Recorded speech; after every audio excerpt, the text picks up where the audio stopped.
Couple of our members are on their way, so we'll get started. But committee, we just heard all the GBAs up there, so I don't know that we need to wait and go through those again unless people have a particular question on these GBAs. I'm thinking maybe we'll just go through the GBAs first, and then as we get to our other sheet, we'll just skip over the ones that we've done. So I think we'll just start with the GBAs. Number one, we had the human service consensus caseloads. Did anyone have any particular questions on item one? Do you want to make it? Or should I? He was going to do it. Okay. Okay. I think what we'll do is we'll just go ahead and do each one as we go. Is that okay with everyone? Okay. Right. Senator Clays. Thank you, Mr. Chairman. I would move the adoption of the governor's budget amendment number 1. Second by Senator Masterson. Any questions or discussion? Seeing none, all in favor? Opposed? Motion carries. Item number 2. Any questions on the education?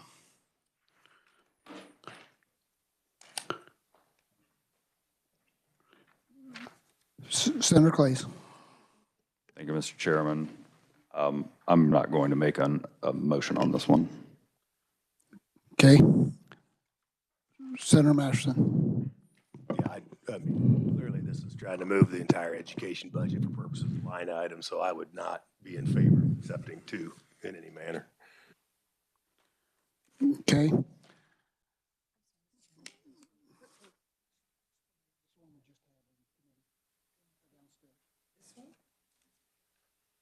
No. Madam.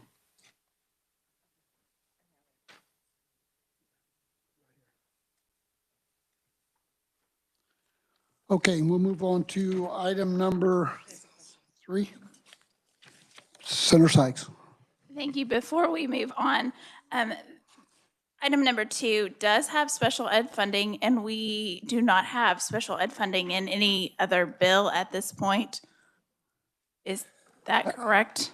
I believe it's the extra special ed funding over and above what is already in the K-12 budget.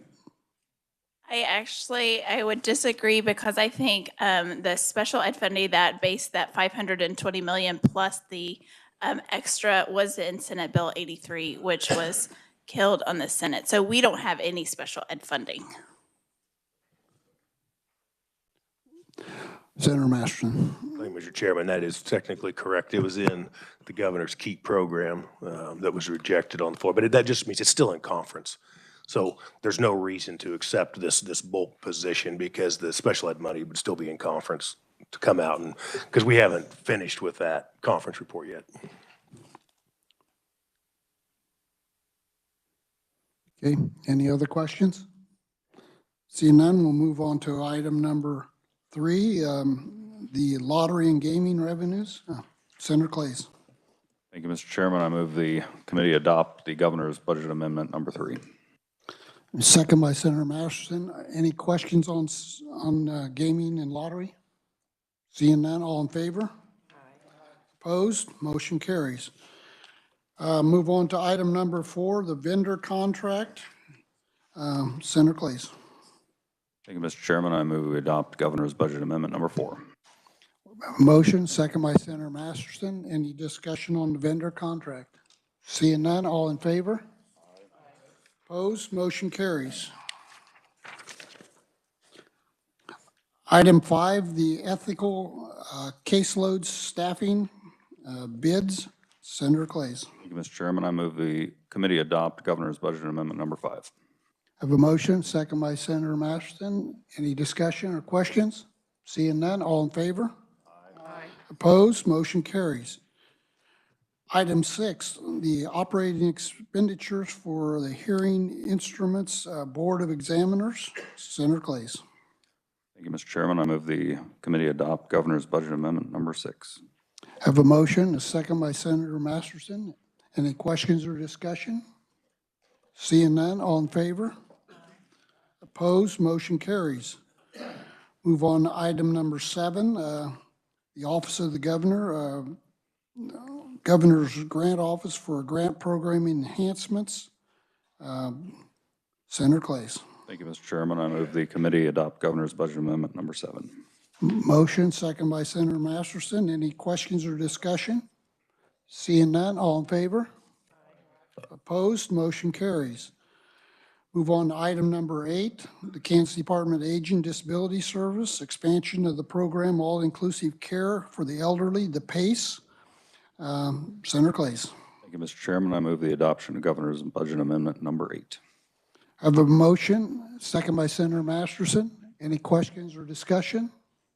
Seeing none, all in favor? Aye. Opposed, motion carries. Move on to item 9, additional state institutions, buildings, funds for a space at cottage remodeling at the Parsons State Hospital. Senator Clays. Thank you, Mr. Chairman. I move the adoption of Governor's Budget Amendment number 9. Motion, second by Senator Masterson. Any questions or discussion? Seeing none, all in favor? Aye. Opposed, motion carries. Item 10, the K&I increase fee for generator repair. Senator Clays. Thank you, Mr. Chairman. I move the adoption of Governor's Budget Amendment number 10. I have a motion and a second by Senator Masterson. Any questions or discussion? Seeing none, all in favor? Aye. Opposed, motion carries. Item 11, the Larned State Hospital contract for nursing staffing costs. Senator Clays. Thank you, Mr. Chairman. I move the adoption of Governor's Budget Amendment number 11. I have a motion and a second by Senator Masterson. Questions, Senator Alley. Thank you, Mr. Chair. Can we have a little update on the FTE that they have out there that are authorized and then the actual FTEs? Do we know how much difference that is? Would staff have that?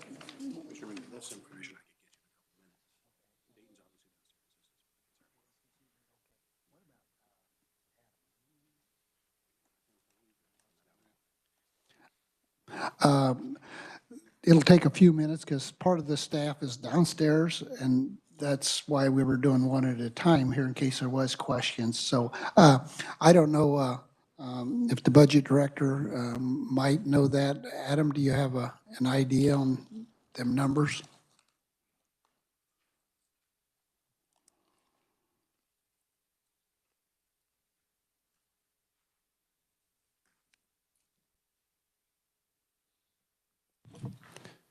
Apologies for the delay. I'm trying to read on a phone. We go back, our reporting goes back a couple of years, but we have consistently had 250 to 300 and some vacancies at Parsons. Most recent data is 335 vacancies last week, 340 the previous week, and it's just been kind of ticking up. I've got a graph that I could show you that, as I talked about in the GBA presentation, that each of the other hospitals are on a much lower, still a problem, but much lower, but the Larned is quite a bit higher. What was the approved amount? That I don't have on this, but I can get to it pretty quickly. Senator Masterson. Mr. Chairman, and do you know out there, are we having a situation where actual employed nurses are shifting to contract and kind of causing this to be, so our FT employment's going down, but our contract costs are going, is that shift happening there? Is that what? That is not yet, Mr. Chair, that has not yet been reported to me, but let me circle back and shoot an email over to the agency to see if that is happening. Thank you. Any other questions for Adam or? Okay. Everyone comfortable voting without that information? Okay. No other questions? Seeing none, all in favor? Aye. Opposed? Motion carries. We'll move on to item number 12. The Kansas Department of Labor for adding additional folks for about 3 months to clear up the unemployment backlog. Senator Clays. Mr. Chairman, I move the adoption of the Kansas Department of Labor GBA number 12. Motion, second by Senator Masterson. Are there any questions? Senator Masterson. Yeah, Mr. Chairman, my question is, and Adam might be able to ask too, why we're not using the unemployment kind of federal dollars for some of that, why we have to have SGF?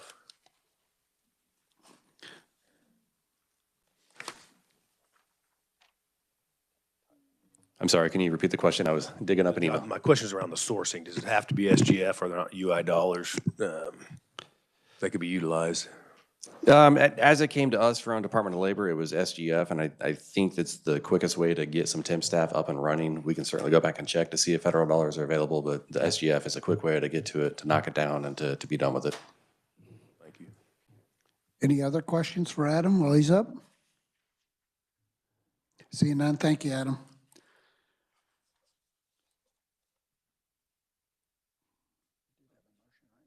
Okay. If there's no other questions, all in favor? Opposed? Motion carries. Move on to item number 13. Improvement of the mail handling at the corrections facilities. Senator Maston. Thank you, Mr. Chairman. I move adoption or acceptance of GBA 13. I have a motion, second by Senator Fagg. Any questions or discussion? Seeing none, all in favor? Opposed? Motion carries. Move on to item number 14, the natural gas bills. Senator Maston. Thank you, Mr. Chairman. I move we adopt GBA 14. I have a motion, a second by Senator Alley. Any discussion? Seeing none, all in favor? Opposed? Motion carries. Move on to item 15, Kansas City Readiness Center flood repair, the Adjutant General, Senator Masterson. Thank you, Mr. Chairman. I move adoption of GBA 15.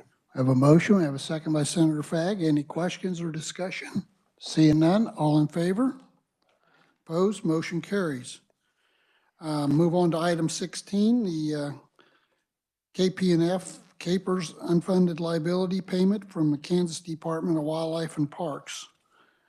Senator Masterson. Thank you, Mr. Chairman. I move adoption of GBA 16. I have a motion. We have a second by Senator Alley. Any questions? Adam, I'd have a question on this.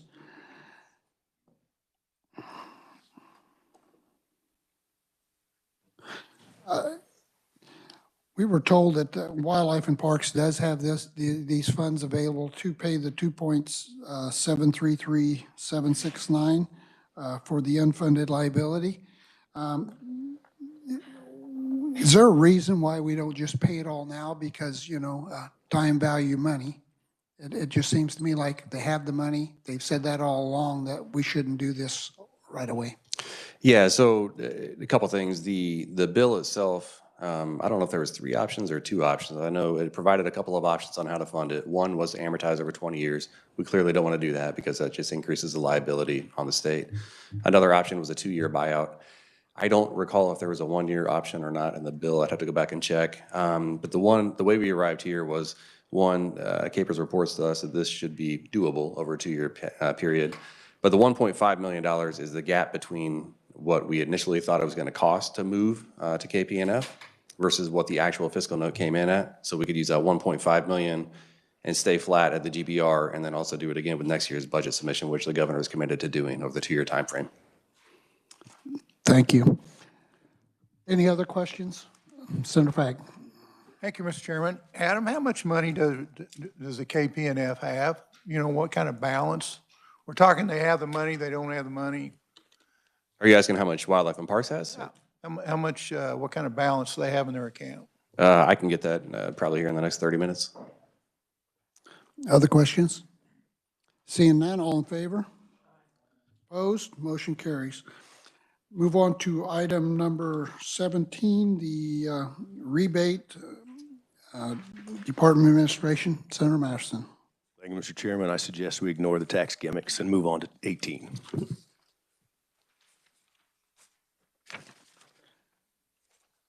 Okay, next item we have is item 18, World Cup Planning and Area Improvements, Department of Commerce. We have a motion or question? Senator Masterson. Thank you, Mr. Chairman. I move we accept GBA 18. I have a motion. Do we have a second? Second by Senator Petty. Questions? Senator Frag. Thank you, Mr. Chairman. When they come up with this $10 million figure, how much is the area, Kansas City metropolitan area, putting in this thing? Adam, do you have any, I'd be interested in how much they're going to put into this. I do not have that answer ready. It's on my list coming out of the last session to get with Commerce to see if they have any idea. As I mentioned downstairs, I know that with the improvements happening in the Arrowhead Stadium and some of the other facilities over there, there is going to be a mix of funds on both sides of the state line. But we can get that answer for you as quickly as possible. Follow-up question. Senator Frag. Missouri putting any money in this? Again, I'll have to go back and check. Okay, thank you. Senator Petty. I was provided with the information it's $50 million. Missouri's putting in 50 million? But I'll defer to our budget director to confirm that, but I will. receive that. I'll check with the Lieutenant Governor today. Okay. Any other questions on this? Seeing none? All in favor? Opposed? Motion carries. Mr. Chairman, Senator McGinn. I'd like to go back to item number 2. Okay. I think it's number 2. No, yeah. It's on the special education. I just want to make sure I heard correct. It's not, are you talking about the mic? Okay. I wasn't close enough.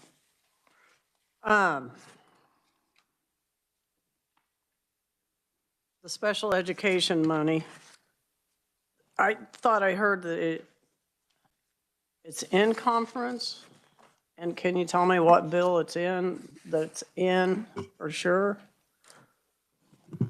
Or can somebody? Senator Masterson. Thank you, Mr. Chairman. So because of the expense of the vehicle, that last night, it'll come in and one of the shells will come forward as an education bill. It could also be put in 113, which is still conferenceable as well. So there's multiple vehicles in which education money is in conversation. All right, thank you. Okay, committee, with that, we are going to move on to Dylan. And I think we're going to start on your yellow sheets. If you have your gold colored sheets, page 15, is that right, Dylan? Thank you very much, Mr. Chairman. That is correct. Page 15, middle of the page. We'll start with the Department for Children and Families. And with your permission, I was just going to give a brief overview of what everyone's going to find before them. So the omnibus memorandum will include the GBAs. I understand action has already been taken on those GBAs, so we'll probably just skip over those, make a brief mention of them as we move through them. Other things that are going to be in here are line item vetoes in HB 2184. Of course, you could add that funding back in the omnibus memorandum. You could also do a veto reconsideration. You could, override those vetoes. That's another way to approach it. So we just wanted to call those out as we go through those additional items so you can decide where you would like to go on those. Other vetoed bills are also going to be listed inside of the omnibus memorandum that have a fiscal impact. So the only ones that are listed in here are the vetoed bills with a fiscal impact. Bills that passed or are currently in conference, okay, that you may consider appropriating funding for. So a bill may have a fiscal impact that says this has $1 million fiscal impact, but $1 million does not get spent until this committee, in cooperation with the House, makes a decision to spend that funding. There's also additional items that were identified throughout the process for consideration at omnibus. Some of them will say House and Senate. Some of them will say Senate only. Some of them will say House only. For those that say House only, we'll probably just read the title real quick and move on. If you would like additional review of that item, despite the fact that it was originally identified by the House, just give us a nod, and we'll go ahead and hit that in a little bit greater depth. As we would ask, to the extent possible, that you make your recommendations so we can help develop the Senate position. Of course, everybody does what they need to do. All right. So starting with the Department for Children and Families, item A, HB 2184, there was a line item veto of 2.5 million SGF for foster care licensing and placement software.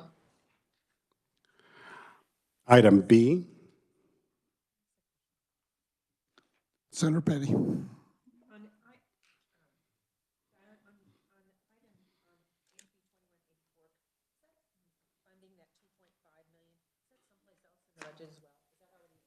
It was not already in the budget. That was brought in during conference.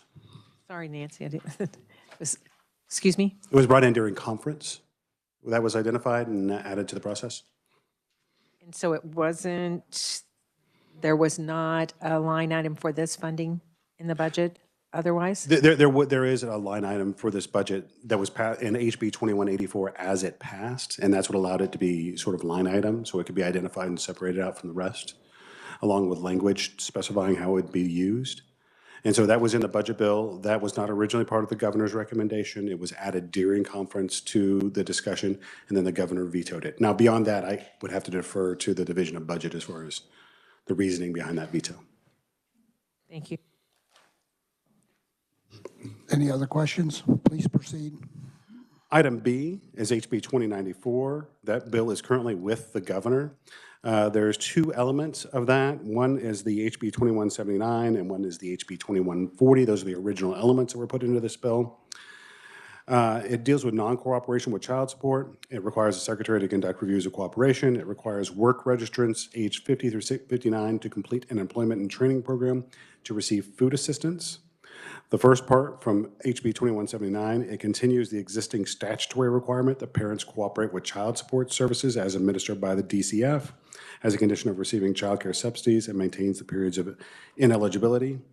DCF indicates the bill has an estimated federal funds only impact of $1.4 million.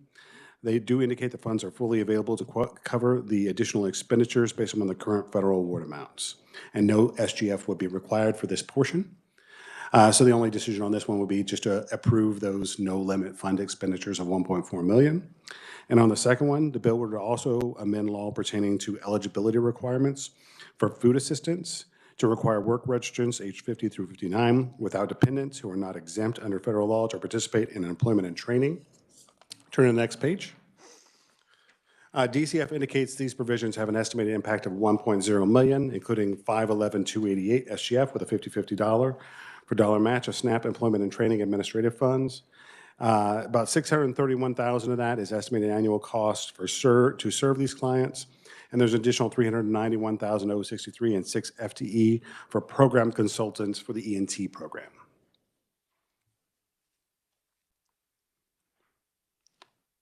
Any questions? See none, please proceed. Thank you. Item C is human services caseloads, and I believe this has already been adopted. So I can answer questions if anybody has any questions about the TANF and foster care portion. Any questions? Seeing none, please proceed. All right, moving to the middle of the page on other statewide adjustments. The first in item A are technical adjustments to 2184. So when reviewing the bill, there were certain items that we found that needed to be adjusted to reflect the will of the House and the Senate. So none of these would actually change what you saw in your shorthand. They're just tweaks to the bill to make sure that it correctly reflects what this body voted on. So for DCF, there's deletion of 3.6 million SGF because there were some duplicative reappropriations for Hope Ranch, foster care software, and Weekend Drive for 24.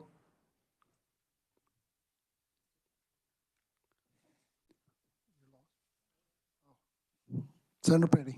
Sorry, wasn't that's exactly what I was asking. I guess I wasn't asking that question very well, but that's exactly what I was asking because that's where that 2.5, the 2.5 from 2184 is, that's where it's at. It's just as you just said, the duplicate appropriations. So that foster care software, it's there. It's in the budget. Okay, I will double check. My understanding is that these three, foster care software. Yes. Okay. 2.5. The bulk of this 3.6 is that. Correct. And that also then includes, But I guess 250,000 more for Hope Ranch, so that's duplicate there. And then the other would be the McKinney Drive. So I'm just saying, you have it done as A, but this is right here. It's in there. You don't have to, I guess my question would be, we don't really have to do anything with A because that funding's here. Dinah? Right. So I believe there's actually two separate issues that are going on here, okay? One is these duplicative appropriations, which is the Hope Ranch the foster care software and the weekend drive. So we added those both as individual line items, and we also added them into the operating expenditures line. I believe there's also a line item veto, okay, of the $2.5 million for the foster care software. So if you adopt the foster care software line item veto, if you don't override it, okay, that particular item, or add it back in to the omnibus memorandum, that item would really be deleted. For the technical adjustments for DCF, all that's doing is deleting duplicative appropriations. So that doesn't actually change any policy at all. That just squares the budget up to be correct, to correctly reflect expenditures. And I can visit with you additionally on this item if you like. So we're not, so are we currently talking about that with HB 2184 and with, under the technical, that really, there's a reflection of $5 million for software, where in fact, we want $2.5 million? I'm just trying to understand this. Certainly. So there's 3 separate line item appropriations inside of DCF, okay, that were made that total $3.6 million, $3,550,000. All right. Those were also added to the operating expenditures line for the Department for Children and Families. So you can delete those, that $3.6 million, and it has no policy impact in any way, shape, or form.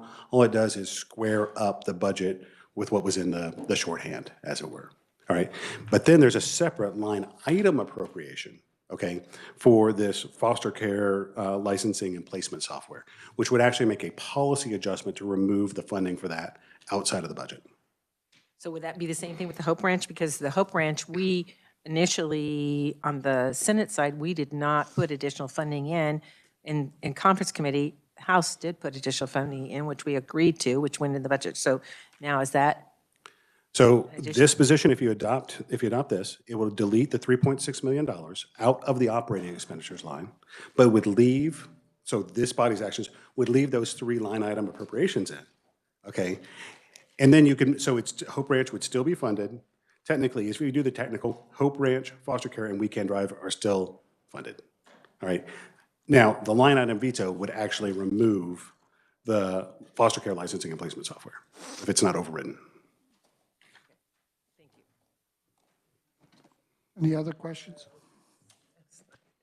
Senator Sykes. Sorry, now I think I'm confused on this. So it was my understanding that on page 15, if we dealt with the veto, that is that sole source specific to that. But if we don't do anything on 16, if we leave those funds there, the funds are still there and it can go to a bid.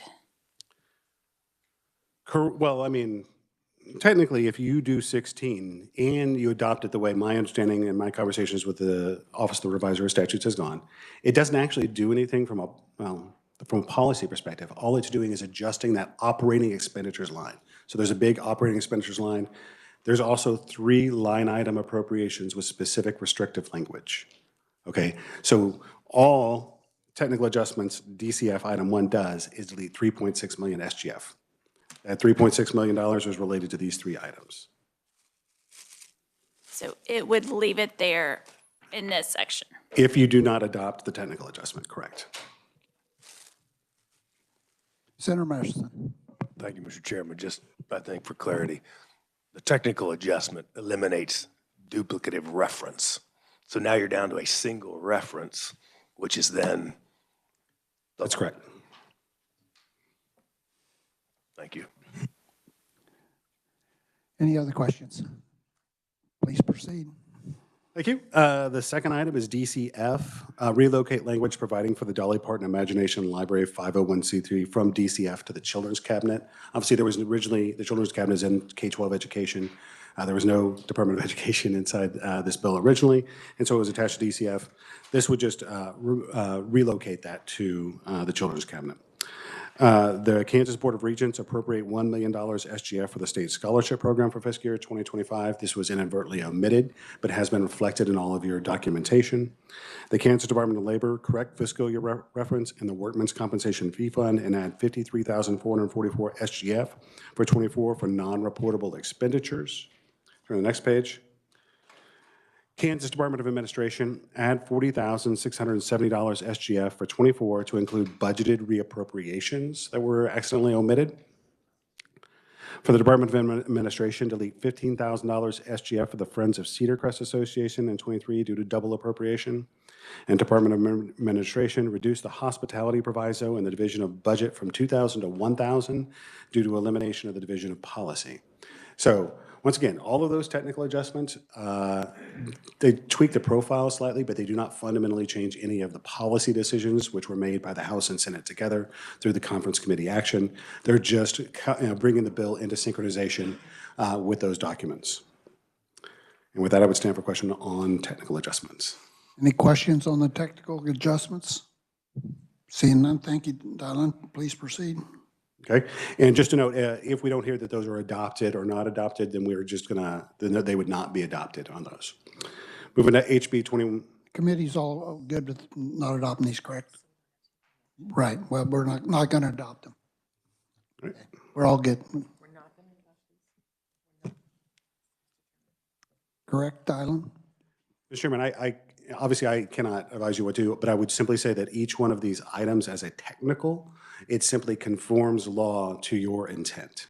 Right. So, I mean, we could not adopt those and take those, that is the Senate position into conference. Well, Senator Masterson. Mr. Chairman, I would move we do adopt the technical corrections. Yeah, yeah. So committee's all okay. We're going to adopt the, thank you. I said it wrong when I said it, but. And also, HB 2184, Federal Grant Funding Database.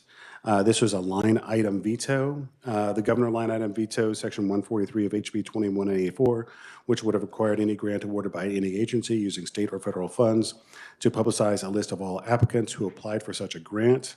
It includes the applicant's organization name, the county where the proposed project is located, a brief description of the proposed project and such application, the dollar amount, and the date.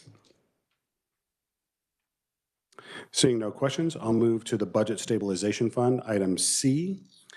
So this is a House and Senate committee item.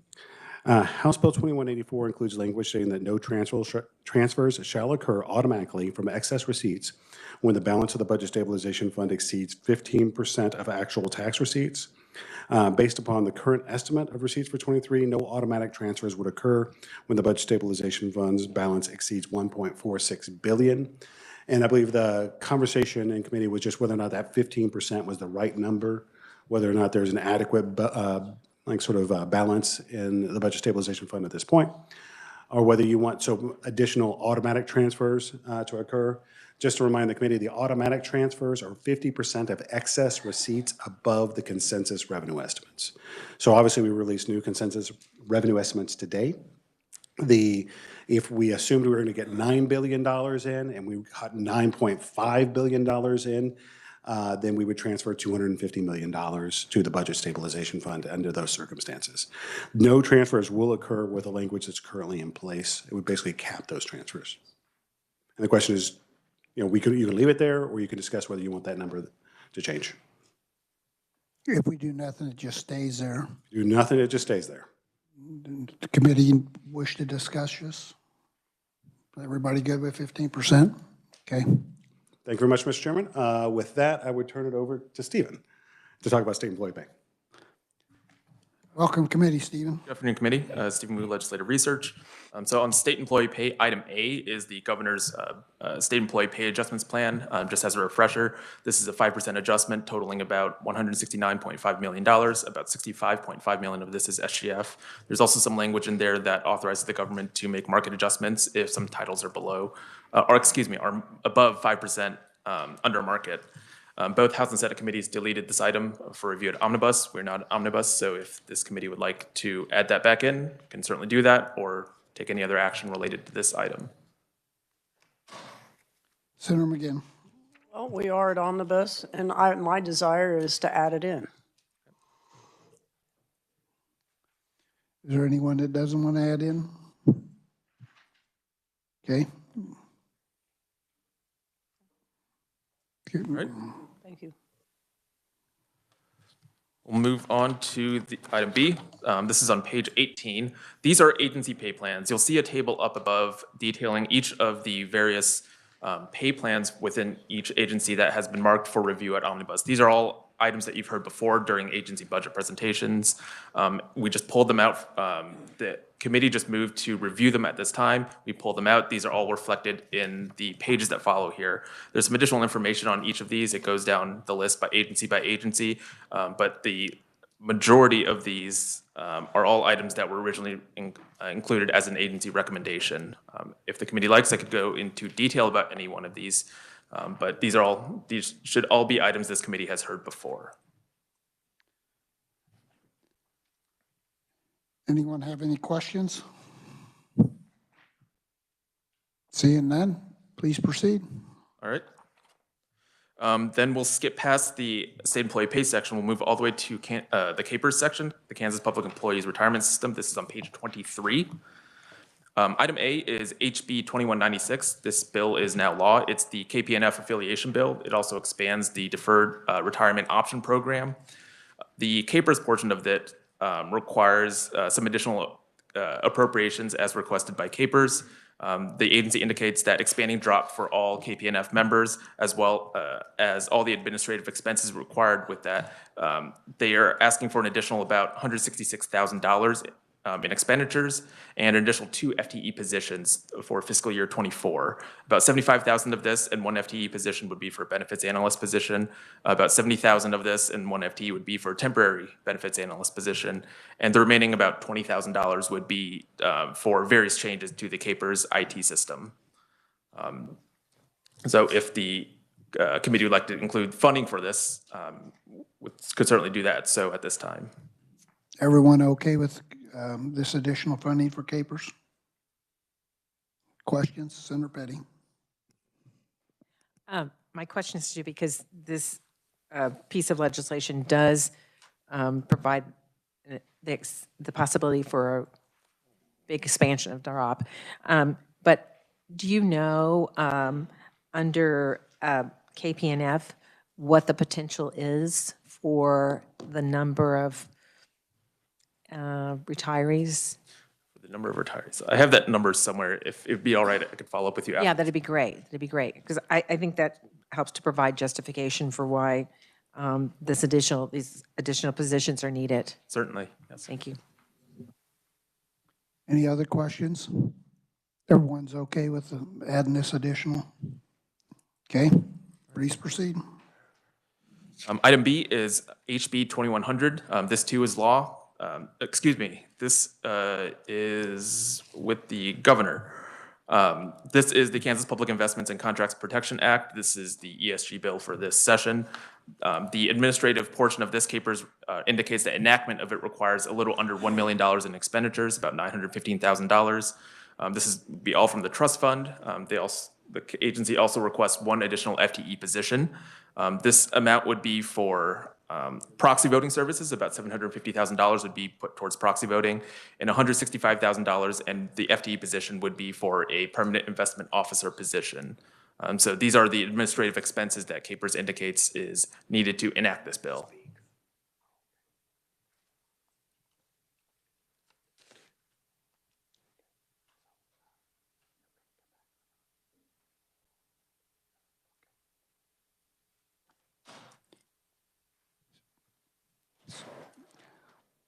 Stephen, sorry, I was visiting for a second. Is there any questions for Stephen? Seeing none, please proceed. All right, moving on to the Department of Labor. Item A is an additional item for consideration. This was not considered prior to this meeting. However, we have been notified that this is an additional item to add to the list. If you turn back to last year, HB 2196 created the Unemployment Compensation and Improvement Council to conduct an audit of the Kansas Department of Labor's unemployment insurance system. This was ultimately contracted with Forvis LLC. The Department of Labor indicates that due to the additional work that was required out of this from Forvis during the interim session, an additional 23,000 SGF is needed for expenses paid for those meetings. Those are also largely meetings that were responding to additional requests for work, meeting attendance, and so on. This is just to square up that contract. Any questions? Everyone okay with this? Okay, please proceed. Item B is HB 2401. This is an additional item for consideration. HB 2401, it has passed the House Committee of the Whole, but it is currently with the Senate Committee on Commerce. The Department of Labor indicates that they would like to include the 2 bulleted items there as provisos in the appropriations bill, should that bill not pass. So just in brief, the first major change would be to begin the benefit year on a Sunday. The other would be various amendments to the State Unemployment Tax Act, which would remove mid-year combining of rates when a business acquires another business in Kansas. And so should the committee desire, they could add in proviso language on this now or wait and see what happens with that bill. Committee, or you thinking one way or another on the, whether or not you want to add Senator Alley? Okay. Everyone okay? I think we're all okay. Thank you.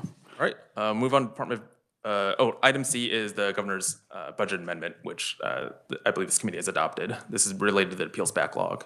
Moving on to Department of Administration, item A, you'll see on the bottom of page 24. This is SB 11. This bill is now law as well. It establishes the Ad Astra Sculpture Fund as a known limit special revenue fund. This fund would collect expenses for the construction of the Ad Astra Plaza. State dollars can't be put into it. This is merely a fund to collect contributions for it. It requires an act of appropriation to be able to be used. So all that would be needed would be to appropriate this fund as a no-limit fund. Everyone okay with A?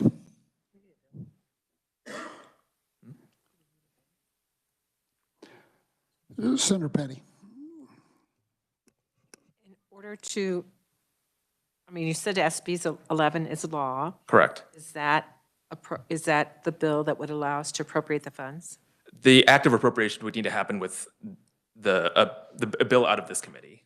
So in order for that fund to be appropriated, in order for expenditures to be made from that fund, it needs to be appropriated as a no-limit special revenue fund within this bill, or within the omnibus appropriations bill. So we would have to have another bill within the omnibus appropriations, or we just have to have Just a line appropriating. Sorry. I was just told the Senate bill does have the funding. David? Thank you, Mr. Chairman. Yes, Senate Bill 11, the first section of that bill would allow it for Senate fiscal year 23. If you want to appropriate for fiscal year 24, that's where we would have it would still be a no limit fund, that Astra Sculpture Fund. So we do have it covered.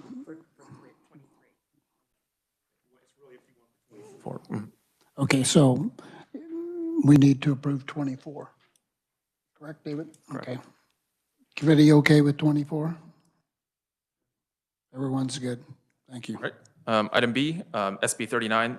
This is a similar situation in that a fund would need to be appropriated. This relates to the 1st Kansas Colored Voluntary Infantry Regiment Mural Fund. The SB 39 includes that fund as an active appropriation in 23. Should this committee wish to extend that appropriations authority, that expenditure authority into 24, they would need to do so within the bill in front of you. So you know what the amount of dollars we're talking on this? It's similar to the Ad Astra Plaza Fund in that it will collect contributions and state dollars wouldn't be. Wouldn't be SGF, so. That's correct. Okay, just like the other one. All right, thank you. So committee, everyone okay with that? Okay. All right. Item C is SB 66. For the policy portion of it, I'm actually going to turn over the mic to Molly Pratt from our office, and then I'll come back up and speak on the fiscal portion. Welcome, committee, Molly. Hi. So as Stephen said, I will be discussing the policy portion of Senate Bill 66, and then he'll explain all of the fiscal facts about it. So Senate Bill 66 would enact the Interstate Teacher Mobility Compact. KSDE believes, or the Department of Education believes, that this would have a negligible effect on the agency. However, the bill would also require state licensing bodies to provide paper-based and verified electronic credentials to all credential holders, and to also utilize a centralized electronic credential data management system. In Senate Bill 66,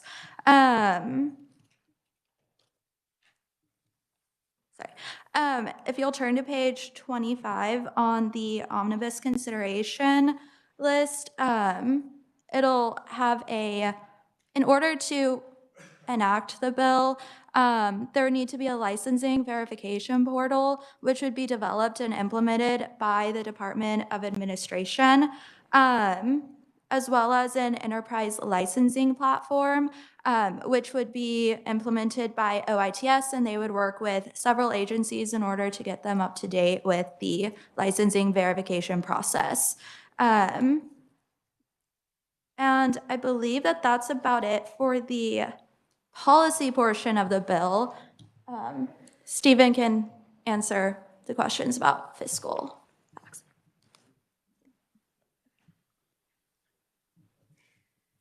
On the fiscal portion of it, so like Molly mentioned, there are, start with the licensing verification portal. The Department of Administration indicates that there would need to be some amount of expenses for it to set up this centralized database of licenses. The first is this licensing verification portal. The estimated cost for this includes just a one-time expenditure of $60,000 to develop this portal and recurring expenses of about $2,000 a month for maintenance. That's just for the portal itself. The second portion of it is the actual licensing platform.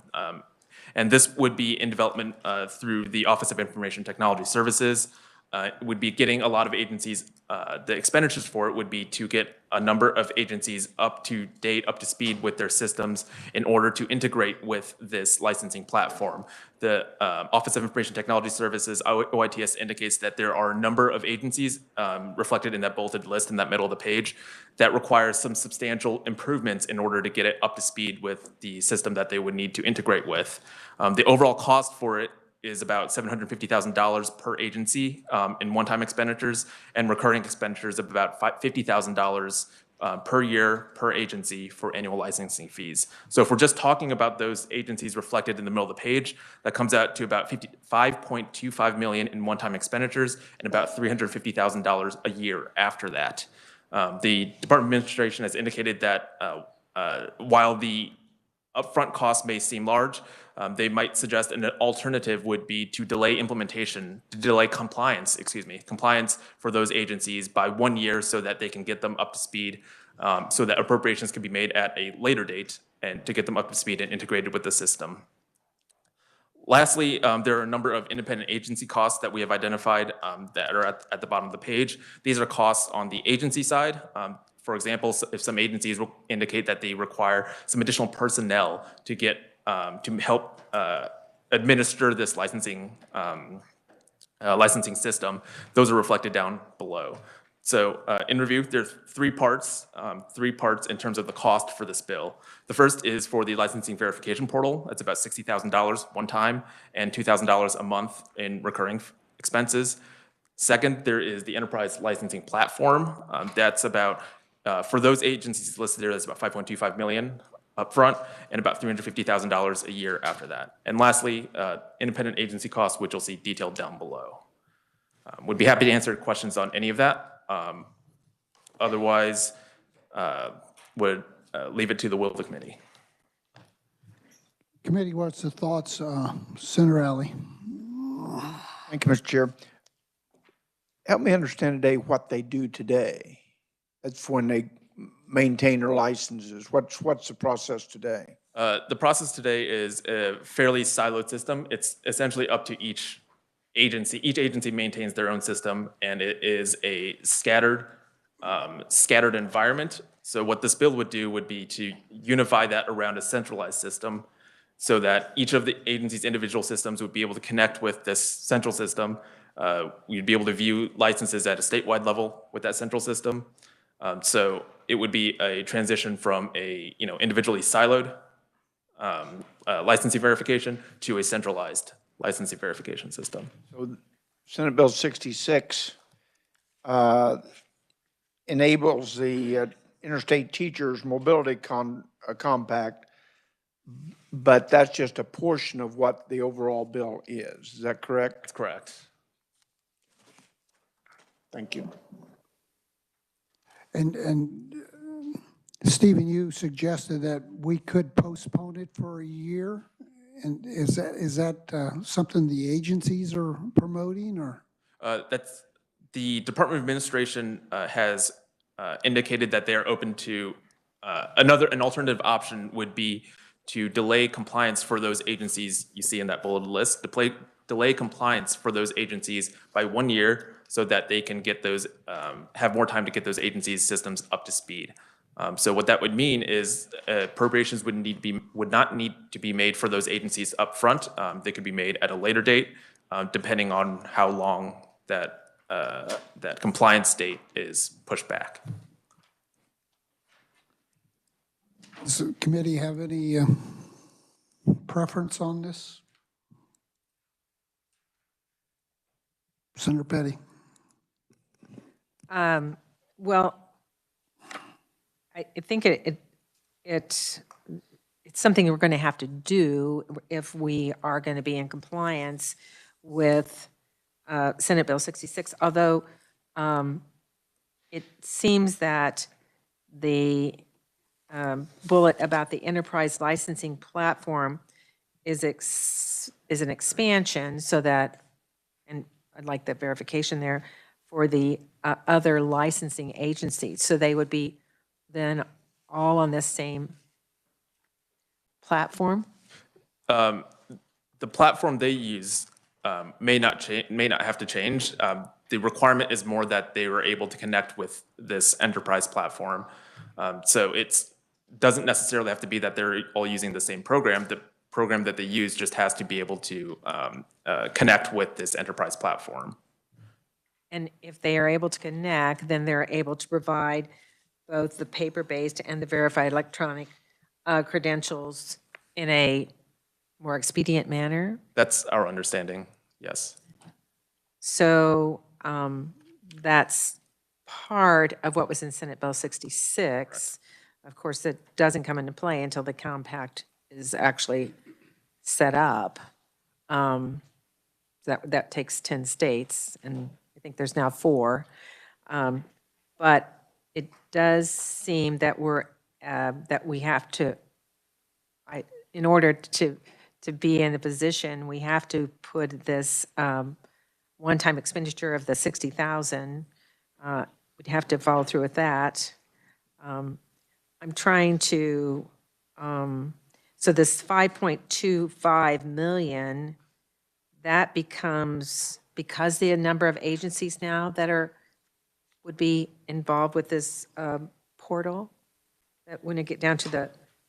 So the 5.25 million is just the cost to bring these agencies in the middle of the page, to bring those agency systems to a program or platform that is compatible with this enterprise platform. So some of those agencies use an Access database now, some use an Excel spreadsheet, and those are all unable to be connected via API to this enterprise licensing platform. So that cost would just be to improve the systems for those agencies. So my recommendation, Mr. Chairman, would be that we support this position that, to bring all agencies up to the level beyond this platform. Okay, Senator Fagg. Thank you, Mr. Chairman. I was leaning towards giving them an additional year just to make sure we get things in place properly. That's just my thoughts on the deal. Sometimes we push things so hard and so fast that an additional year would not be a bad thing.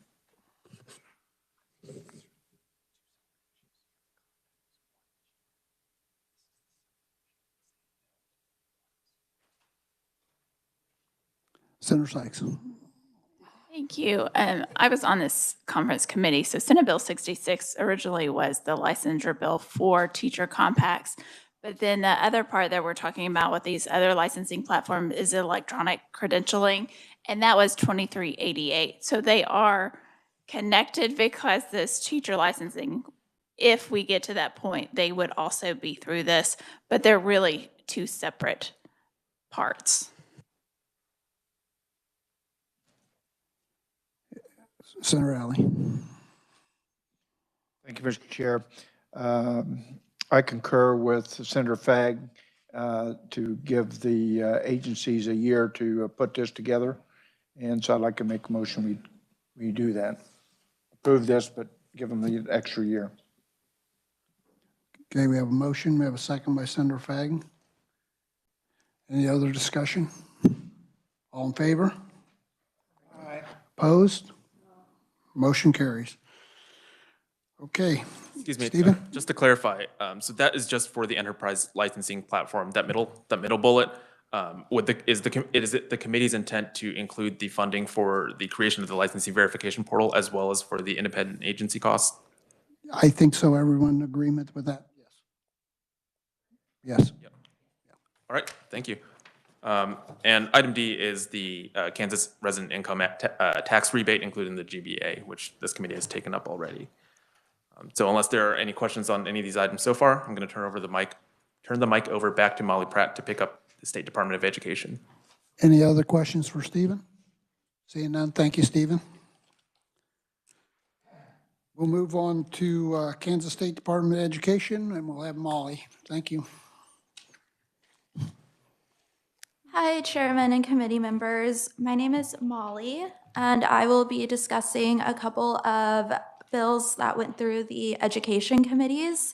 If you'll turn to page 26 on the omnibus consideration sheet, the first item, A, is House Bill 2304, which creates a firearm safety education program in public school districts. The bill would create law related to the education programs, and it would allow local school boards to provide firearm safety education programs. The State Board of Education would be directed to establish curriculum guidelines for the program. Under the bill, if a local board elects to provide firearm safety education, such instruction would have to be in accordance with the guidelines established by the state board. The Kansas State Department of Education would require KSDE to create a standards development committee, which would meet multiple times over the course of a year to develop the required standards. And that is why the Department of Education is requesting $70,000, all from the State General Fund, for the implementation of it. The funds requested would go toward the development and review of materials, transportation reimbursement costs, and other development costs. The department notes that local school districts would incur costs to train teachers in the new standards and to purchase new curriculum materials. However, the cost of those materials won't be known until the standards are developed. Are there any questions on item A? Questions? Seeing none? Okay. Item B is House Bill 2080, which allows for the virtual state assessments for virtual school students. So the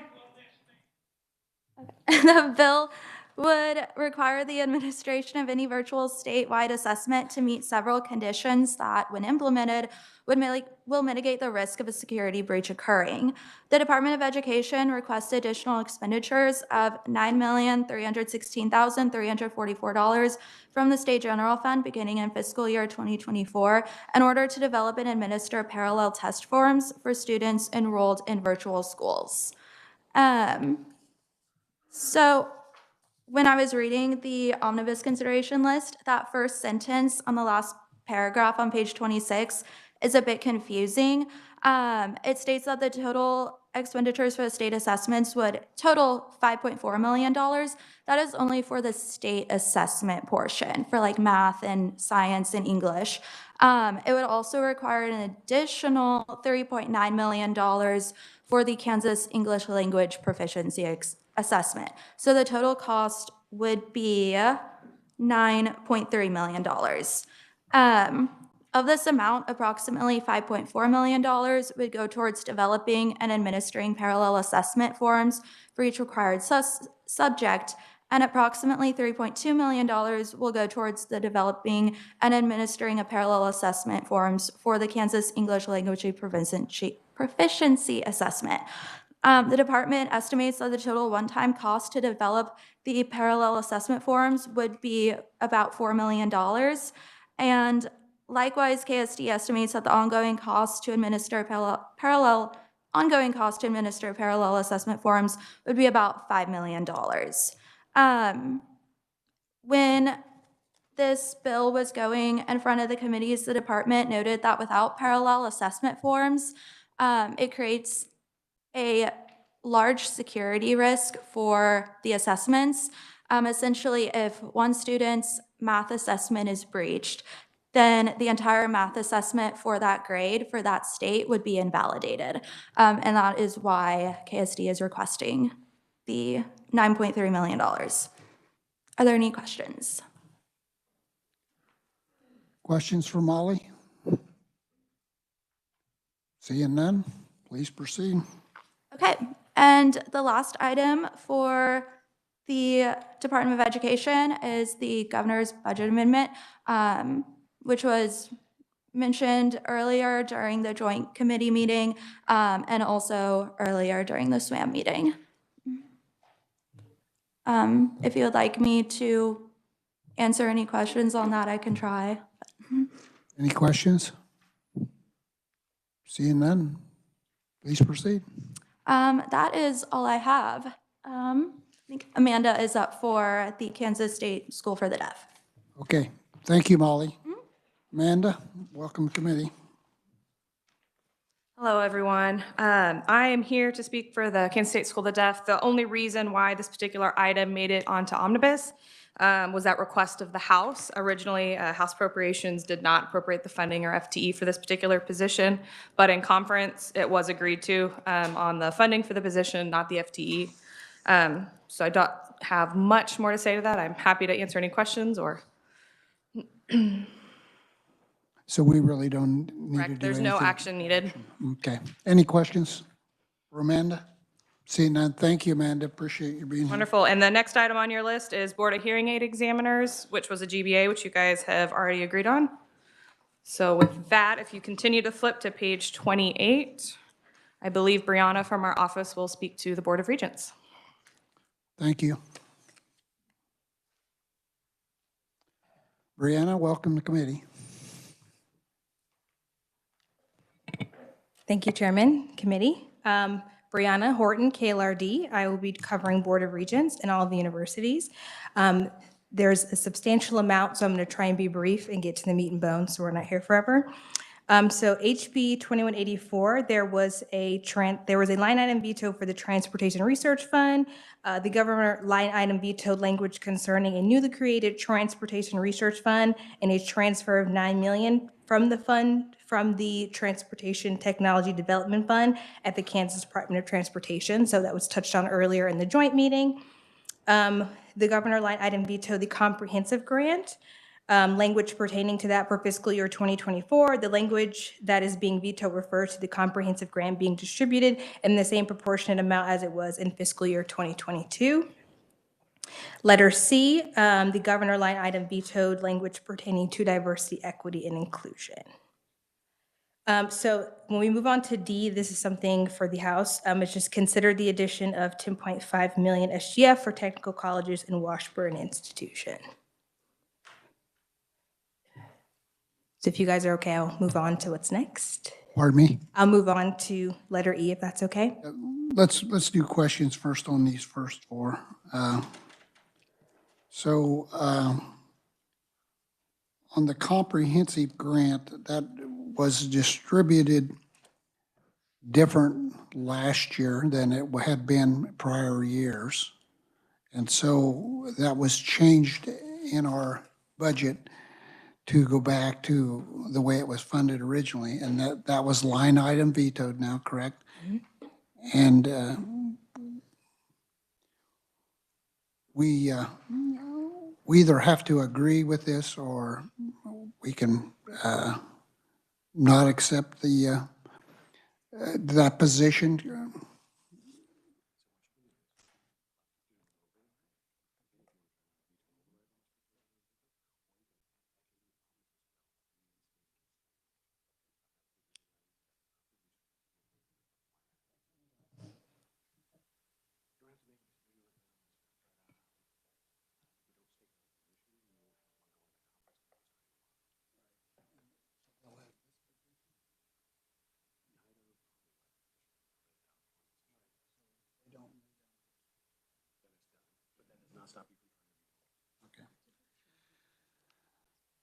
So basically, we won't know whether this is a veto override possibly or not. And so I just wanted to point out that what kind of position we might want as far as our position. This was a Senate position from the beginning, correct? Brianna? No, I think it was. I think Senator Fagg.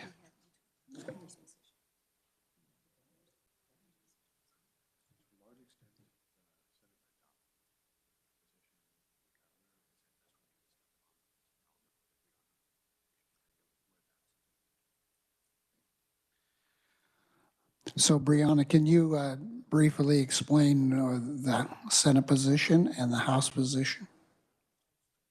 I can. Thank you. Give me a second to pull up my documents.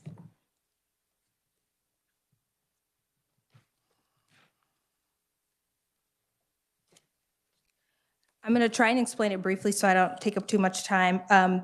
Originally, the Senate position was, I believe, to distribute it.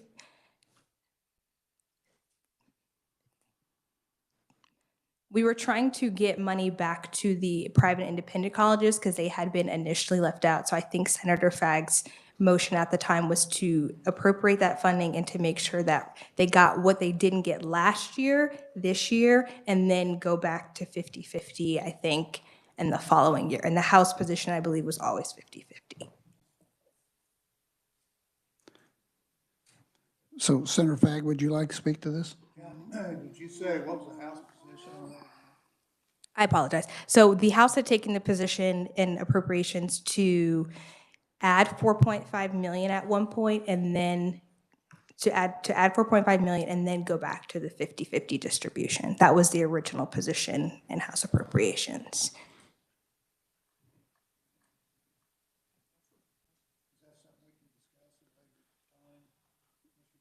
Yes. I think the year timings of this, something's messed up.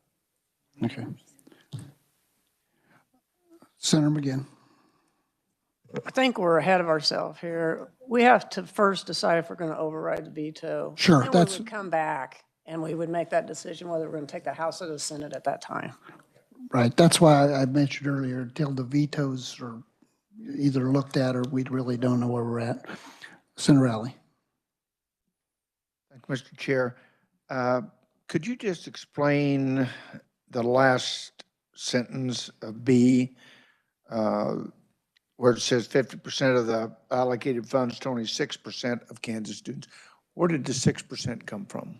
So when we're talking about how the universities receive scholarships, if we put it back to 50-50, then that means that we're giving more funds to, or we'd be giving, so if we're talking about the Regents universities and we split it 50-50, there's 6% of the population of students is at private colleges. So when you're splitting it 50-50, you're giving an equal amount to the private colleges and the universities, but the private colleges are a smaller population that receive that funding. That makes sense. Okay. Thank you. Senator Fagg. Thank you, Mr. Chairman. You know, trying to go back over a lot of stuff you go through here. There was a formula set up that we'd been following for like 10 years. And when we added more money to this, it got changed after we appropriated the money. So I think where my attitude is that I'd like to try to override the veto on that. So I think we'll just not do anything with this at this time and wait and see what shows up at veto or not at veto and go from there. So any other questions for Brianna? Okay, please proceed. Okay, I'm going to move on to item E. So consider the addition of 500,000 SGF for the university engineering at the independent and private colleges. The committee will consider adding funding. The committee will consider, so adding the 500,000 and then adding language requiring a one-to-one match from non-state and private funds and directing that funding can only be used for recruitment, retention of instructional faculty, student aid, internships, and purchasing engineering equipment. Committee questions on the engineering initiative for the private and independent colleges.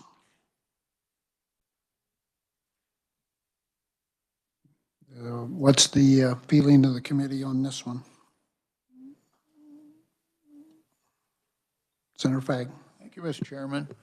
I know when this started, there's 10 million a year given for like 10 years to the big three colleges.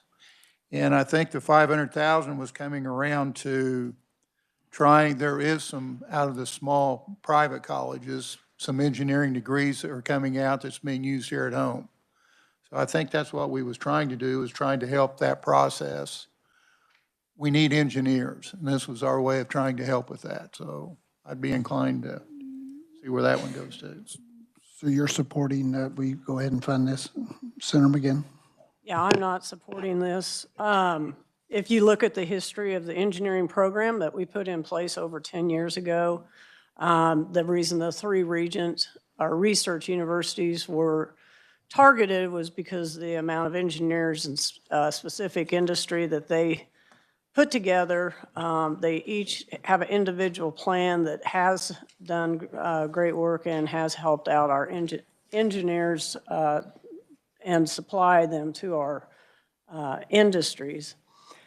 I think before you did this, we would have to, again, we can do this today if we'd like, but then I would like all the information pulled up about all these private schools, and we will see that one just started, another is thinking about starting, and I think it's premature to do this when our private colleges have been satisfied with the comprehensive grants and have received a great deal of money in the last few years, particularly because COVID hit. And those numbers are remaining high, just like COVID numbers. So I just think there needs to be a little bit more thought into this before we move forward.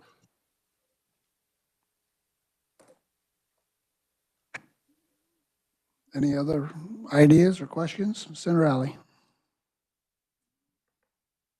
The requirements for big three schools on engineering, are they the same as what we have at the bottom of this page, which is these funds can only be used, not to be used, for recruitment, retention of instructional staff, student aid, internships, and purchasing equipment? Is that the same requirement that we put on our big three schools?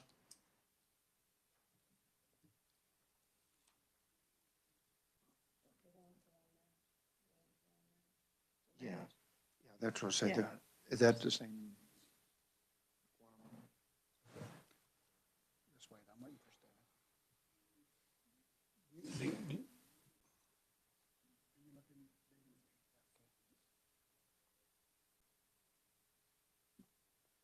I just want to add Senator something. McGinn. Thank you. The other thing I'd like to add to this is that if our research universities go astray and don't do what we request, we have clawback provisions because they are a public university, where the private universities can do whatever they want, and we can say nothing if it goes a different direction. Senator Petty.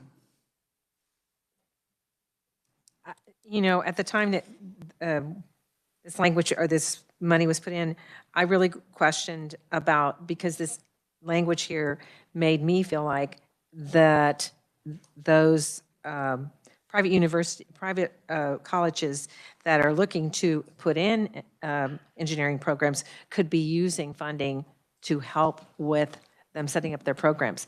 And so we have viable programs already. And I think if our private universities like Benedictine, who now have an engineering program, want to set them up, that's one thing. But to fund them to get to that point where we have the bulk of our students going to our Regents Institution for Engineering, and they have robust programs in a variety of engineering fields, I don't think this is the best use of our state funds. So I would agree with Senator McGinn. Brianna, do you know, she mentioned Benedictine has a program. Do any of the others have programs that are established? Not to my knowledge, but I can get back to you and. So just the one and the others are in the process? Okay. Senator Fag. Thank you, Mr. Chairman. We're talking $500,000. The thing that I've heard here in the last couple of years is that we need engineers. And I think the history has shown through Benedictine that those people has come out, a lot of them have stayed in Kansas. So when we look at the numbers of, we get an engineer out, where does he work, you know, versus in-state, out-of-state? And so I'm just, from my standpoint, we need engineers. This is $500,000. I think the numbers will show what Benedictine's been doing.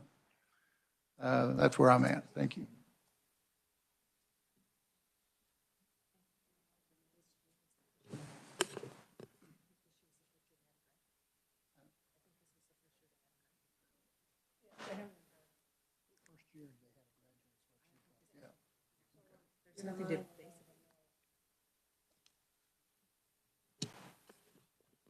Senator Fag. Thank you, Mr. Chairman.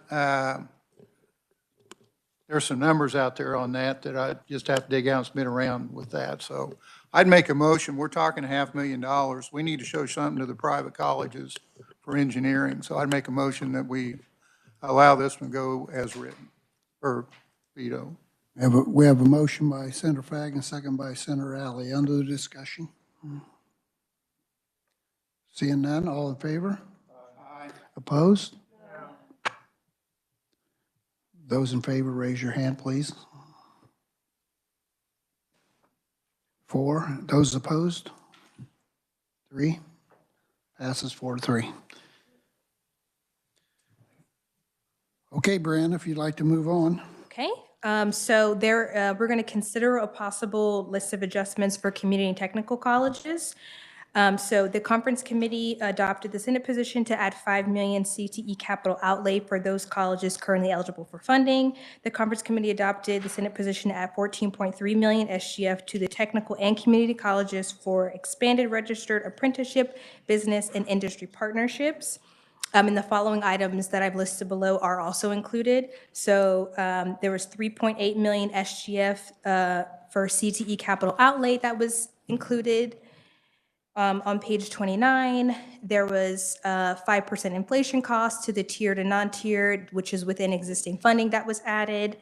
There was $5 million SGF for the 10 community colleges that are not currently funded for CTE.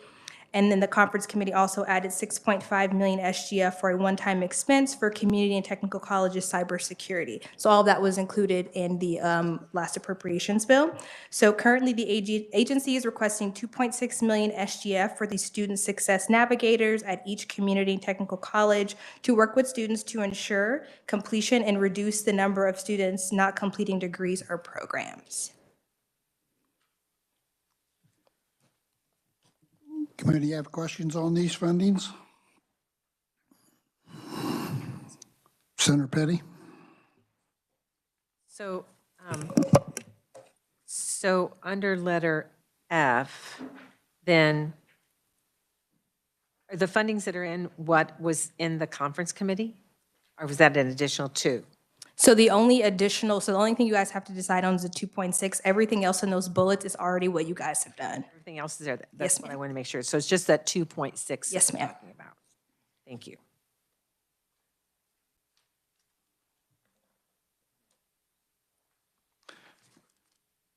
So committee, what are our wishes on this one?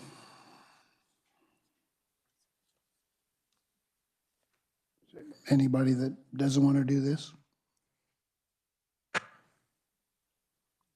guess we'll be okay with it then. So for letter G, consider the addition of 6.9 million for SGF for community college and capital outlay. The agency request is to fund advisors at each community college to work with high school students. So this item was not included in HB 2184.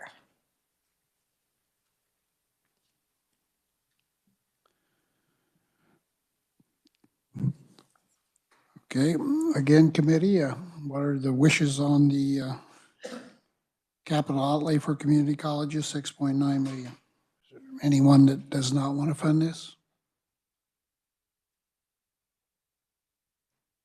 Okay, looks like we're all in favor of funding that. Letter H, consider the addition of 15 million for the University Capital Renew Initiative. The Board of Regents requests funding for the continued state investment to boost improvement to State University's facilities with a focus on renovation, infrastructure, modernization, and building system upgrades. Not included in HB 2184. Okay, and these are funds in additional to what already was in the governor's budget that was passed.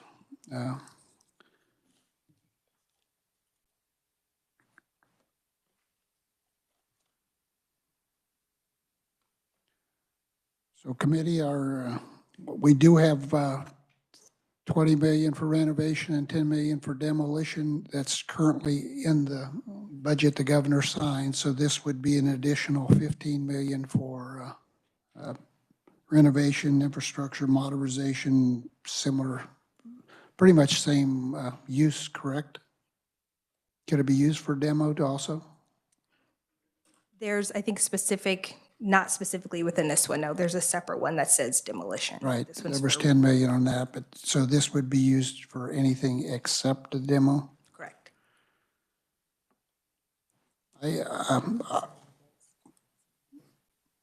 Senator McGinn. So what's that bring the total to? What they've already received for this year, 30 million in this 30 year. million, and then they want another, 15.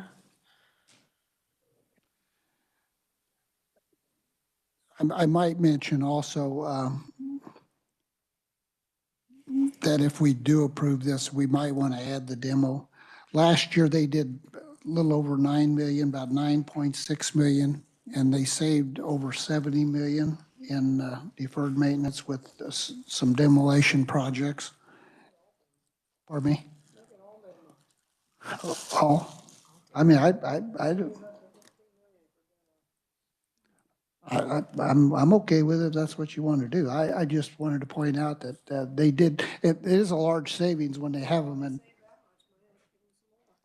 that's why I pointed it out. That's pretty good return. Senator McGinn has been on the Joint Committee of Building Construction for a number of years, as I have, and we've seen how this has grown. It got as high as 1.202 billion. So it's over $1 billion. With what we've done, that the senator pointed out, we have reduced this considerably the last 3 years, and we're down to $1.08 billion. And if everyone's in agreement in doing this, I'm okay with it too. I think as long as, and if the senator wants to use up to the whole thing for demo, I mean, if there is, I do know there's some projects at some of the universities that will save similar type savings that we've seen last year. So is that a motion, Senator McGinn?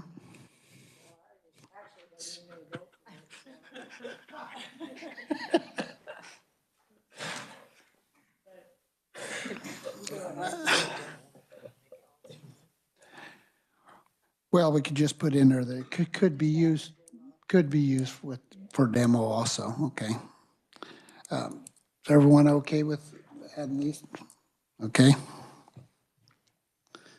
Okay, letter I, considering the addition of 21.7 million SGF for the university's inflation and cybersecurity, the agency requests additional funding for mandatory cost increases by the universities, update to the campus's operating costs of IT infrastructure, including hardware, software, network, and cybersecurity.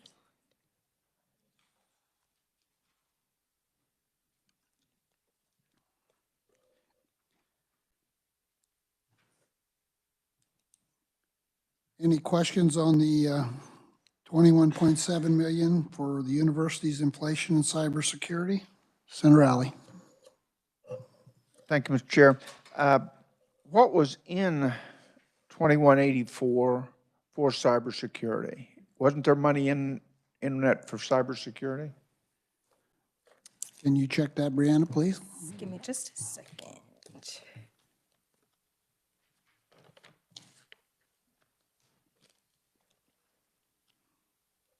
just talking off the top of my head, there was cybersecurity for Emporia State that was in there. There was cybersecurity for the community and technical colleges. That was 6.5 million.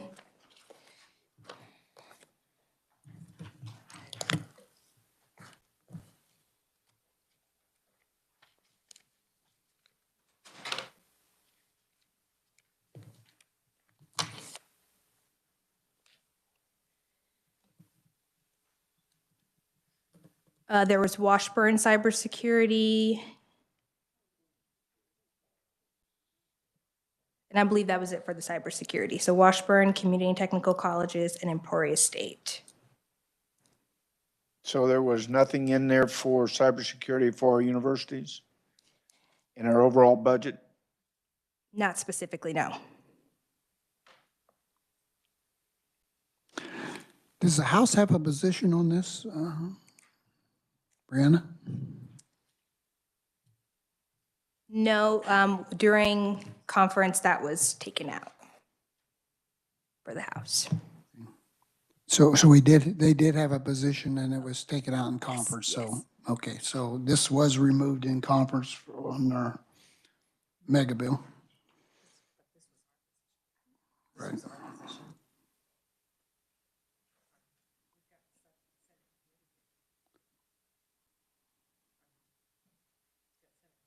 Then yes, their position was to not. The position was to review all of this at Omnibus. Yeah, we had no position on this one. I mean. We had a position as a subcommittee. Well. I think this is a position for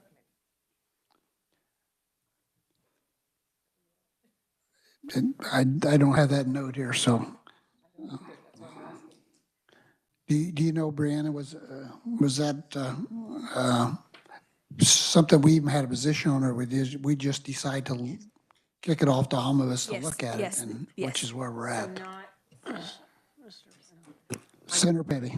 Sorry. So this, and I don't have my notes in front of me either right now, but this was not the position of the Senate Subcommittee on Higher Education, was it or was it not? I'm trying to remember. I sat on that subcommittee. This was the position of the Senate. This was our position. That's what I thought. Okay, this was our position, the Senate's position, to put in 21.7 million for infrastructure, inflation, and cybersecurity.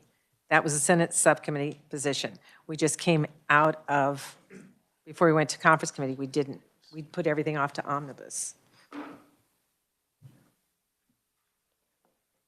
I'd suggest we stick with the Senate position. Senator McGinn.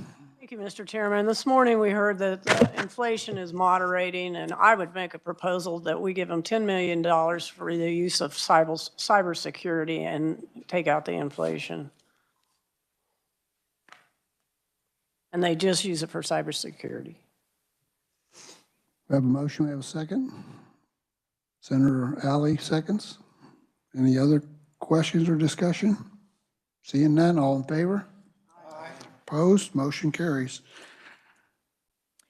So letter J, Washburn University IT network support. The conference committee added $450,000 using federal ARPA funds. So this addition fulfills the Washburn cybersecurity request. Letter K, 46 million SGF for the Board of Regents Building a Talent Pipeline Initiative. The agency has multiple requests within the Building Talent Pipeline, including enhancements for strategic enrollment with 8.5, expanding the Distinguished Faculty Program, 30 million, Washburn Bright Center, 195,000, CT capital outlay, which the conference committee has already done, and then 3.5 for the technical college salary pilot. So only of those items, the 3.8 million, everything else would need to be funded if you guys would like.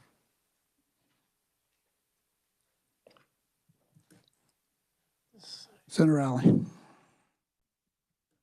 Thank you, Mr. Chairman. Could you explain what expanding the Distinguished Faculty Program, or I think, yeah, faculty program means for $30 million? I can get you some information on that.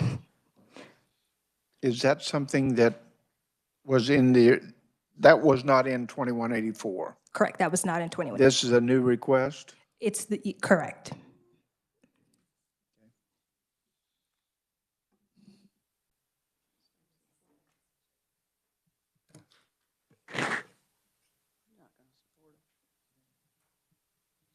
Senator McGinn. Make a motion to not support that item.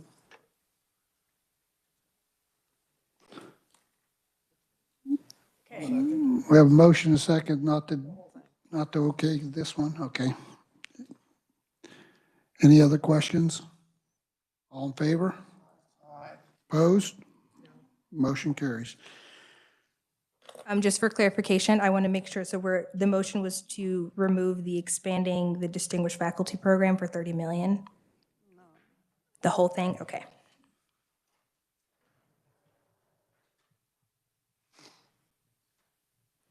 Okay, letter L is for two-year college cybersecurity. The conference committee added 6.5 million for the community technical college cybersecurity request, so this fulfills the request for the two-year colleges. Letter M, consider the addition of 700,000 SGF for the Heroes Act Scholarship Program. The agency requests to continue state investment for eligible dependents of certain spouses of deceased, disabled public safety officers, military personnel to enroll at higher education with no tuition fees. This was not included in HB 2184.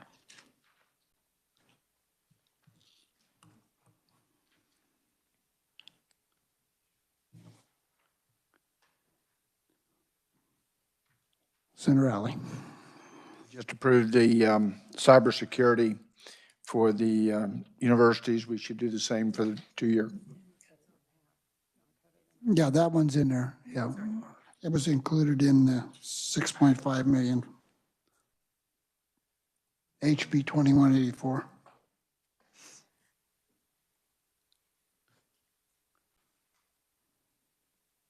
So we're on to item M, the 700 SGF for the Heroes Act Scholarship Program. For the eligible dependents and spouses of deceased or disabled public safety and public office and military personnel enrolled in the higher education institutes.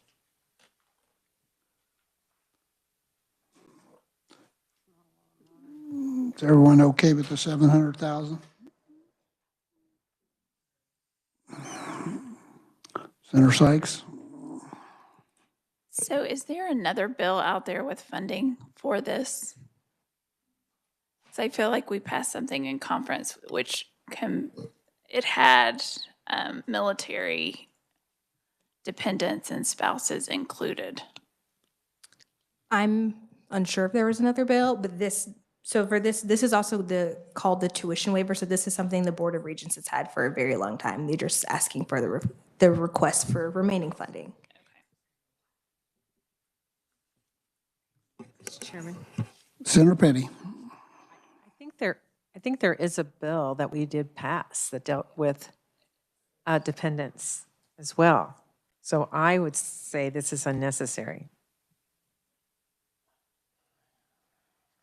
Senator McGinn? I just want to add to that. So that would be in, when they do the reconciliation bill, it'll come through at that time. But I agree, because Senator Baumgartner carried it on the floor. Yeah.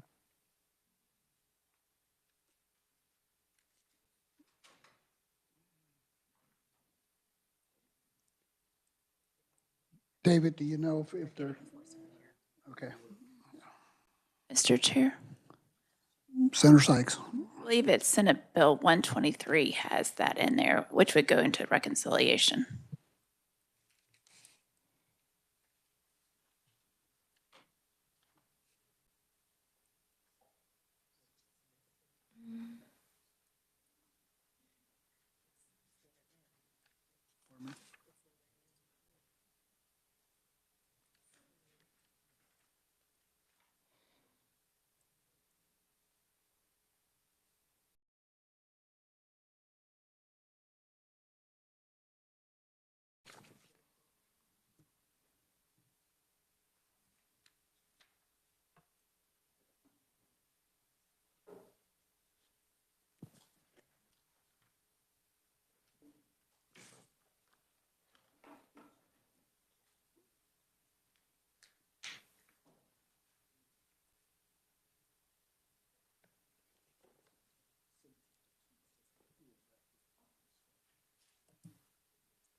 I've been informed that this is a different statute, so they're two different programs.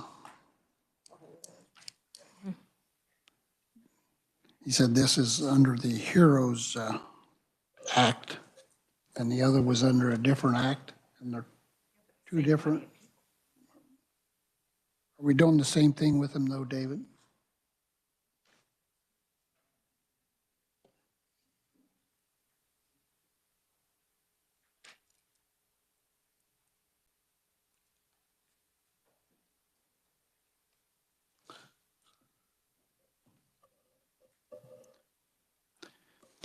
And if we okay this, and it isn't the same, it is the same, it'll cancel one of them out.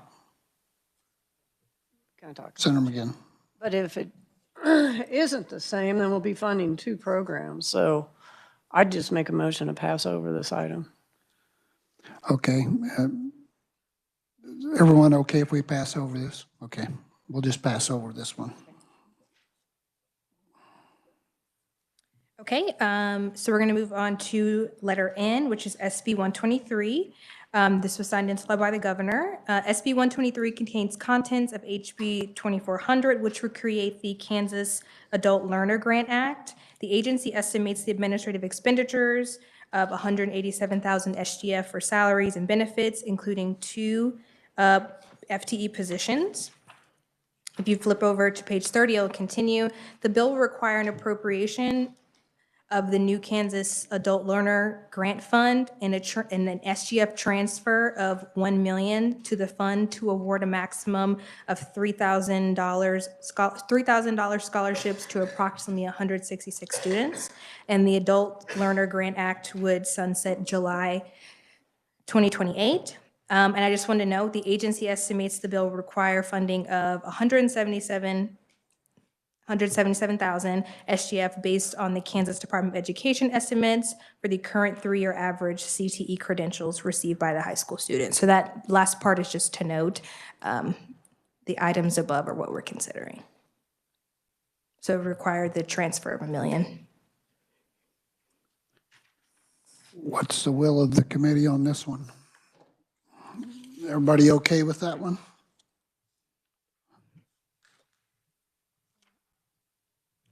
Okay, everyone all right with this? Okay. Okay, so that was Board of Regents. We're going to move on to the individual universities now. So consider the addition of 1.9 million SGF for Smart Kansas 21, Cybersecurity Center, and the Profit Aquatic Center. You can see below that you guys have already funded 510 for the science and math recruitment of teachers and the 1.1 cybersecurity. So the agency is requesting 300,000 SGF for the Profit Aquatic Research and Outreach Center, which provides specialized laboratory facilities to support the research programs of the Jones Endowed Professor of Aquatic Sciences for fiscal year 2024. The center also provides needed infrastructure and staffing to increase the state's capacity to conduct aquatic research, train future aquatic scientists, and expand K-12 outreach education efforts to better inform the public about the importance of water in the state.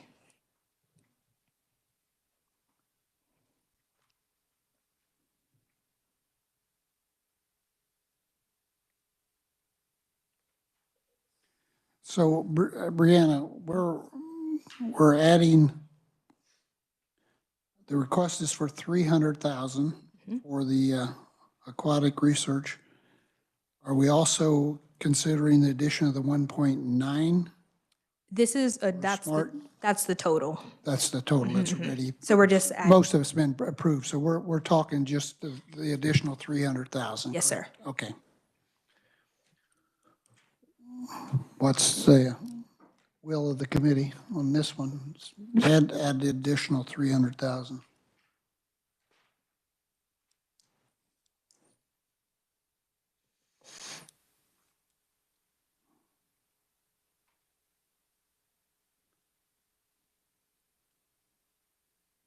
Everyone okay with that, or anybody not want to fund the 300,000? Okay, I guess we'll go ahead and okay that. If you want just some information about the projects you have funded, I described that in those last two paragraphs, just so you have more information about that. So we're going to move on to Fort Hays State. Consider the addition of 6 million SGF for the Student Success Center. The agency requests a one-time appropriation of 6 million SGF to construct a student center at the Memorial Union for fiscal year 2024. The facility will be used for academic advising, professional development, and career success support.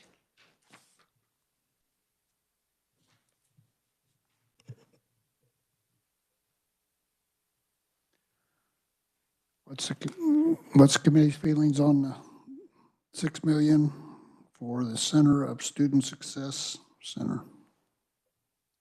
Senator Petty. Well, I recall, and I think it's here as well, but I recall when we, as a subcommittee, discussed this particular item, is the fact that this one-time appropriation will allow them to remove the $4 a credit hour that the students are currently paying for the debt service on the bond. So it will help to reduce the students' obligation that, of course, that they made at the time. So I think I think it's appropriate.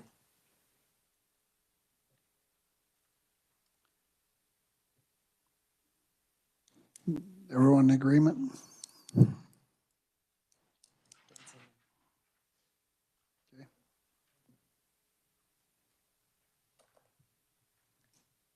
Okay, we will flip over to page 31 with Kansas State University.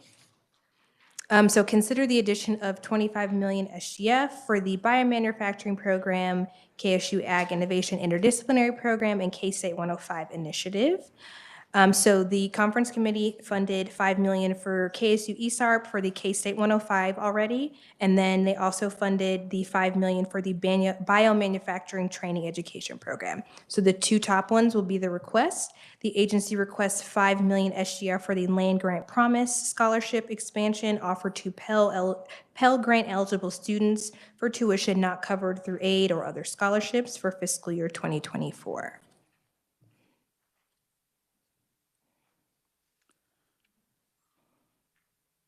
So this is an additional 5 million. Yes. What's the committee's thought on this one?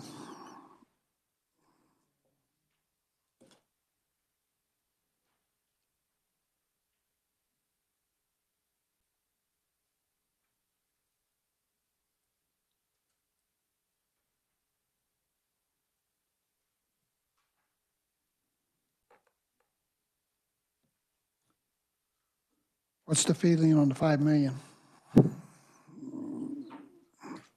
Questions, Senator Sykes? So this is for Pell Grant eligible students. Do they have to have received the Pell Grant as it's not covered through aid or scholarships, but would they have to fill out the Pell Grant to be eligible? But would they receive any money there? I'm not sure. I can clarify.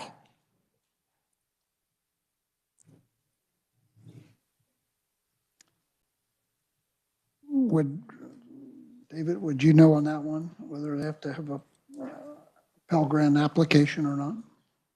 Don't.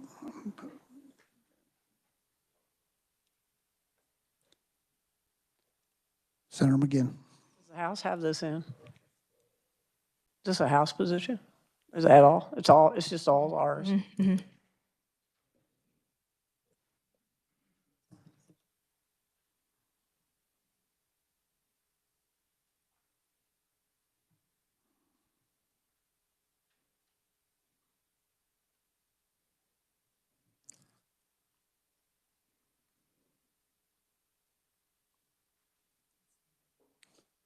Senator Fagg.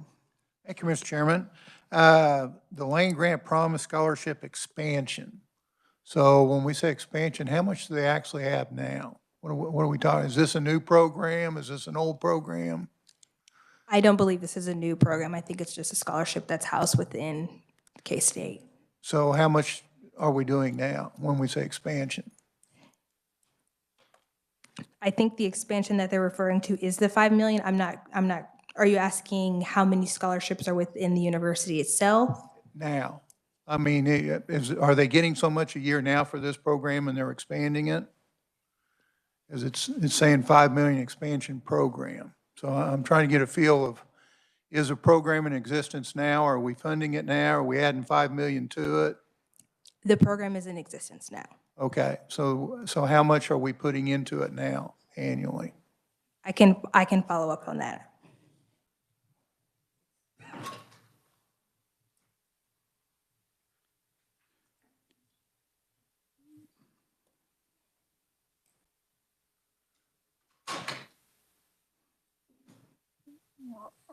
Are you able to check on that now, or are we just gonna I would have to, pass on this until we get the information? You want to wait until we get that additional? Okay.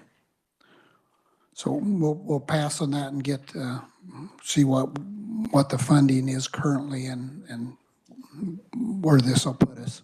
Okay. so the next request is 10 million SGF for the biodevelopment model in 2024. This is a one-time request that will provide capacity for pilot scale manufacturing, commercialization of biologics and pharmaceutical compounds and high containment. The agency states that the research partnerships will allow for the development of countermeasures for a broad range of current and future emerging diseases to fill the gap from proof of concept to scalable production. This request is to build out the shell space for the Biosecurity Research Institute, purchase equipment and support researchers and support corporate partners using the facility in addition to developing a business model for sustainability. And this is a one-time request also, correct? Yes. Senator McGinn. So is this the bio facility that we just built? The bio, what's it called? I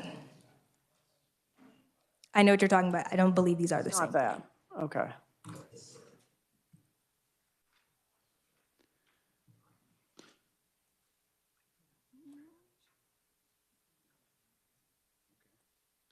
Senator Pendy has some additional information on the land grant promise scholarship. Senator Petty. Okay, I just went online and read. So it's offered at K-State, and it's to students from specific counties: Clay, Dickinson, Geary, Marshall, Potawatomi, Riley, Saline, Shawnee, Wabunsee, and Washington counties. And so this money here, they have to be, the question had been, they must be full-time, they have to complete the free application for federal student aid, the FAFSA, and they must be declared Pell eligible or show a household income of $60,000 or less to be enrolled in classes on the Manhattan campus or online. And they have to be a Kansas resident and live in a qualifying one of those counties I just mentioned. And so this funding here that's being requested would help those students that fit in, and this was set up in 22. This funding that's been requested would help them with those things that are not covered for tuition, not covered through the scholarship program. Does that answer the question? Senator Fett? Does it say the total amount, and did they use it all? I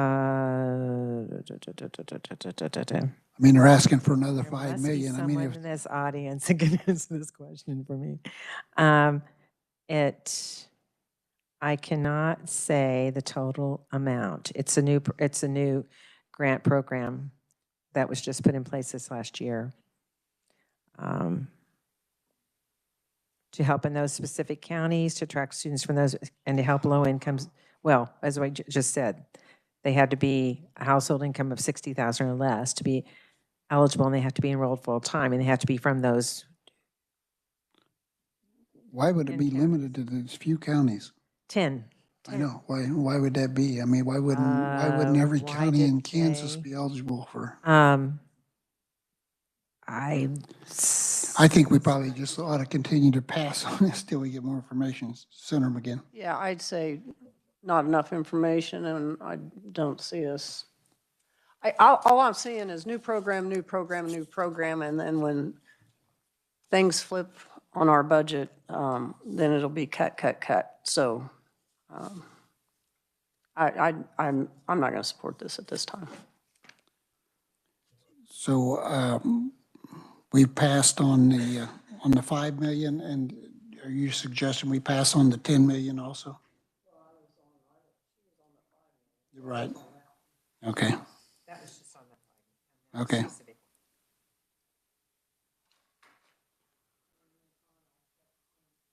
Okay. So, on the 5, Senator McGinn, are you suggesting we continue to pass, or you want to just not fund it? Don't fund it, okay. Okay, and Senator Petty would like to fund it, so. No. I thought you moved on to the 10. Oh, sorry. It is it is currently limited to the 10 counties, yes. No, the land grant promise. No. I mean, everybody's eligible for the Pell, but the land grant, I read you the requirements in order for a student, a freshman or transfer student to qualify for this land grant promise. That's what I was reading you the requirements for. And that, Okay. I thought you'd moved on to the next item. Okay, Senator McGinn.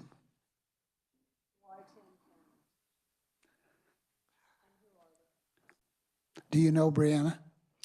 I can't speak as to why the 10 counties. So I think we'll just continue to pass on that one, and if we get more information, we'll just consider it. Okay, so move on to back on to the 10 million for the biodevelopment model. What's the, Senator Alley? Thank you, Mr. Chair. Can you tell us what the Biosecurity Research Institute does? I can tell you from what I have here. So I think this is the facility in which they're using to test some of these research projects versus what the biomanufacturing training is. It's just the education. So this facility would help them do those research projects. My understanding is this request is to build out shell space. So the space exists today, is that correct? Mm-hmm. And they're not using it today. And so where are they at today? Is this an expansion then of the program is what I understand, according to this? And who does it support? What? Are you talking about what community partners it would support or? No, what program? I mean, I'm assuming.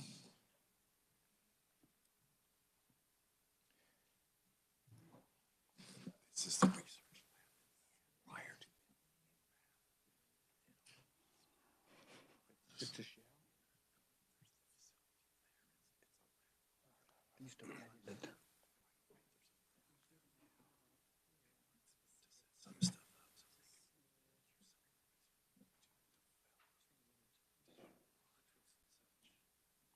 Yeah, that's, I think, what he's asking us. Brianna, I guess while we're waiting, your fourth request down here has to do with the biomanufacturing training and education program. Is that different than the biodevelopment biosecurity research institute, or is this the same thing or different, or? You've already funded the 5 million Right, for I know that? it's Yes. funded. I just wonder, are they different? Are they? Yes, so this is education and training. This is essentially the teaching of and the training of this program. Okay, so they're two different, okay. Correct, they are two different things.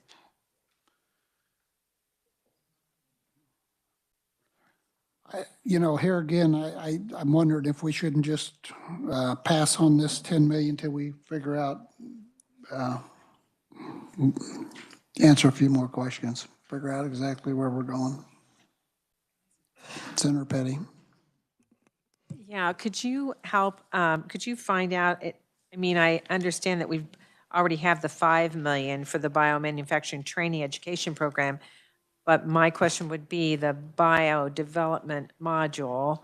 It says it's a one-time request, but does that does that $10 million investment there help with the training education program or the opportunities that are provided?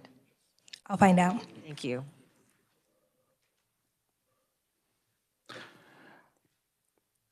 Committee, you think we should just pass over this until we get a little additional information? Everybody agreement to pass? Okay. Okay, so I'm going to move on to letter A for the University of Kansas Medical Center. Senate Sub HB 260 includes the OBGYN residency loans and osteopathic medicine scholarships. Provisions for Senate Sub HB 260 would include medical residency training for OBGYN as a part of postgraduate medical residency programs that would qualify for state medical student and medical residency loan assistance. Further provisions of the bill would increase the number of medical student loan agreements available at the University of Kansas of Medicine from 6 up to 12. The university indicates the bill would require an addition of 943,000 SGF to a newly appropriated OBGYN medical student loan account and 30,000 SGF to a newly appropriated OBGYN medical residency bridging loan account annually. The agency is requesting a total of $1 million SGF to implement the program.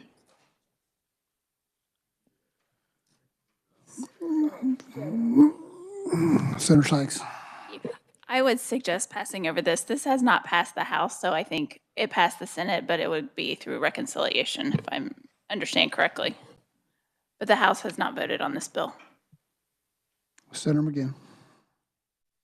I have a question. Do we have a great need for OBGYNs? Is that why this is coming up? Okay. That's generally why it is. That's just a question I have.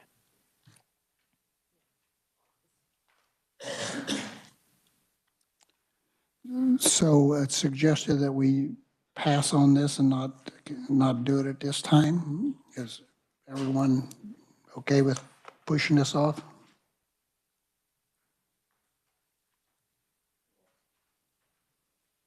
Senator McGinn.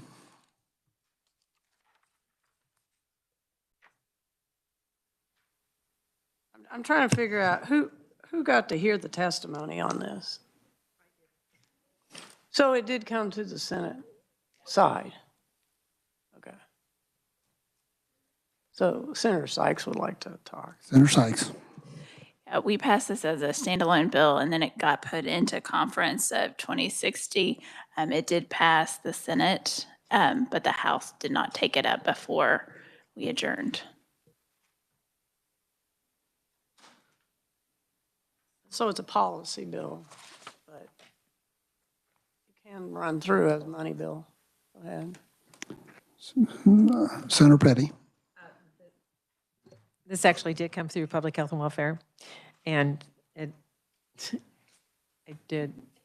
do sit on that Pass committee. Public Health and Welfare? Wow. I know. That should be a reason to fund it right there. Fund it. Surprise. It did pass public health, but it is an expansion of our residency loan program. It does, and there is a need for OBGYNs in the state of Kansas. And I mean, the primary reference was, of course, 2 rules, but it's throughout the state. So it did come through that committee initially, and there was somewhat of a discussion about the fact that there would have to be additional funds put in order to not draw funds away from primary health care, primary health physicians loan program, since this was an expansion. So I'm supportive of it. I'm good. Everybody good with it? Okay, we'll go ahead and okay it.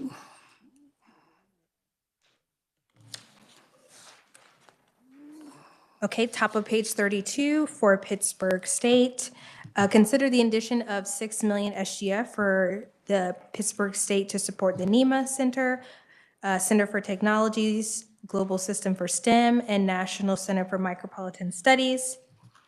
The agency requests 2 million SGF for PSU to create the Center of Emerging Technologies, which will expand course offerings and degree programs necessary for cutting-edge technologies that are growing across the U.S. and global economy.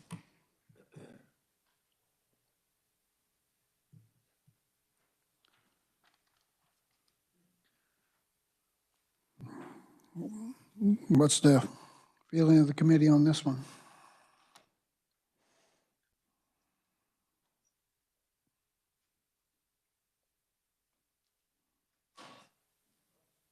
Senator McGinn. So I thought we saw STEM earlier as well. Is there any coordinated effort with our university systems that's teaching STEM and wants to make sure that it's trickling down to the K-12 curriculum? Is this? I'm not aware of anything, but that doesn't mean that it does not exist. It's just like we have a hodgepodge of stuff going on here when it maybe could be coordinated.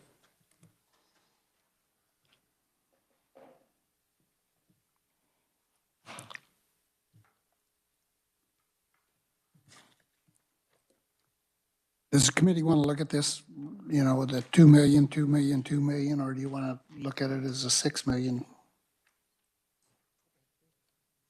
There are 3 different separate deals, so.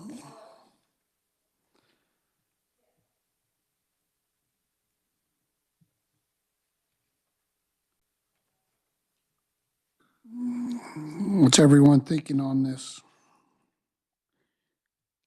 Why don't you read the other 2 also, Brianna? So see The how. agency requests 2 million SGF for the Global Center for STEM to improve teaching of science, technology, engineering, and math across the K-12 curriculum, as well as improved institutional alignment and outreach in technical education. The agency states that this interdisciplinary center will support increased research, education, and outreach capacity and impact, as well as facilitate improved internal and external strategic alignment and support the development of innovative continuing education and professional development approach to support Kansas teachers and students. And the next request, the agency requests 2 million SGF for the National Micropolitan Studies Program. Micropolitan areas are described as emerging metropolitan areas important for regional economic growth and are centered on a small urban core of more than 10,000 but less than 50,000 population, along with closely tied counties. Given the university's geographic location, mission, research, and working in supporting economic prosperity of the region, Pittsburgh State is positioned to take lead in this research and program development to support these areas of growth. The agency states that the establishment of their program will allow them to attract additional students and better position Pittsburgh State for federal funding for basic and applied research grants. And then that last one, of course, is what was already funded. The last one was funded, so. Yes. So committee, Senator Petty. So I don't know if you can answer this question, but it looks like of course, there are 3 different areas. One is emerging technologies, one is on student-centered, and one is supporting the counties within kind of around Pittsburgh, because it says 10 to less than 50,000 in population. And then we did fund the 4 million for the NIMA Institute Prove Out facility, which is looks like it's, producing local materials and products, providing skilled workforce, which seems to support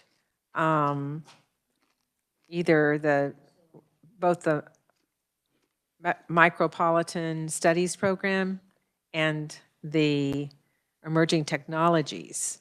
Do you recall any information about that? I guess you could say STEM, but because that's earlier on, but was there do you remember any information about the interconnectivity among these different requests? That's not the right answer. Thank you. Well, I would just say, it looks to me like that does go well with the emerging technologies and I mean, it works with all of them, but it kind of blends in a little bit more with the local economy more. Mr. Chairman, do you think we should pass on this till we have more information? I don't know, what's the committee feel like? Do you need more information on this to make a decision, or?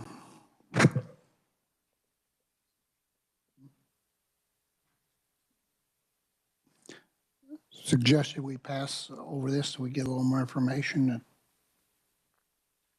Is that consent? Again. So when we're passing over these, are we coming back like tomorrow or something to?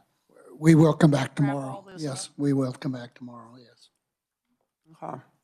And we'll have more information by then, I hope. You know, that's, hopefully we don't pass over very much, and what we do pass over, we can have enough information to make a decision that everyone's comfortable with or take our position. Thank you. Everybody's in agreement. We'll get a little more information on these in. On to the last one, Wichita State. So this is about that joint project. So you would consider an addition of 20 million SGF to construct the Health Science Education Center in Wichita. The Senate committee recommended reviewing the possible addition of 20 million to construct this center in Wichita, which is a joint project between WSU and the University of Kansas. The conference committee added $142 million from all federal ARPA funds for the Joint Health Science Center project for fiscal year 2024. The federal funds are split evenly, so $71 million goes to each university. So HB 2184 includes the $142 million from federal ARPA funds split evenly. So the request would just be for $20 million. And they were looking at a total cost of $200 million or a little more, is that correct, or? I can get you a number.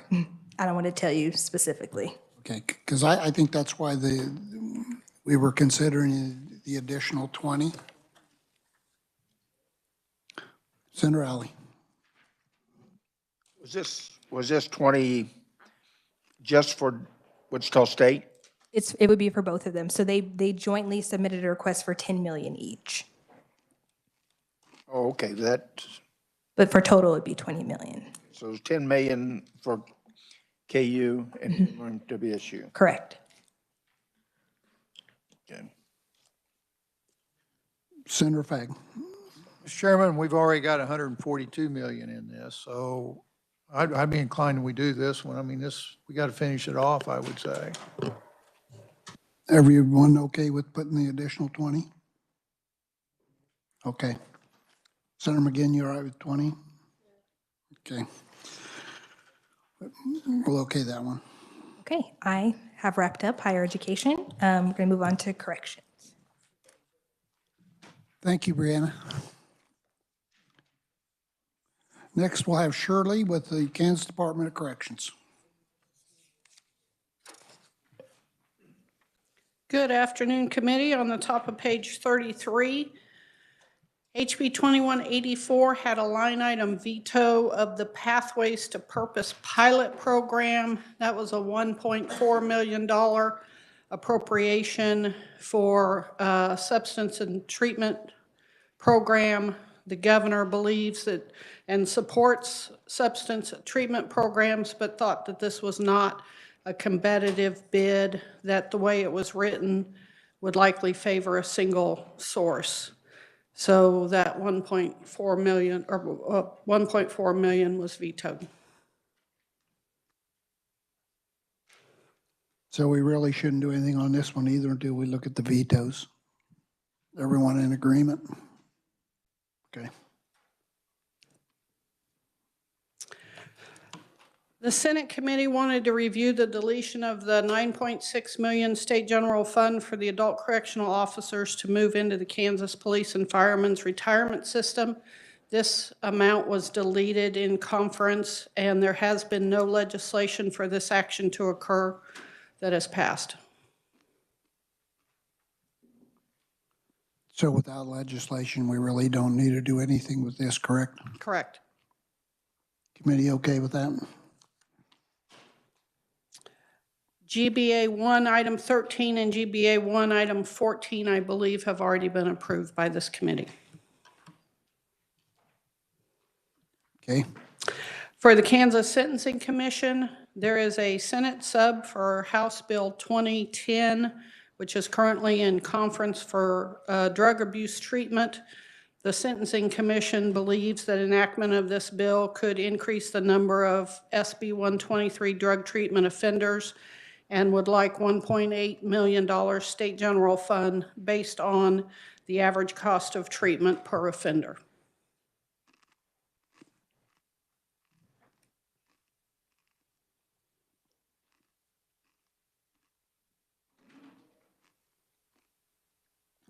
What are our thoughts on drug abuse treatment?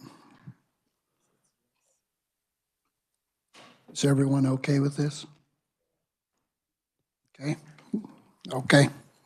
That's all I've got for you. Thank you, Shirley. You bet. Next, we'll have Kansas Department of Ag. Luke?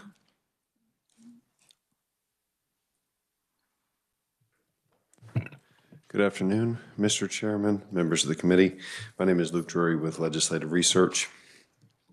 Page 33, Department of Agriculture, item A, additional water structures position. This was came from the conference committee. The conference committee deleted 114, 107 SGF, and 1 FTE position to not add additional personnel in the water structures program and requested to review again at omnibus. The agency had indicated that the position would help to restore some stream obstruction services.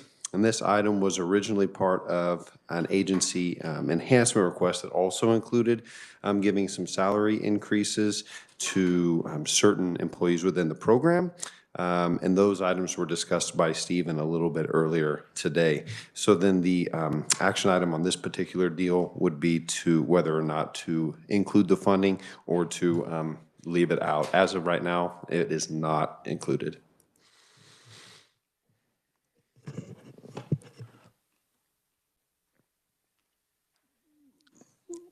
Senator Kirshen, did that water, I guess, came through your committee? Is that something you have a feeling one way or another? Delete it out.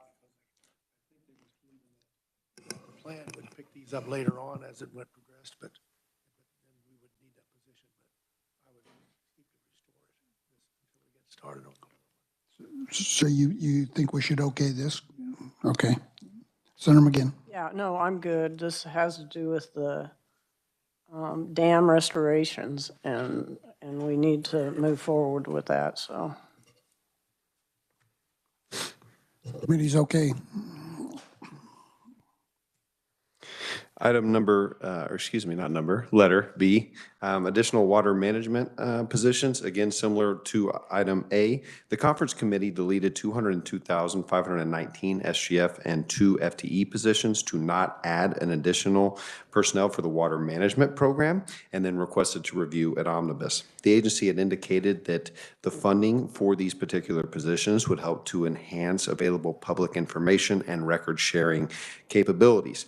Similar with item A again is that this enhancement was also part of an enhancement to give existing staff salary increases. Stephen again touched on that a little bit earlier. So again, the action item on here would be to add that back. That would be the will of the committee as it stands right now. The funding and the positions are not included in the budget.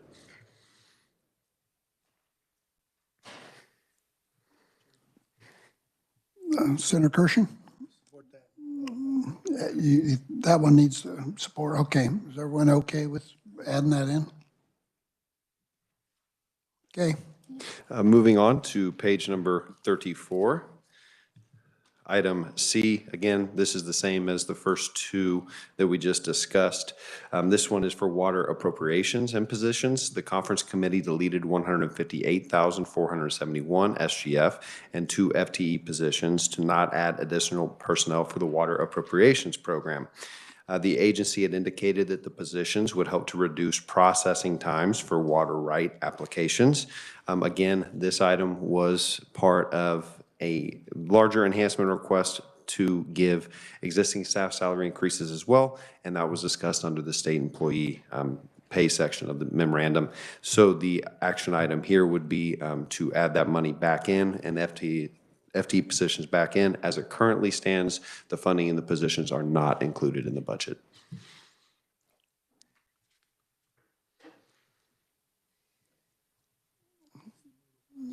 Senator Alley. Thank you, Mr. Chair. Maybe I'm hearing something that I'm a little confused on, but this is to request that included salary adjustments within the program. Is that correct? Did we not approve salary adjustments just earlier today? Mr. Chairman, my understanding is that under this particular item for the salary increases that were agency specific is that that the committee did not adopt that. Senator McGinn. So we're on C, correct? So used to getting off. So this has to do with water right applications, and right now we're in a drought. And this is when all those quick fixes we put in, 5-year revolving fund, LEMAs and things like that, and they need the ability, they need somebody to do the paperwork because paperwork has to be done now. So they don't have enough people to do that, and so I would support this.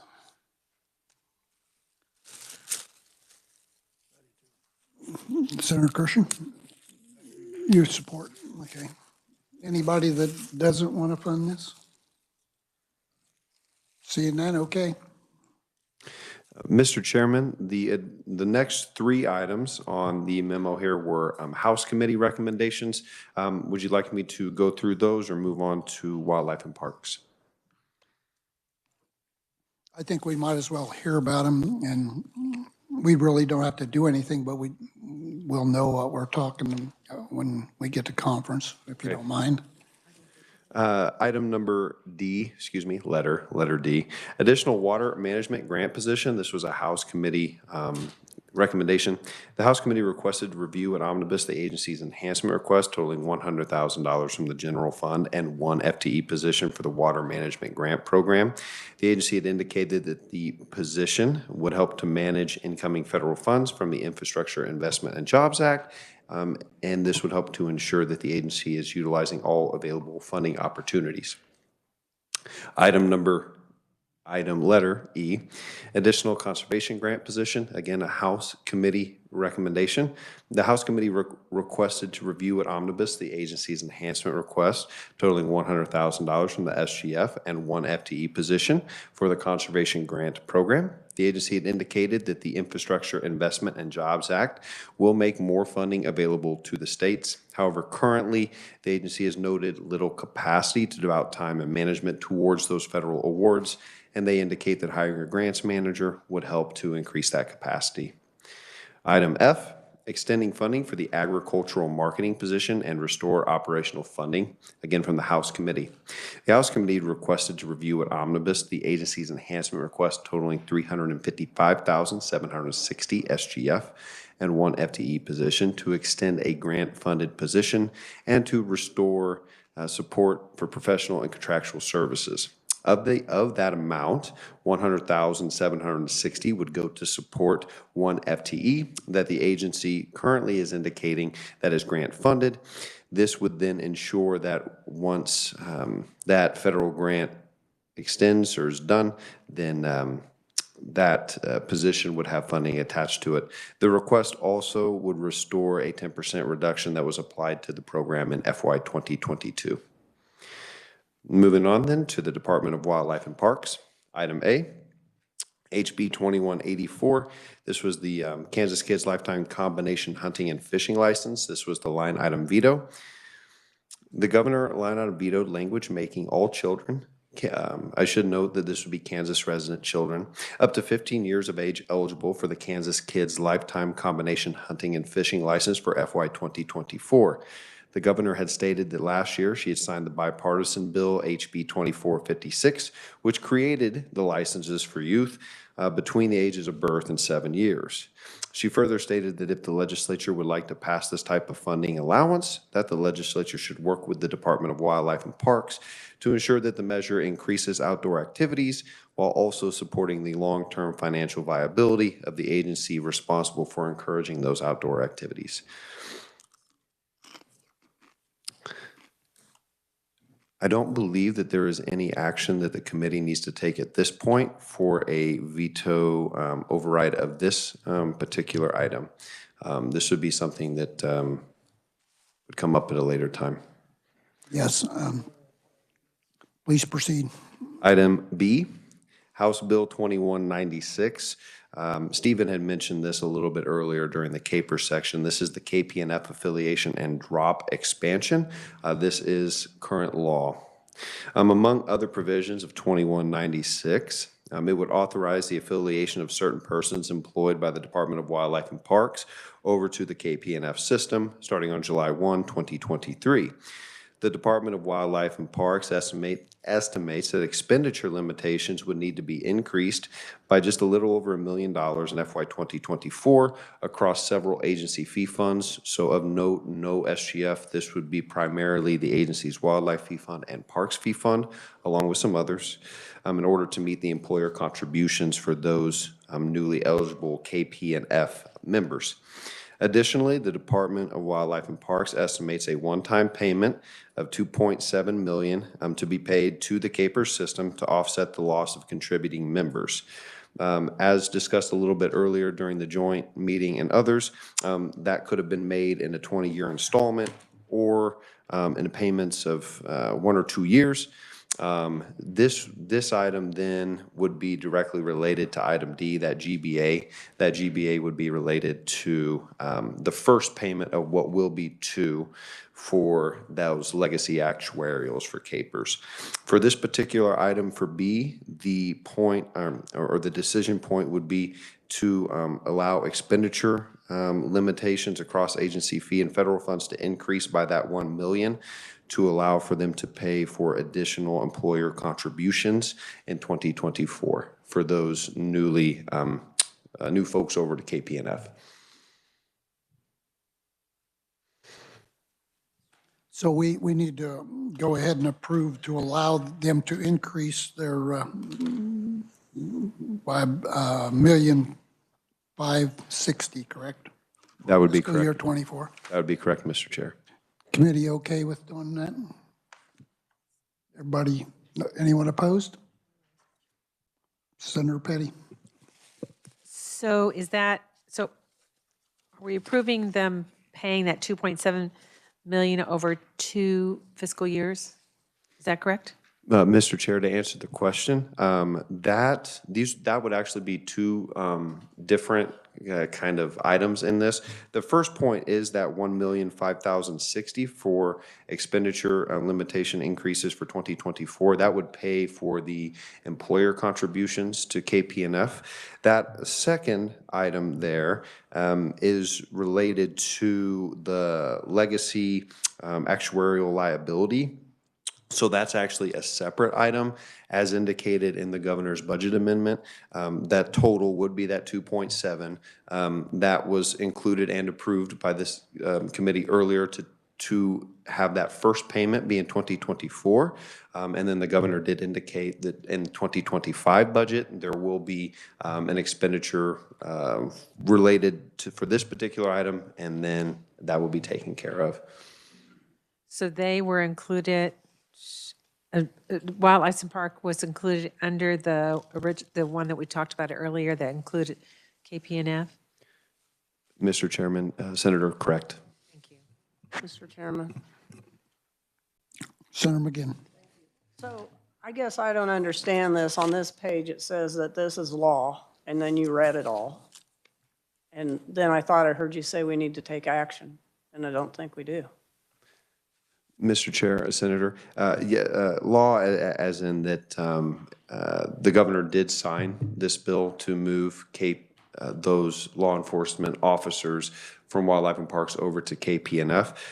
With that said, though, there would still need to be an expenditure limitation increase because that budget was passed with those law enforcement officers still being on traditional capers and didn't include the increased employer contributions. That won't come through the reconciliation bill? There's a reconciliation bill that does policy money.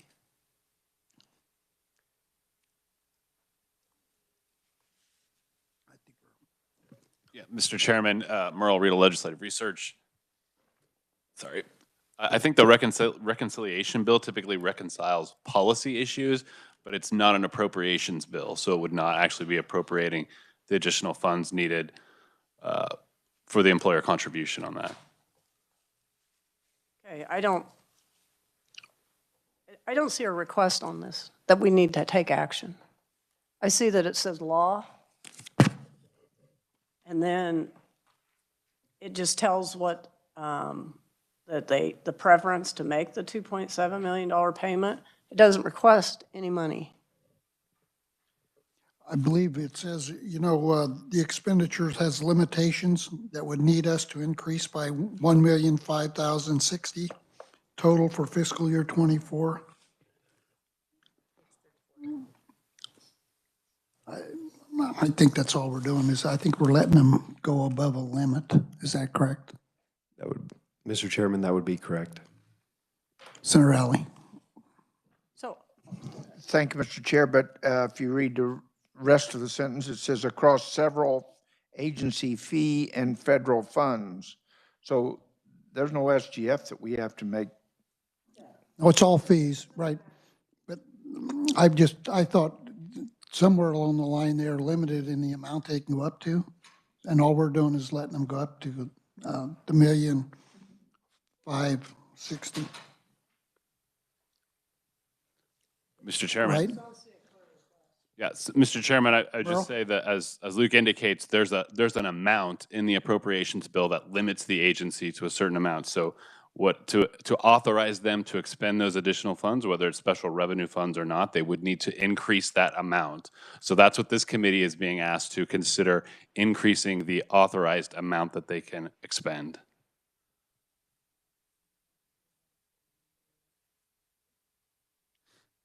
Everyone okay with it, expanding the amount they can use? Okay. We're okay with that. Turning over then onto page 35, this would be item C. This would be for House Bill 2039 for Lehigh Portland State Park. Among other provisions of HB 2039, does require the Secretary of Wildlife and Parks or the Secretary's designee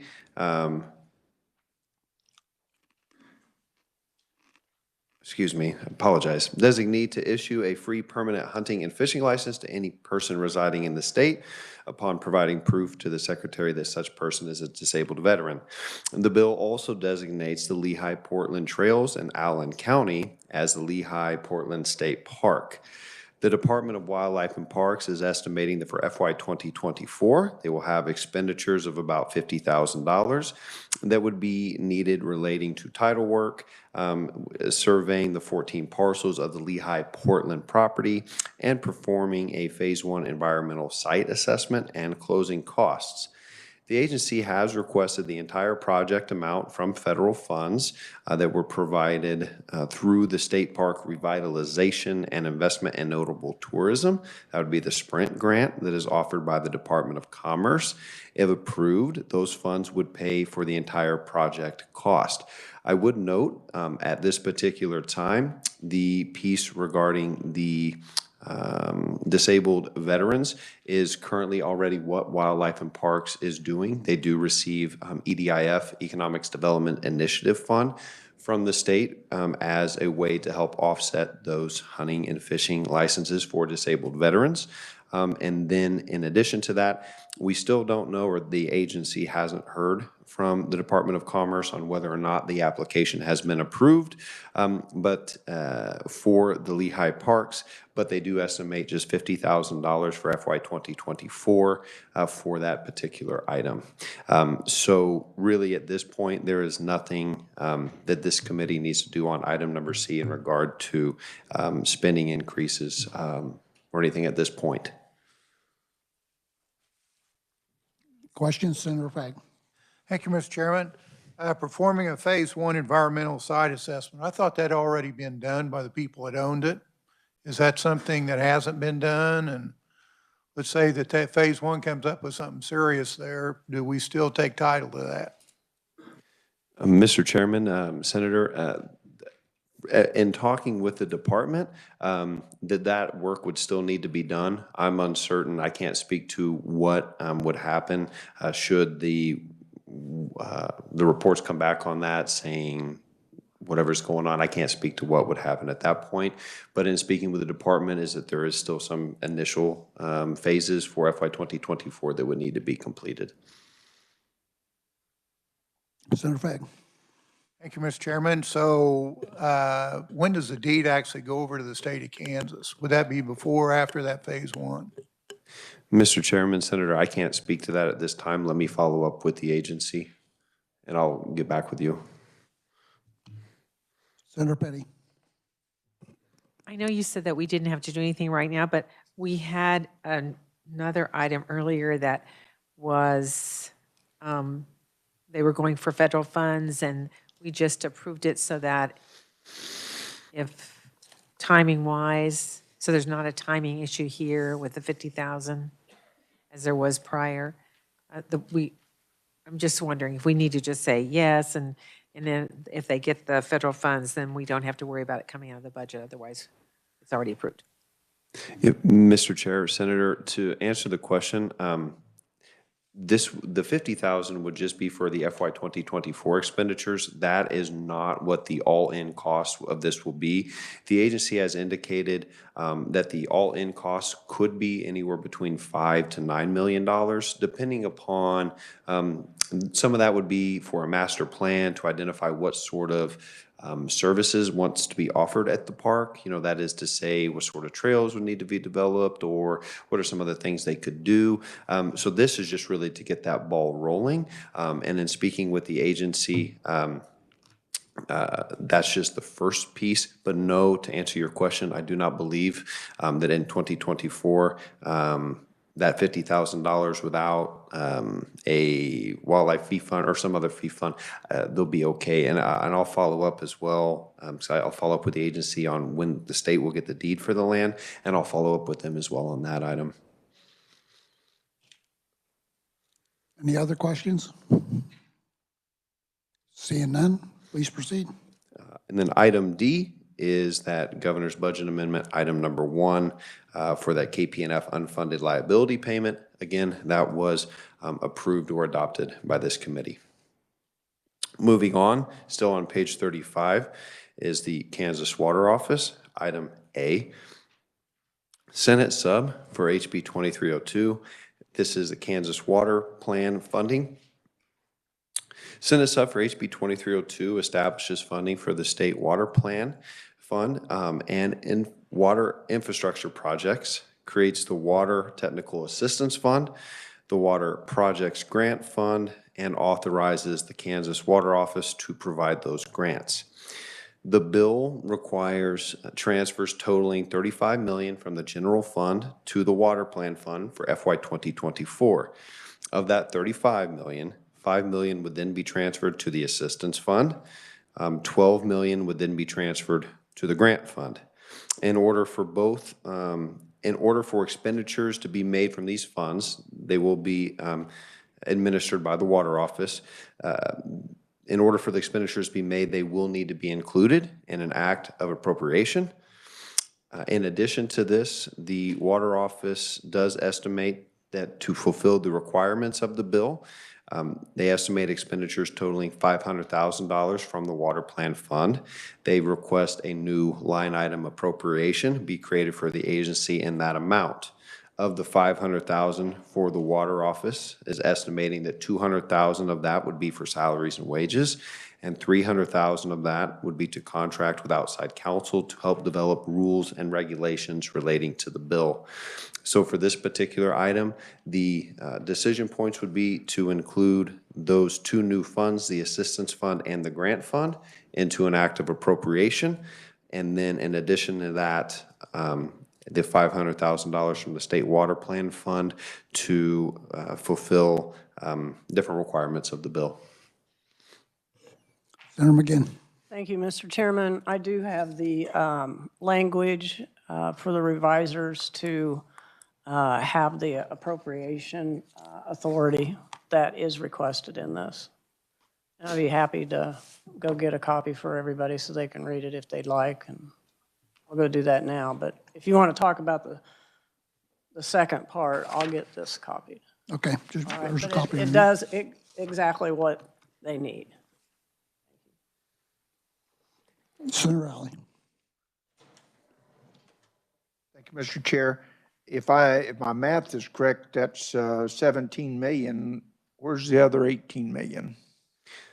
Mr. Chair, Senator, that would be correct as it stands right now. And I think I do have, Stephen, do I have the water plan fund table back there on the blue?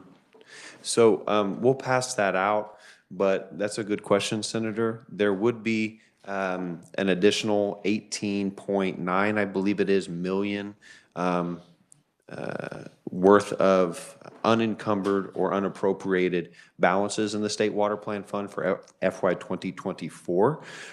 So as it stands right now, that 18 million would essentially just be sitting in the state water plan fund unappropriated unless this body or state finance council, whomever, appropriates those funds. I would note too that table is updated to include that increased $35 million transfer authority, and then also too with new funding that was approved by the entire legislature and signed, and expenditures from the state water plan fund for 2024. Other questions?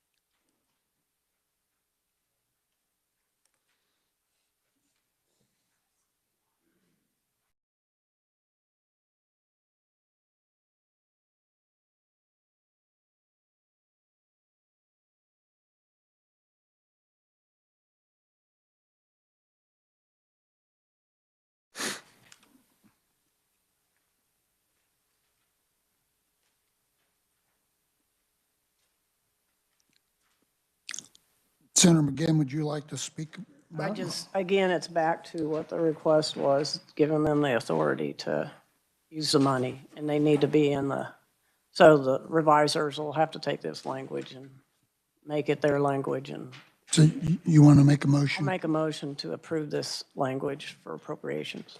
Do we have a motion? Do we have a second? Second by Senator Kirshen. Any questions or discussion? Seeing none, all in favor? Opposed? Motion carries. Thank you, Mr. Chair. The last item that you all will hear from me today is for the Water Office, item B, water storage debt. This is for the Milford and Perry Lake reservoirs. This was from the House and the Senate committees both. The governor had recommended expenditures totaling 53 million SGF in FY 2023 to pay off water storage debt associated with the Milford and Perry Lake reservoirs. Both the House and Senate committee deleted the funding and requested to review it omnibus. I will note that in much more detail, this information regarding the water storage debt can be found with the state treasurer's office. And for this particular item, there is no decision point that needs to be made as indicated. The State Treasurer's Office has that information regarding the water storage debt located within its section of this memorandum. Okay, any questions? Senator Fagg. Thank you, Mr. Chairman. That 53 million, the actual payoff is like 51,800,000 and some thousand before on June 30th. So I'm just, does that 53 mess us up? Because really what we're doing is 52. Mr. Chair and Senator, that 53 is currently out of the bill. There's nowhere in there. I will indicate that the 52 million, as you had indicated, Senator, is included in 2184 and in 2302, I believe. So that is double appropriated. So I would indicate that that's why in the State Treasurer's section of this memorandum, there will be some items for your consideration regarding cleaning that up.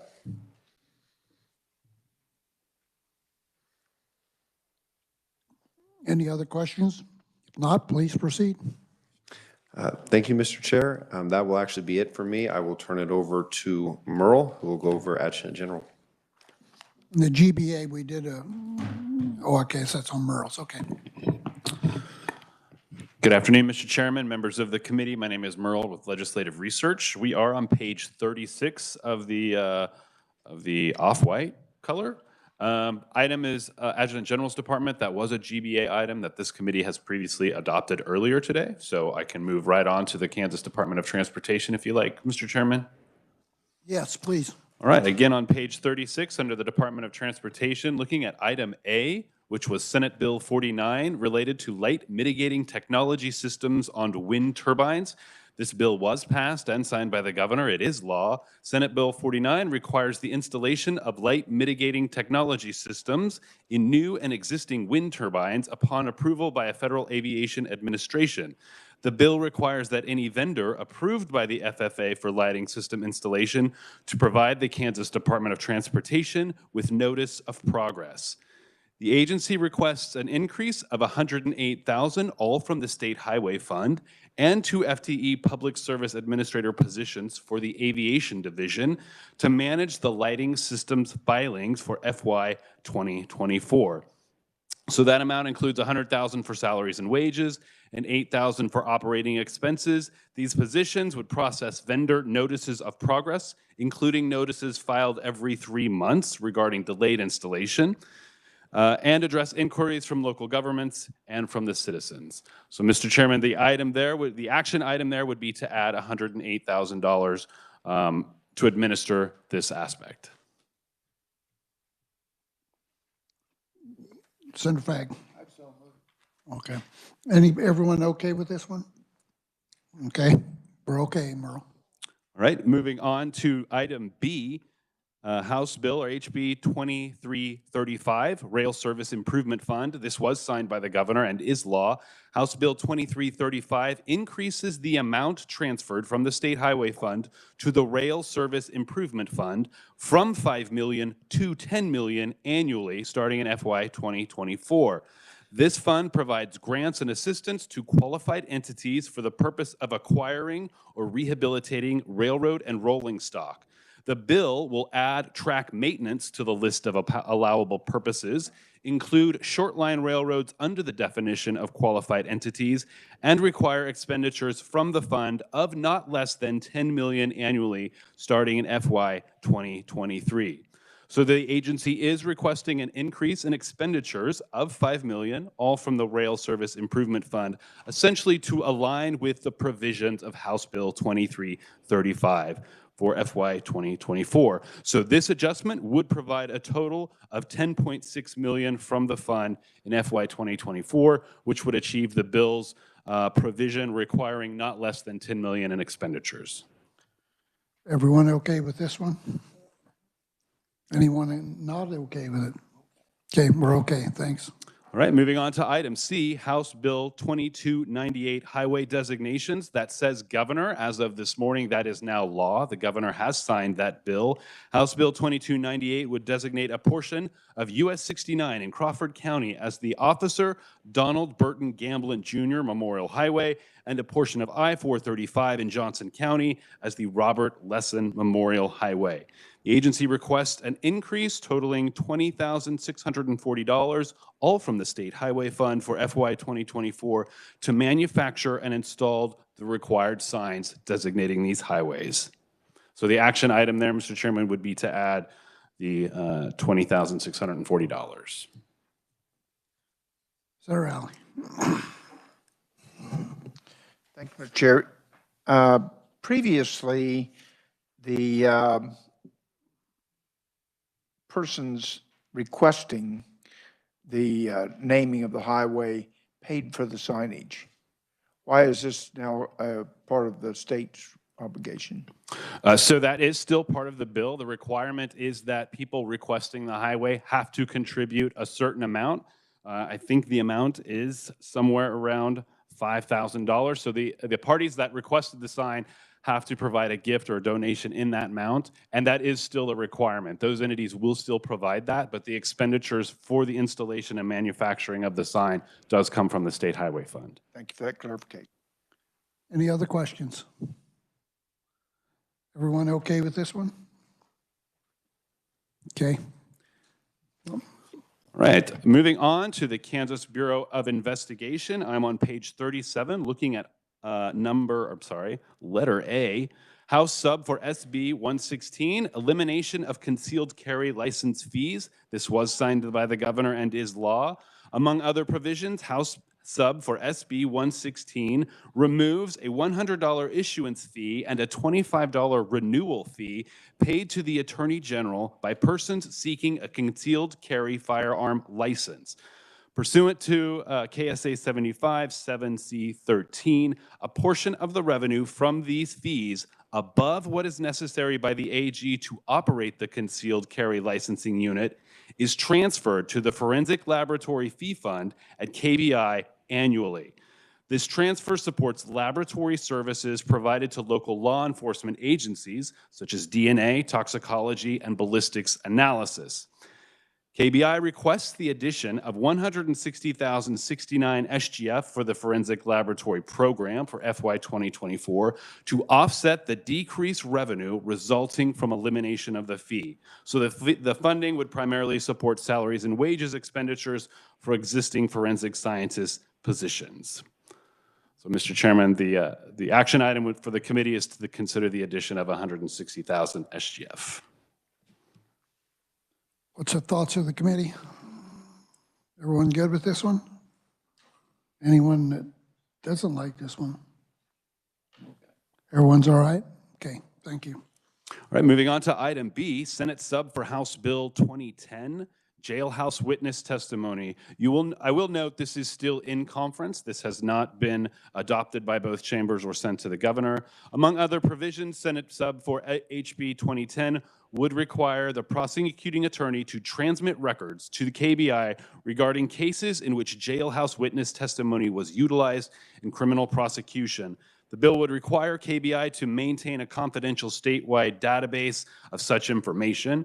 Agency states this would require the addition of 182,180 SGF for security measures associated with administering the jailhouse witness database for FY 2024. Agency would expand the existing criminal justice information system to include this new database.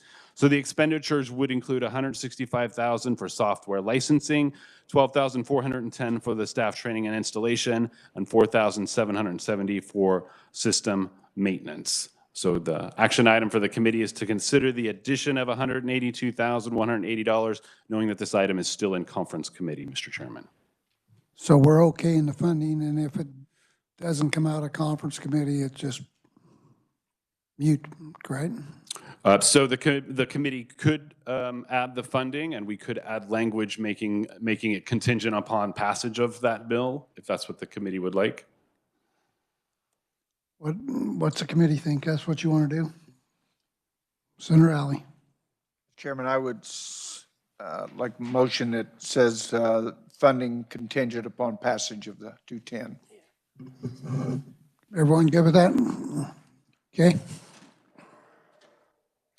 All right, moving on to item C, postmortem toxicology pilot project. This is an additional item for the committee to consider. The agency requests the agency requests 37,000, all from a newly created federal substance use disorder fund and one FTE position to hire a temporary forensic scientist for a pilot project that expands postmortem toxicology services at forensic laboratories in FY 2023. The agency requests 37,873, all from the same federal fund, to continue that project for part of FY 2024.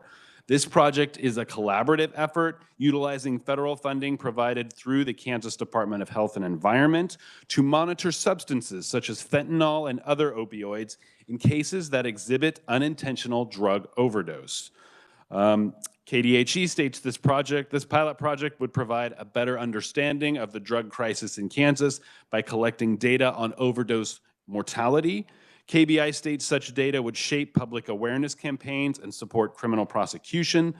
A memorandum of agreement between KBI and KDHE would make the project effective from May to August of 2024, with the option for KDHE to seek further federal funding if the project is beneficial. So, Mr. Chairman, the action item is for the committee to consider adding funding in FY 2023 and 24. This is all from federal funds provided through the Kansas Department of Health and Environment. Everyone good with this one? Anybody opposed? We're okay, Merle. Mr. Chairman, that concludes my portions for the Kansas Bureau of Investigation. So I think we are ready to move on to the next section, which will be on page 1. You've made it all the way back to page 1, and I'll be followed by Megan Leipold. Thank you, Merle. Welcome back, Megan. I guess you never left. Thank you, Mr. Chairman. So like Merle said, we are back on page 1 with KDHE Division of Health. The first item for KDHE Division of Health is House Bill 2264. This is amending the Women's Right to Know Act and has been vetoed. Should the veto be overridden, however, the agency has requested one additional FTE position and $85,000 SGF for salaries and wages, administrative and printing costs. The fiscal year 23 funding is to help ensure compliance when the bill becomes effective July 1st.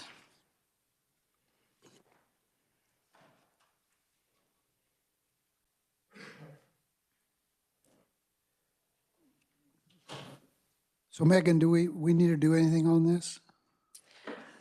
You can pass or you can choose to fund it should it be, the veto be overridden. Contingent on an override. Senator Fack. Mr. Chairman, I'd make that motion. We have a motion, second by Senator Alley. Questions, Senator Alley? Perhaps we should do that on all the vetoes that we looked at today. Sure. Subject to approval of override if possible.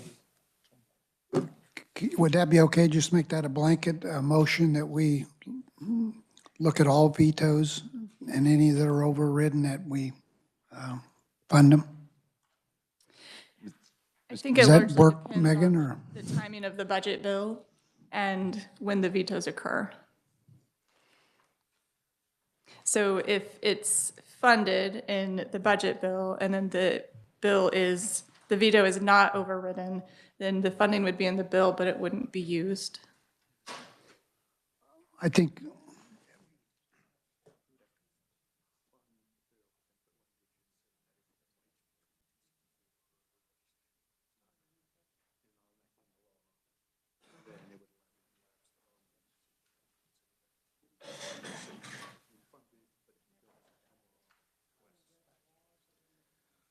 So I guess the motion needs to be that we fund if it is overwritten. If not, we lapse it back. To add language of We the, lapse it, yeah. Mr. Chairman, this is Merle. Could I just clarify, are you just talking for KDHE, or were you talking about other items that were discussed today? I think Senator Alley, would you like to? All vetoes, if they are overridden or not overridden, that they're funded or not funded.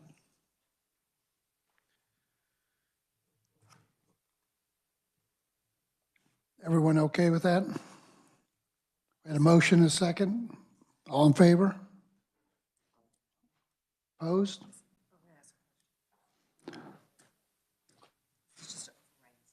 It just, instead of going through every one of these individually, we just, not a veto one. Anything on the veto that would require funding would get funded, and if not, it lapses back. Instead of doing just the first one, you want to do more. Okay, Megan. item B is a similar situation. It's a vetoed item. This is Senate sub for House Bill 2344, which establishes the child care licensing requirements. These are requirements related to fees and child staff ratios. The agency requests an appropriation of $477,000 SGF, and this is to make up funding for those items that would have been funded through annual licensure fees, which the bill eliminates.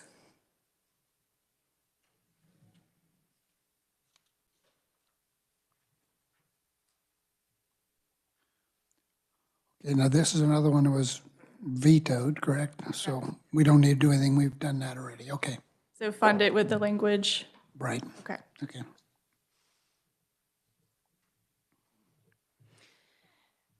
Item C is a House item. They wanted to review the addition of 20 million SGF for hospitals to compensate for care of uninsured patients for fiscal year 2024. Would you like me to read the information for that? Senator McGinn?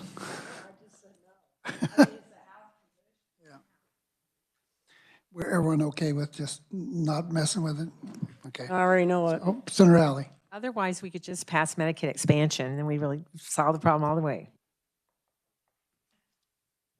$20 million doesn't go too far when you're talking about 1.3 billion.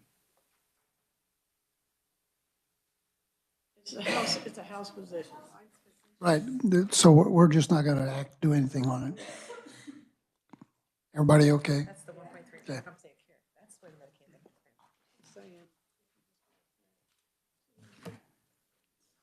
Please proceed, Megan. All right. Item D is another House committee position. This is to review the increase in the governor's recommendation of 92.5 FTE positions in the 2023 approved budget for KDHE Health.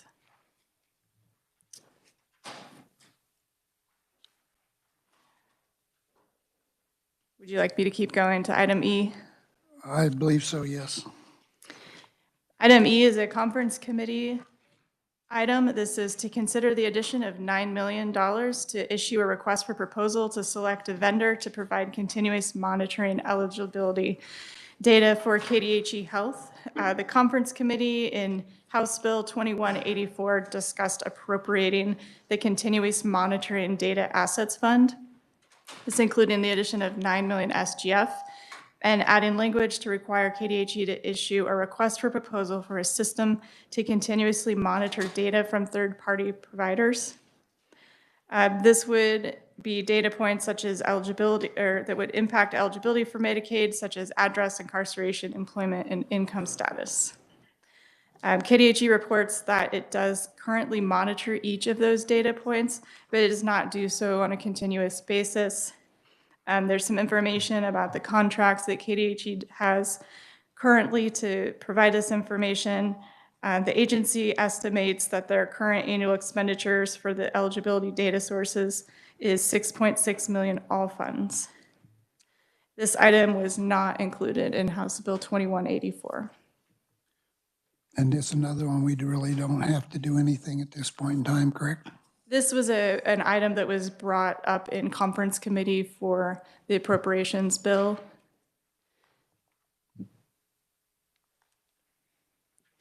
And it was brought as a Senate item. Senator Petty?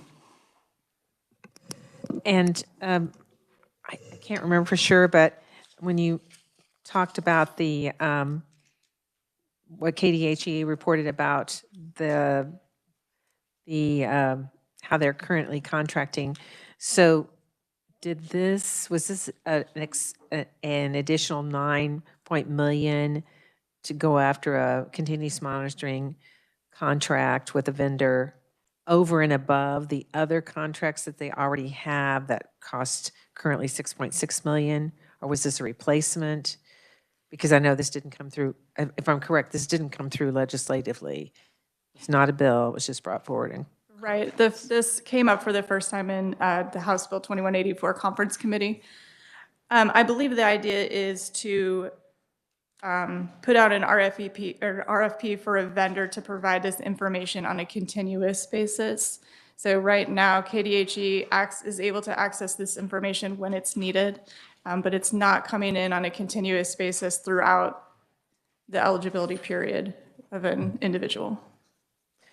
so could that mean that the 6.6 that's already all funds that's already being spent would continue along with an additional $9 million for another contract if this was approved? I don't think that both would be necessary. One is providing the data points as needed, and then the $9 million would be a contract that would provide it on a continuous basis. Yeah, it's just that these contracts are going through 24, current contracts. Yeah. Right. Thank you. Senator McGinn? Thank you. And back to Senator Petty's point, I mean, this didn't even come through the subcommittee process at all. And the first I've seen this, somebody did bring this to my attention. So it's a sole source contract that we're going to give to the same company and pay more money. And it's the information I have is that they already received some of these services for free. And I'm not so sure, I'd like to know how many states they're in. And then it is also my understanding that they promised savings, but the savings information came from that company only. So we're already using this company, and it sounds to me like that we already have access to all this other information that's for free. So I think that we would really be rushing this. This is something I think if it's a great deal, maybe they ought to come back through the subcommittee process next year. Okay. Well, and I was going to suggest that, because I'm like you, I have very little information on this. Maybe we can see if we can get information by tomorrow or something on it if you want to look at it. I've looked at it. I'm not interested. But that's fine. I just, because it's something I'm not familiar with. the appearance of how it came forward is what troubles me a little bit, so. Senator Petty. Well, I think the other point would be is that we currently have contracts that go through 24, 2 other contracts. So if it actually had some validity, it could come back next year, and then those contracts would then be expired, so we wouldn't have duplicate contracts for similar things. Everybody good with that? Look at it. Okay. So we'll look at it next year or at subcommittee next year. Is that what you suggested? Okay.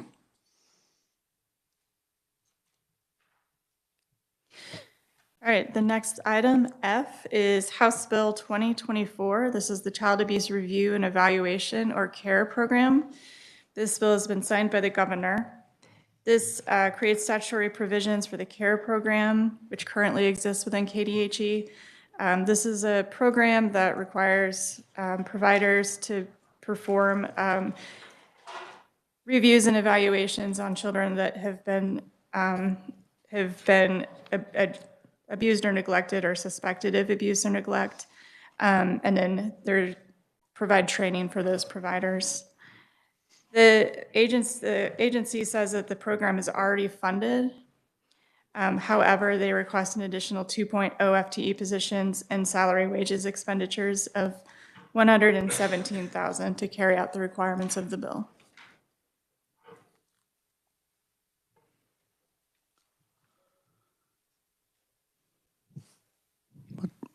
What's everyone thinking on this one? Senator Alley? Thank you, Mr. Chair. Upon approval and signature by the governor into law, we ought to fund it. But if it does not get, if it gets vetoed, then it goes through the veto process. Okay, everyone okay with that? Okay.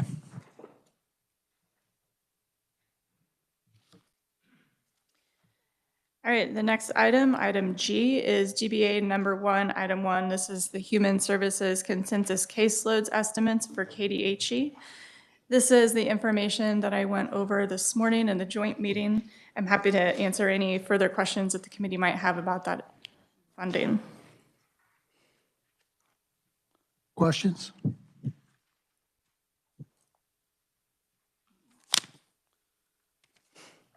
Okay. All right, we're going to skip several pages to page 5. All the information between there and here is just the Human Services Caseload Memo content. This is moving on to the Office of the Governor. This is regarding GBA number 1, and I believe the committee's already been over the GBAs.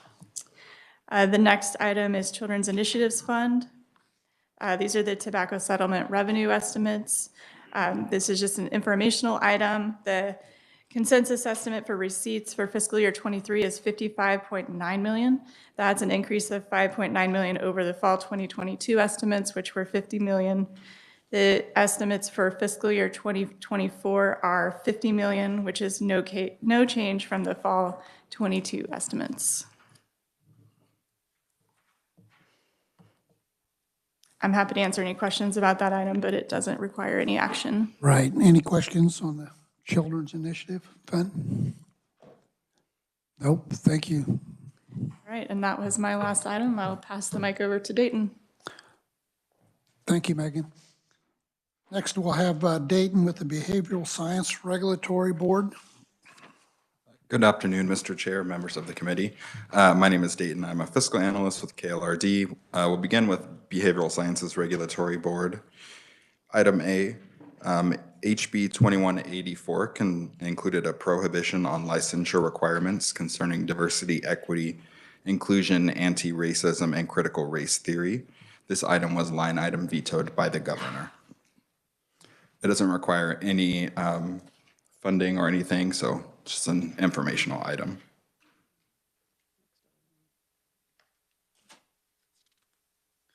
Any questions? Seeing none, please proceed. Thank you. Item B, sub for SB 131. This concerns application processing for the BSRB. This legislation requires the BSRB to issue decisions on completed applications within 30 days. Typically, the agency currently does that within 30 to 45 days. So this would require some additional work on the agency's behalf. If you turn to page 6 at the top of the page, the agency requests an increase in its expenditure authority totaling $96,352, all from the BSRB fee fund and the addition of 2 FTE positions. This request is for fiscal year 2024 and fiscal year 2025.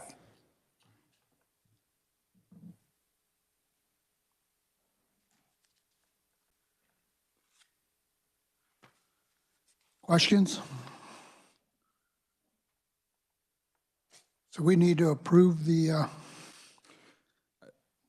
request for $92,000. Mr. Chair, I should have noted this is a conference committee item, so the CCR has been drafted. It has not yet been taken up by either chamber, but if it were to be taken up, this is the agency's request to fulfill the requirements.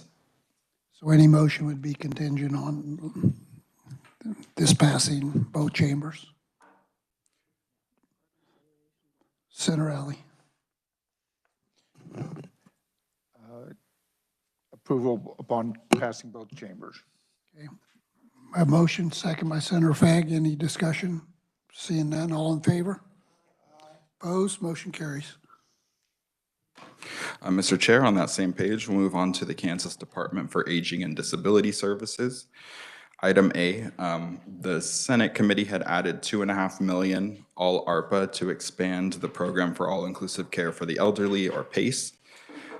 This was added in HB 2184. The governor did line item veto this item. As we go through the rest of the items, you'll see that she also added a governor's budget amendment to fund this instead of ARPA with SGF and to move the funding from 24 to 23.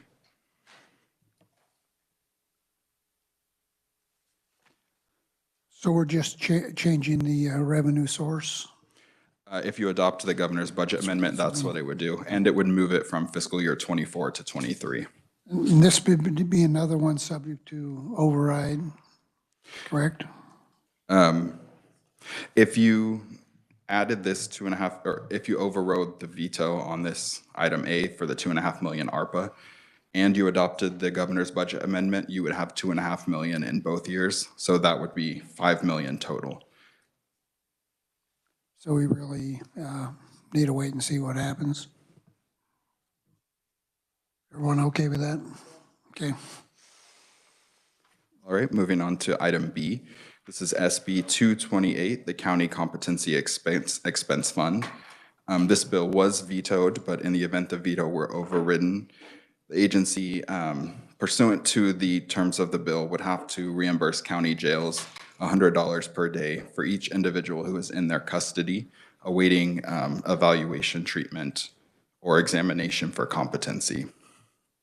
The agency estimates this would be $14.3 million as an expense to them.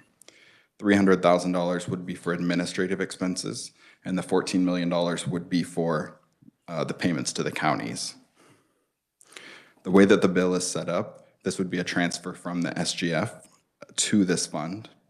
So no appropriation is necessary at this point to fulfill the actual transfer to the counties. If you were to add funding here, it would be the $300,000 for administrative expenses, as well as the appropriation of the fund itself. So here again, it's a contention on a veto override. Senator McGinn.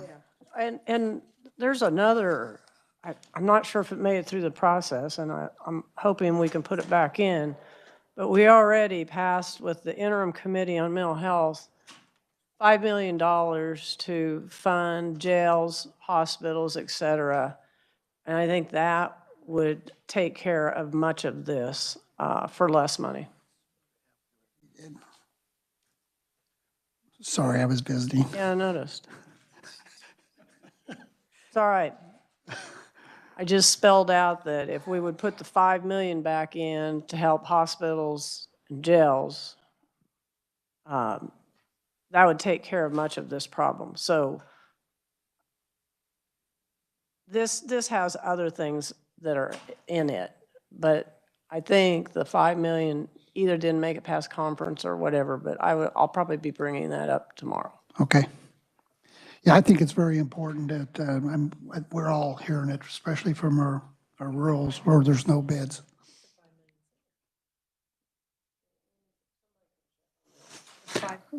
Dayton? The $5 million was added. The result of the conference committee was the House position to fund it within existing resources. So there is $5 million.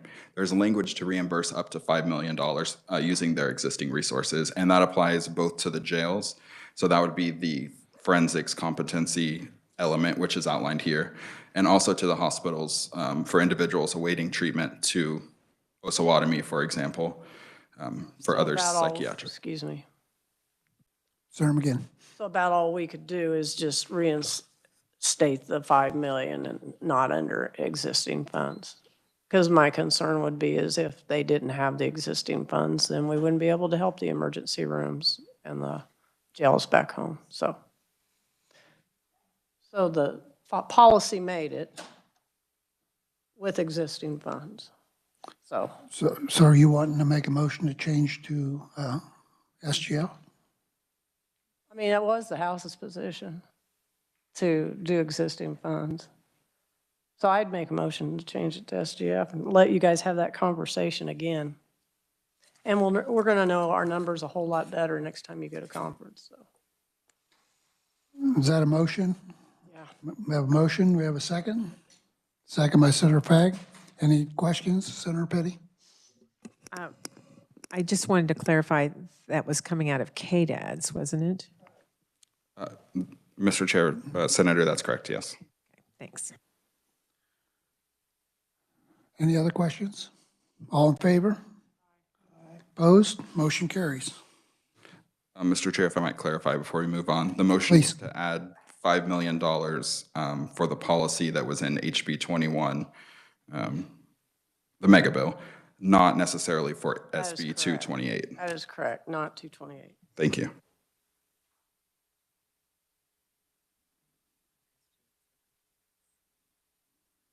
Yes. Okay, please proceed.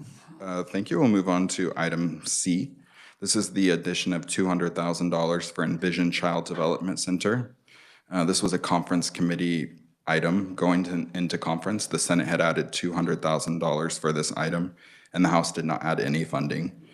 The conference committee requested to review the item at conference or at omnibus. Committee, I might mention that when we did conference on this, the House had some issues with the person that's in charge that runs this corporation, and I think we were going to try to get a little bit of additional information. They was concerned on the salary. Yeah, so I think if it's okay with everyone, we'll try to get a little additional information for tomorrow and look at this. Senator Petty. Thank you, Mr. Chairman. So when you talk about getting more information, are we talking about more information for what was the Senate committee's position of 200,000, or more information for the request of 400,000? I think it would be for looking at the total, yes, the whole thing, and just making sure that, because I think our position was very strong that we did want to fund this. You know, I think it's an important program, and but our position was 200,000, right, not 400,000. Right. Yeah. So, I mean, they requested 4, we did 2, and I think that looking at this, we would want to keep our position, but you know, maybe we go into conference offering it at 4 and end up with 2. I mean, that's. I think it's important that we fund it.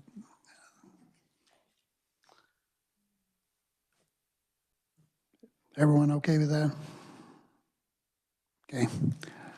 Dayton? Okay, moving on to item D. This is the GBA related to human services caseloads. This would be the KDAD specific portion. I'll just give you a brief run through, beginning on page 7. The first section is KDAD's CanCare Medical. The estimate for KDAD's is $1.3 billion, including $399 million SGF.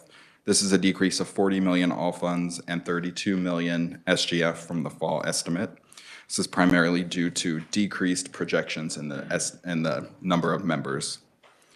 The next section is KDAD's non-CanCare for 2023.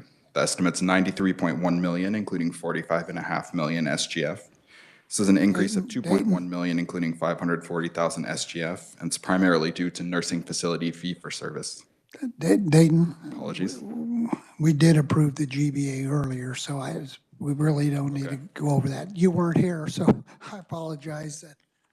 And the remainder of my items are GBAs, so I think you're ready for the Board of Pharmacy on page 8, unless you'd like any information on any others. Yeah, we did hear it all earlier. Actually went over it twice, so I don't think we need to do it again. But thank you. Next, we'll move on to the Board of Pharmacy, and we'll have Charday.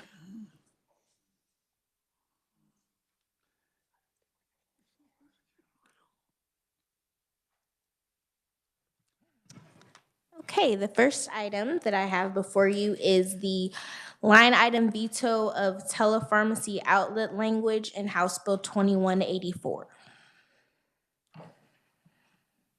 And I'm just gonna move on. And the next item is on the top of page 9. And it is House Bill 2292, the Kansas Nonprofit Apprenticeship Grant Program Fund. This bill has 3 different funds in it: the Kansas Nonprofit Apprenticeship Grant Program Fund, the Kansas Educator Registered Apprenticeship Grant Program Fund, and the Engineering Graduate Incentive Fund. And in order to expend the dollars that are included in this bill, the legislature would also need to create the fund and appropriate the funds.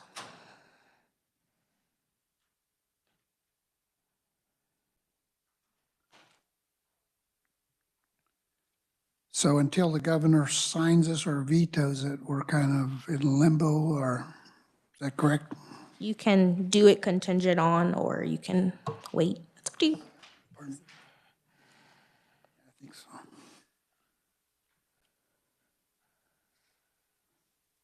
Senator Alley, is this one that you had offered earlier?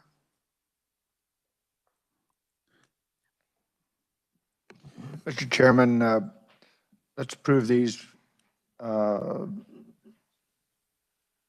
the action of the governor. If she signs it, we'll go ahead and do that. Okay, so funding would be contingent on signing of the bill. That's a motion. We have a second? Okay, we need a second for Senator Fagg, and we've got questions. Senator Alley. Could you go the Engineering Graduate Incentive Fund? Is that similar to what we did earlier?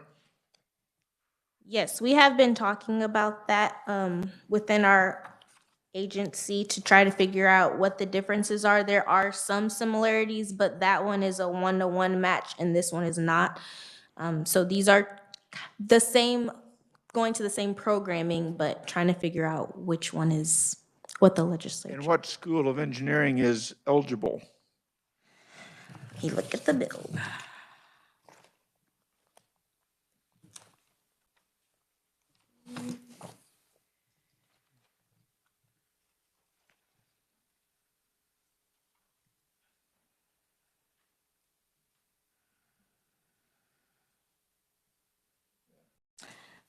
It looks like Kansas State University, University of Kansas, Wichita State University, private independent colleges, and other state educational institutions. So all those 3, and then the private schools also, if they offer an engineering, are included in that.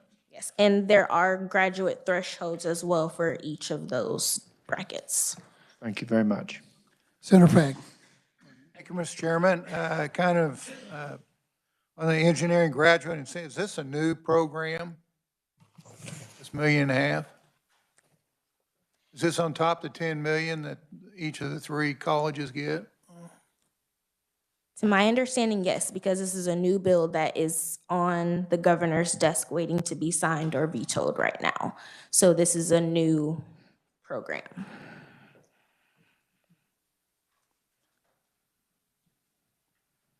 Senator Petty. So, so this is in HB 2292. It's part of, was it a standalone bill before, or was it initially in 2292?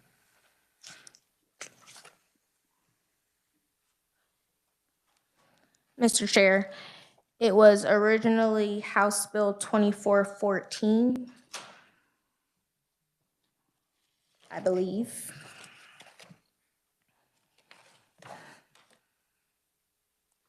And only, if you know, only candidates that are eligible are eligible at schools that actually have programs in place.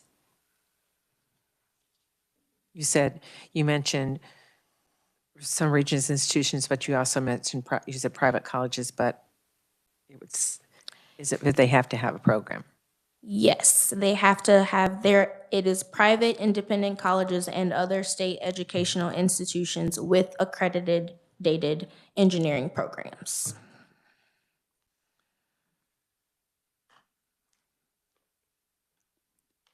Okay, so this would be another one that we really would do contingent on it passing the governor's signature. Everyone agreement with that? Okay. Committee, I think we're going to take about a 15-minute break real quick. Everybody okay with a little break for 15 minutes? Yes, we're coming back. We're going to recess here for just about 15 minutes. Thank you.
Our meeting back to order, and we're going to start out with Senator McGinn. We want a clarification on the salaries. Senator McGinn. Thank you, Mr. Chairman. Yes, it came to my attention that the judicial branch and transportation, I believe, is not in there. Judicial branch is a separate branch of government, and so they have to make their requests differently. So my amendment to my bill, or my earlier motion, would be to add the judicial branch and transportation to the 5%. Yeah, and what page is that? And we'll just refer that page. 18.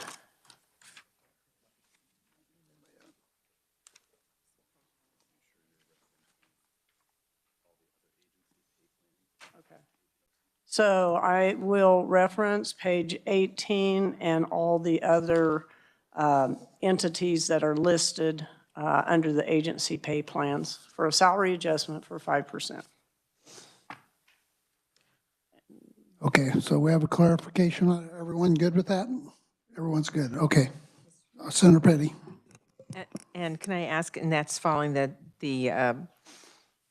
23, 24, 25 pay plan as laid out? Yes. Thank you.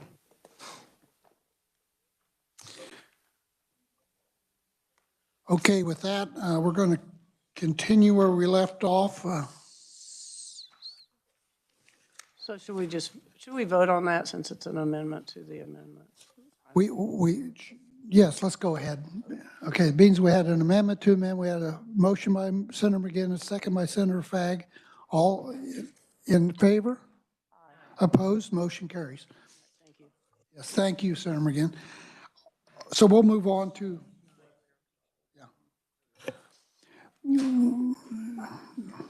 Okay, we're on page 9 in the middle of the page where it says B, House Bill 2234 is the Kansas Film and Digital Media Production Development Act, which is passed the Senate floor 32-6. The CCR has passed, and the House has not taken it up on their floor yet. However, if the bill is passed and signed into law, it creates 2 funds that need to be appropriated and approved by you, the Kansas Film and Digital Media Production Development Act Education Fund and the Kansas Film and Digital Media Production Development Act Workforce Training and Business Development Fund.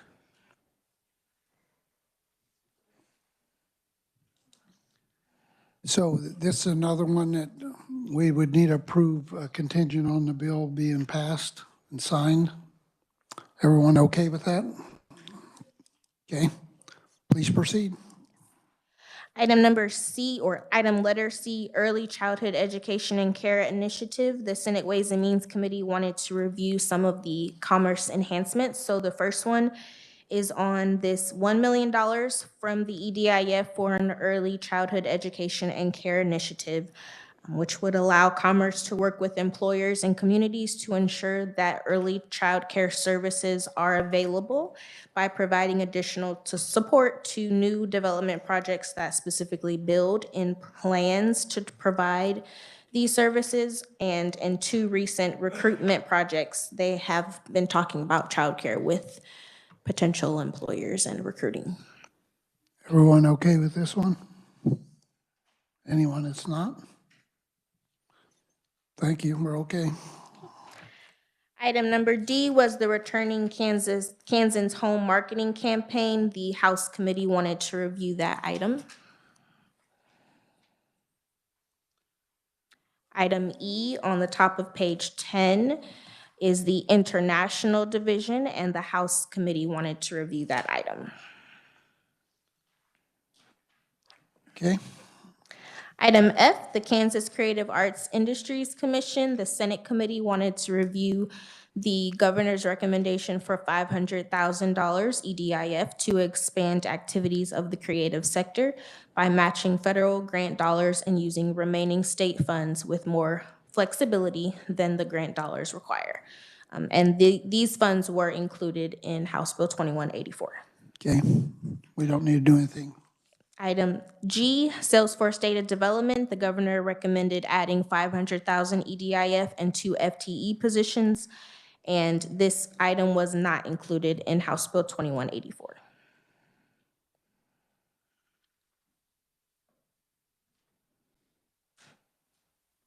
And the Senate position was to add the 500,000 EDIF. Is everyone okay with that, or anybody not okay with that? Okay. Okay. Item H, the Research Division. The governor recommended adding 279,500 EDIF and 2 FTE positions to create a research division to grow the agency capacity. And this item was not included in House Bill 2184. Everyone okay with, with this one? 279,000? Anybody that's not? Okay, we're okay. Okay, and the last commerce enhancement was the Murals and Public Arts Initiative. The governor recommended adding $150,000 EDIF, and the funds were not included in House Bill 2184. Everyone okay with this one? Anyone that's not okay with it? Okay, we're all right. Okay, item J is review the addition of $2 million for plasma games. This was something that was brought up in conference committee and decided to review it at Omnibus. Plasma Games is a 3D video game platform that connects real-world technologies and STEM and CTE careers to engage students. This was not included in House Bill 2184. Senator Petty? This is a sole vendor, and this was, this actually was never presented in a bill form, and it didn't go past, well, it had a hearing. It had as a presentation in Senate Education, and that was it. I would say we take a position of no. Was that in the House side too? Neither one of the House or Senate had this in their original shorthand or positions. This was something that was discussed only in conference committee. Senator Alley? I thought, Mr. Chairman, I thought we added this with a proviso during the last discussion. We put that in, and the House did not take it up, is my understanding. We did have it in the Senate position as a proviso. It was a proviso that we had, and did not get an agreement out of the House on it, is a problem we had. And so I don't know if you want to do further discussion, we could, but they weren't in favor of it, and so we pushed it off to Omnibus. After several meetings with them, seeing what it will do with the young students, I'm for this. I think it would be good for the JAG program, get them into the sciences, and with that, I would support this. Would the committee be in favor of supporting this? Who's not? 2 no. The rest are in favor? Okay.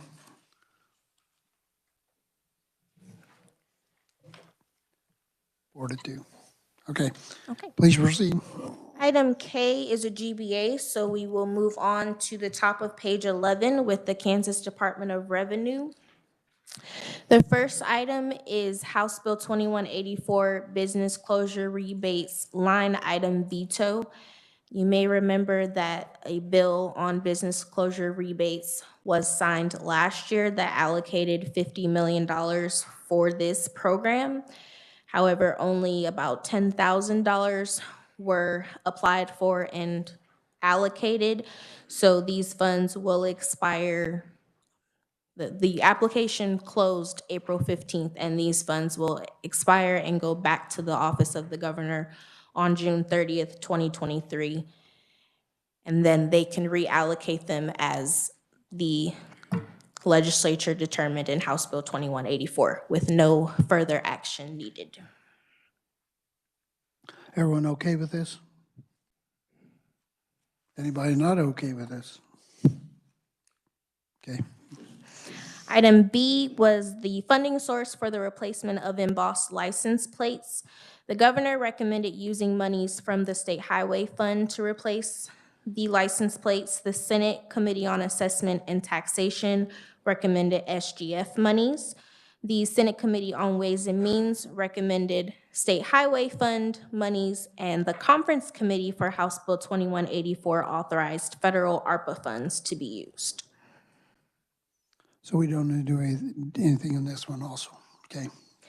And what the last item should be item C, vacant positions update. During the Senate Committee on Assessment and Taxation budget hearing, the agency had 70 vacant positions. Since the hearing, 21 of those positions have been filled.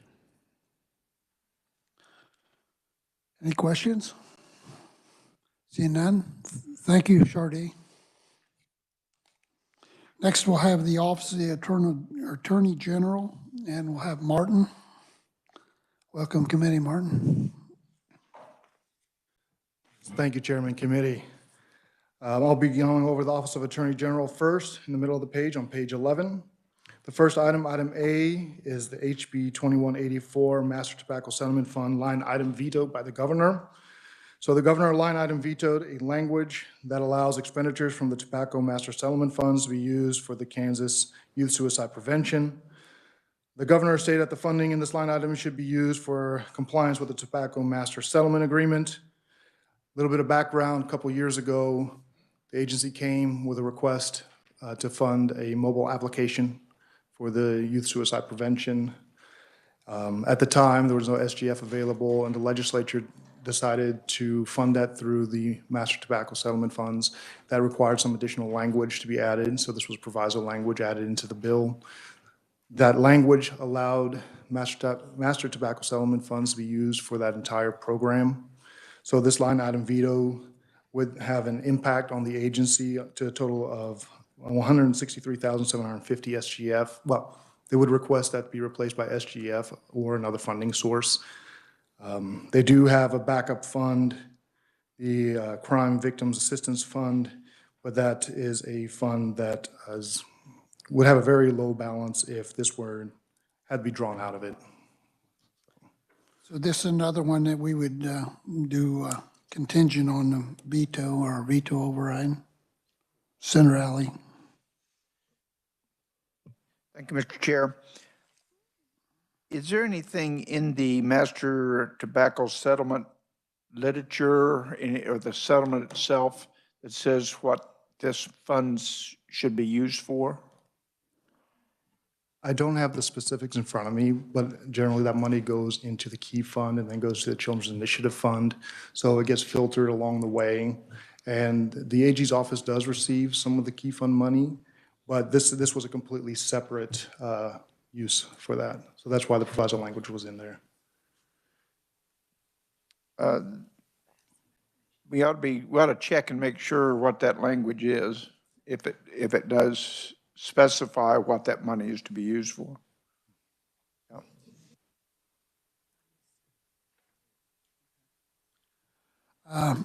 Senator Sykes has served on that board, but maybe she has a little additional information. Senator Sykes? Yeah, so under the Tobacco Master Settlement, those funds are supposed to be used specifically for birth through age 5. And I think that's why it was vetoed, because while it could affect some people under age 5, this would be better for an SGF or something, because these are designated funds for birth through age 5. Other questions? And they did hand out a little information here for everyone, so. Okay, so.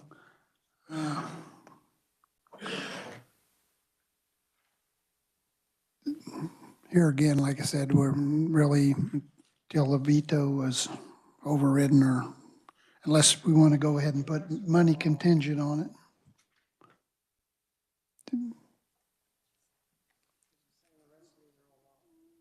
They're all what? Law? Yes. Yep. So Do we want to do anything with the tobacco or just, I mean, if there's no override, we'll have to fund it with some other means for the 163,000. So do we want to put this contingent on an override that we do fund this? Does the committee want to fund this?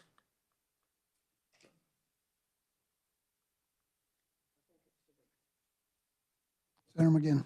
I think it should have gone through the budget subcommittees, but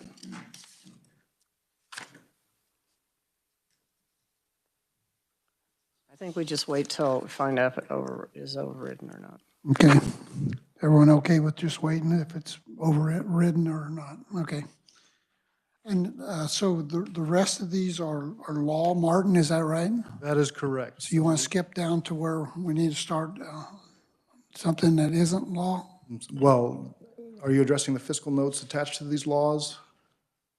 That, the purpose of them being in here is the AG has fiscal notes that's attached to the bills that. Senator McGinn, would you want to hear those? Again, they'll come through reconciliation, won't they? Any funds for a bill need to be appropriated. So we need to go through the appropriation process. So we need to look at them. Please proceed. All right, thank you, Chairman. So item B is Senate sub for HB 2016. This is the Act Against Abusive Website Access Litigation. This is law, and this enacts the act to create civil actions for determining whether litigation that alleges any website access violation under the Federal American with Disability Act or similar law constitutes abusive litigation. So the Office of Attorney General indicates that this act would require an additional $196,825 from the SGF and 1.5 FTE positions for FY24. The agency indicates that the civil cause of action would likely be filed by the Civil Litigation Division of the office. The agency estimates there will be additional casework in preparation of lawsuits against violators of the act.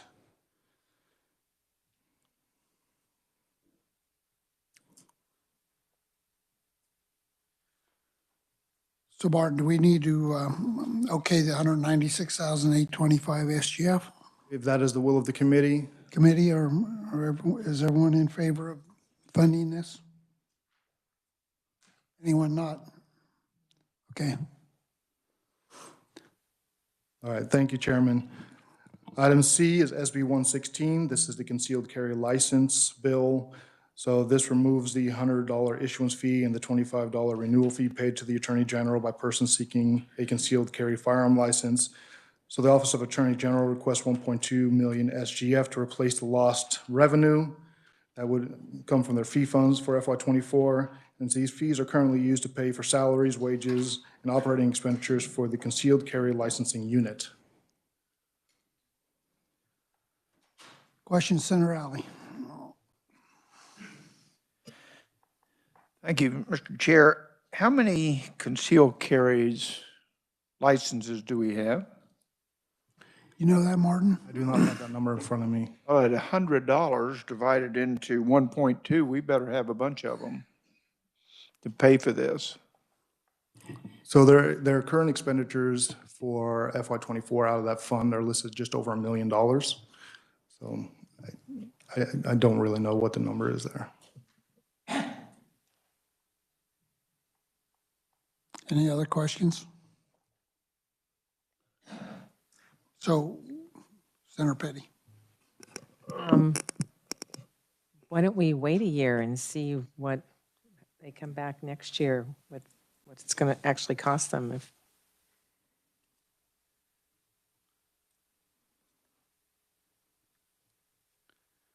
It's, how soon does this actually take effect? Does this law take effect? For FY24, so July 1st. So July 1st? Yeah, next January they could bring a bill for it.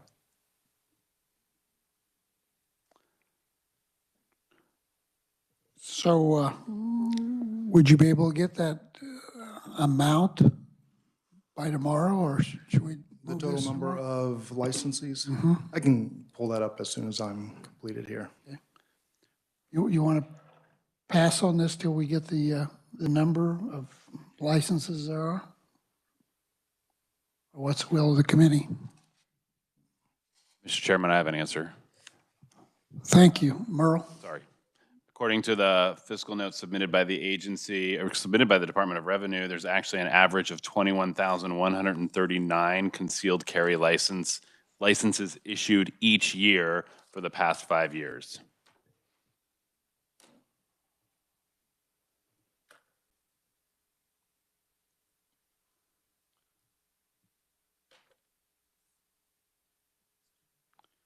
Senator Petty? Merle, would those be renewals or would those be new issuance? Those are, because if they're a new issuance, that's $100, but if they're renewals, that's $25. This reads as though those are just new issuances, and that does not include renewals. Thank you.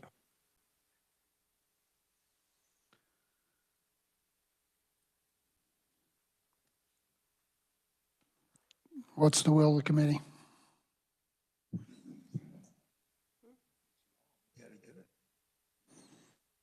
Everyone okay funded? I mean, it's got to be funded. Senator McGinn?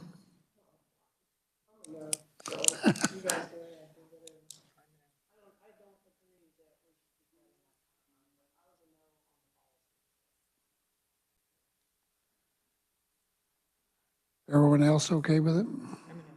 Right. We got 3-2. Okay. Okay then, Martin?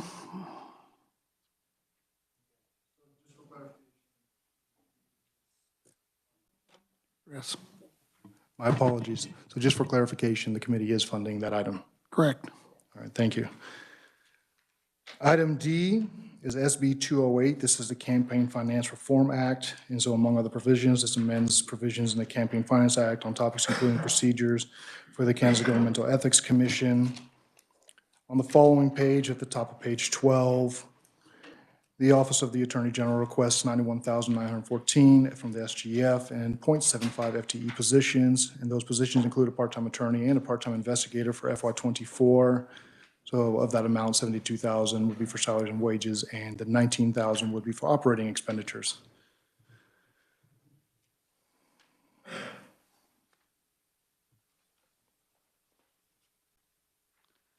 Any questions? So we need to okay the $91,914 SGF, correct, Martin? If that is the will of the committee.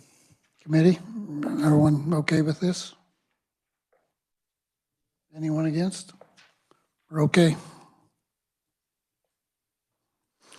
Thank you, Chairman. Moving on to the Board of Cosmetology.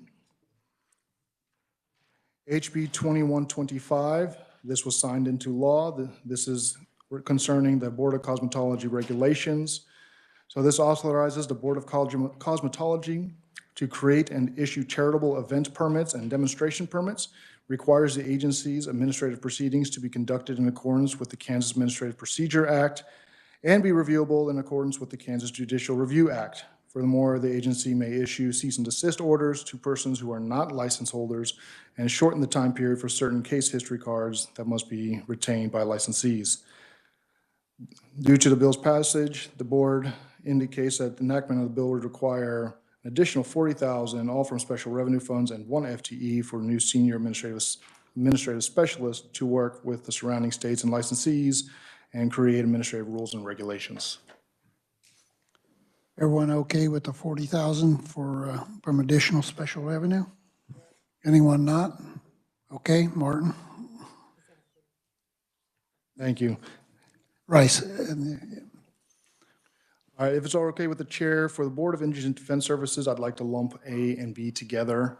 A was introduced by the Conference Committee on HB 2184, and this was to review the ethical caseload staffing request that the agency had in FY24. That request included 13.2 million SGF and 131 FTE positions. That's to address the current and projected caseloads in an effort to mitigate current assigned counsel panel shortages. GBA number 5 on page 6. The governor added in her budget expenditures totaling $1.8 million from the SGF and additional 15 FTEs. This includes 13 FTE for public defender positions and 2 for administrative staff. And this would address the agency's enhancement request for staffing needs. And we did okay that one earlier, so. Yes. So please proceed. I just want to make sure you're saying no to A, yes to B. Correct. We approved 1.8 and 15 FTEs. Okay. All right. The bottom of the page, on page 12, you have the Judicial Council. HB 2131 is a Judicial Council fee fund. This was signed into law, and this shifts the deposit of docket fees and publication fees collected by the agency into the SGF. All remaining monies in Judicial Council Fund are transferred to the SGF on July 1, and the fund is abolished. The agency estimates the revenues transferring into the SGF of approximately $723,165. Therefore, the Judicial Council requests $696,664 SGF for FY24 and would be unable to meet budgeted expenditures if those funds are not appropriated. Everyone okay with the Judicial Council and the request for $696,664? Anyone against it? Thank you, Martin. We're okay. On the following page, you have the top, you have the GBA for the Kansas Lottery and the lottery and gaming revenues. I don't know if you want me to go back over those. No, we did okay those and we're good. All right. Thank you, Martin. Next, we'll have the Office of the State Bank Commissioner, Jennifer. She's still going? Okay. Let's see what else we have left.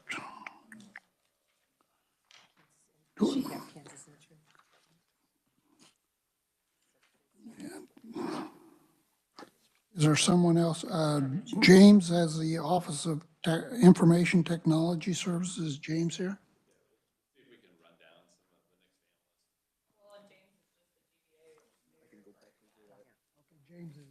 We okayed that GBA. So.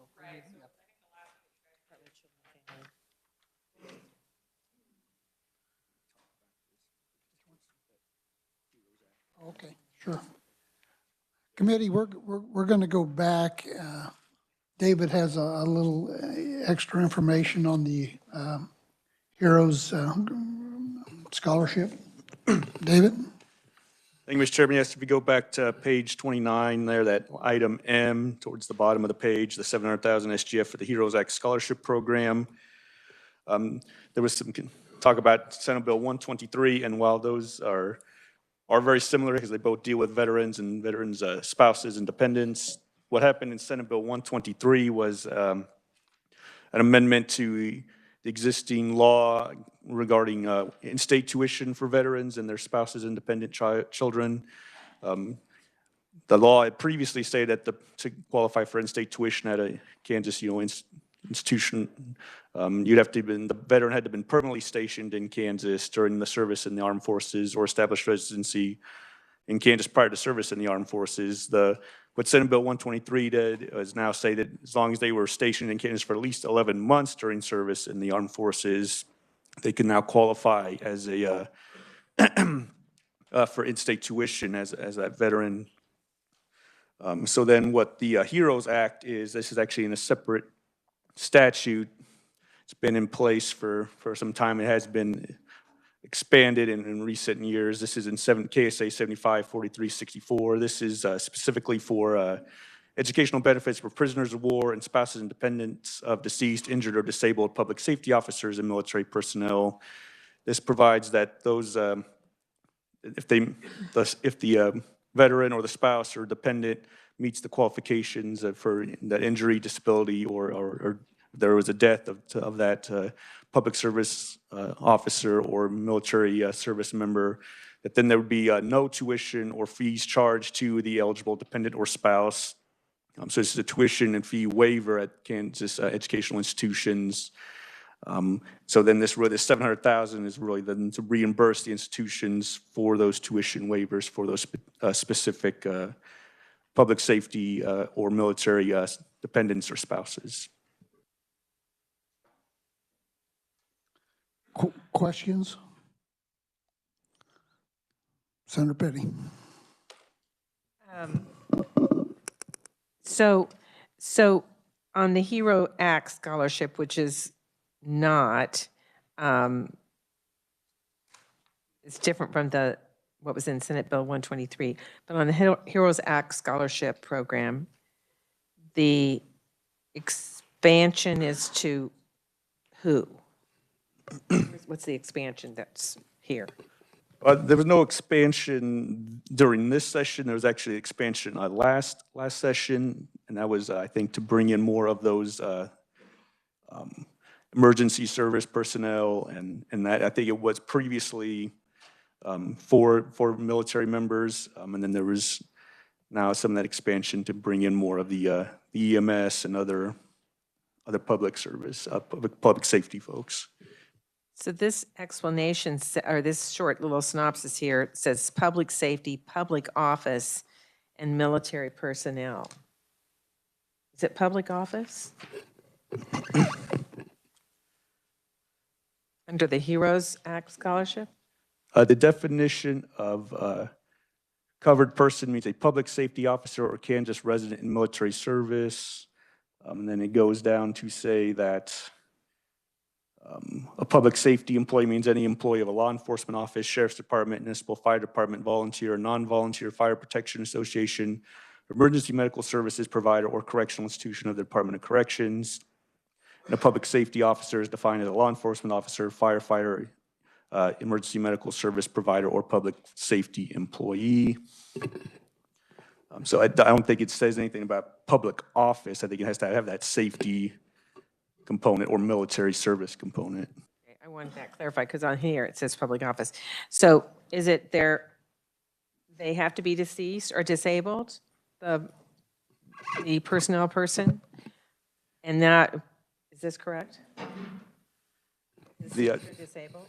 It'd be injured or disabled while performing duties as a public safety officer, or died as a result of injuries sustained while performing duties as a public safety officer.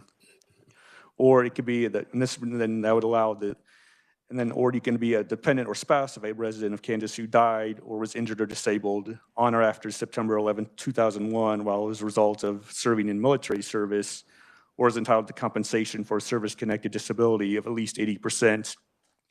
As a result of injuries or accidents sustained in combat after September 11, 2001. So any of their dependents, if they meet that criteria, would have no charge for tuition or fees. And this additional $700,000 from state general fund is to cover that for a year. Is this correct?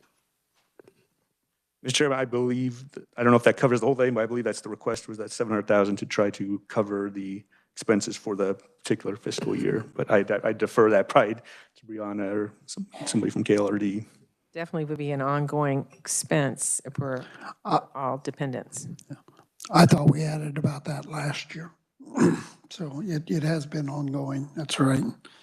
Mr. Chairman, this is Merle. I would clarify for that item, referencing Senator Petty's question, item M, that should read public safety officer. So continue state investment for eligible dependents and spouses of certain deceased disabled public safety.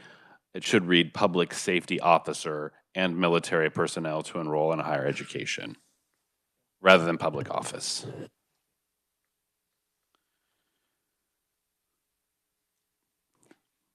So this is something we have been funding. Is the committee okay with continuing this funding? Anybody not in favor of it? Okay, we'll go ahead and okay then. Okay, so, Mr. Chairman.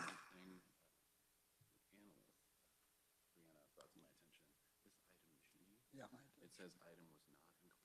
She later corrected that. This item was included in 2184. So this morning the committee added this amount gonna take that away. So I need to do that now. You can. You've got one analyst coming up. Okay, in committee, if you turn to page 29, please. Item G, under the higher ed, the 6.9 million SGF for community colleges and capital outlay, that was already included in House Bill 2184, so you can scratch that off your list. Page 29, item G. It was included in 2184, and we had thought it wasn't, so we wanted to go ahead and take care of it, but so you can scratch G off your list.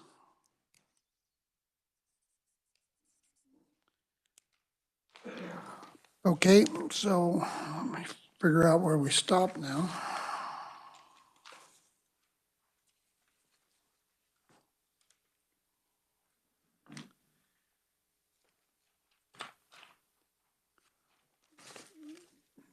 So Merle, have we heard anything from Jennifer? Mr. Chairman, she is wrapping up. She just went through this section down in House Appropriations, and it took longer than anticipated. So she is on her way up. She should be here hopefully within the next couple minutes.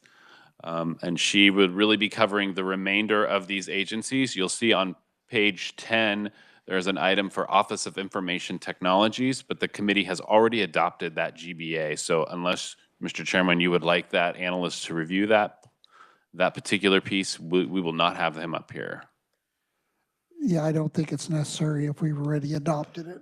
Yes, sir. Heard it So then twice, so we don't need it again. that would be the last item. So then you would, on the item there, that would begin with Department of Children and Family, which you have already covered first thing this morning. So this last analyst will review the State Bank Commissioner, Governmental Ethics Commission, Kansas Insurance Department, Office of Secretary of State, Office of State Treasurer, and that would complete the review of the memo. So she should be up shortly. Okay, committee, if we want to take a 10-minute break or we don't have time for a break.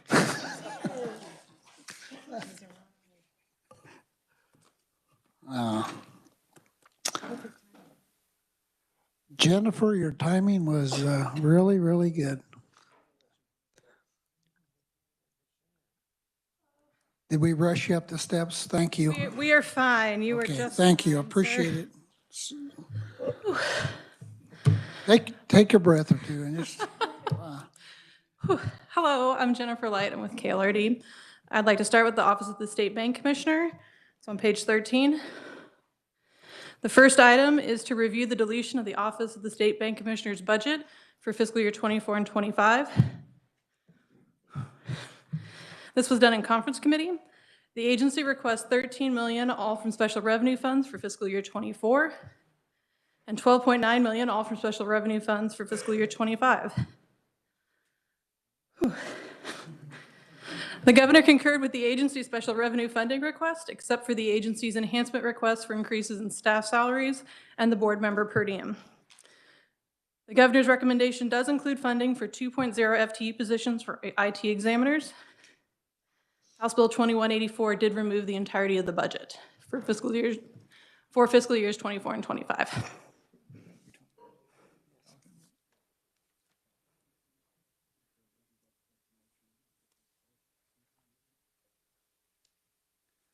Sorry, Jennifer. We were all trying to get on the same page here. Questions for Jennifer?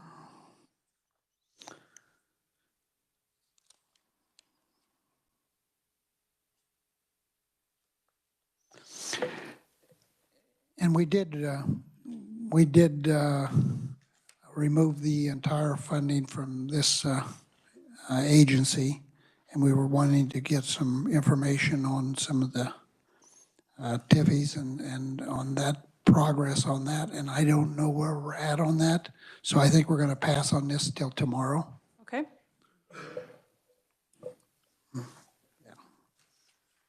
Item number 2 is to review the request for funding and 2.0 FTEs for IT examiners for fiscal years 23 through 25. The agency requested funding and 2.0 FTE positions for all 3 fiscal years. The governor's recommendation included partial funding for the first year and then fully funding it in fiscal years 24 and 25. The House committee deleted the funding in the FTE positions, and then House Bill 2184 removed just the FTE positions but included the funding requested each year.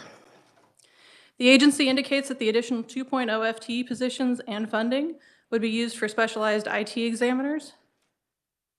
They would help the agency continue its responsibility to conduct meaningful IT examinations for state chartered banks, as well as other licensed entities. These IT exams have been part of the examination process for 25 years and are performed at both the federal and the state level. For the non-bank financial companies, the agency started to include IT examination components in 2019. Due to the growing size of the financial institutions in Kansas, an increased use of technology and money services, and changing threat landscapes, the agency indicates that the average number of hours to complete these IT examinations have doubled in the last couple of years. So on this one, we're approving the 2 FTE positions, correct, Jennifer? The funding was already approved in House Bill 2184. So committee, if we're okay with the FTEs, everybody okay? Okay, we'll okay the FTEs. Item C is review the agency's request for an increase in board member compensations for fiscal year 24 and 25. The agency requested an additional $12,420 each year for fiscal year 24 and 25 for increases in the board member compensation. This would increase board member compensation from $35 to $150 per meeting attended. The governor did not include this enhancement request.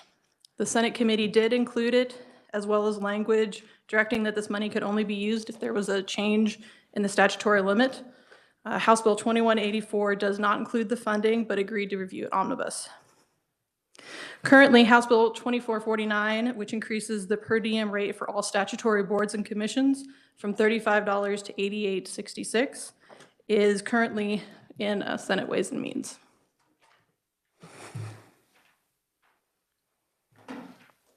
So committee, our position was to fund this and look at it at omnibus, correct? Correct. And the House did not, so what's the feeling of committee? Everybody okay with this? Okay. Okay. I'm sorry, could you clarify if okay means you would like to add it or? Yes, we were going to go ahead and add it. Thank you. Page 14 is Governmental Ethics Commission. Item A is House Bill 2184, which was a line item veto for the Governmental Ethics Civil Penalties Proviso. The governor line item vetoed the requirement to redirect civil penalties from the Governmental Ethics Fee Funds to the SGF for both fiscal year 24 and 25. The governor states that this language is also found in House Sub for Senate Bill 208, which was signed into law on April 14th. So we would, yeah. So we would have to go ahead and agree to do the funding if the veto was overridden, correct? As it stands now, it is law in a separate bill, and so she just didn't see the point in having it in So we funded it twice. It's yes. Double funding. Okay. So committee, we really don't need to do anything with this. Everybody okay with that? So Mr. Chairman, just to clarify, there was a global motion earlier to add the funding for all the vetoed item contingent on passage, but what you're saying is accept this from, this is an exception from that. So we would not be adding the funding for this because they're likely, it's already existing in law. Correct. We don't need to add it twice.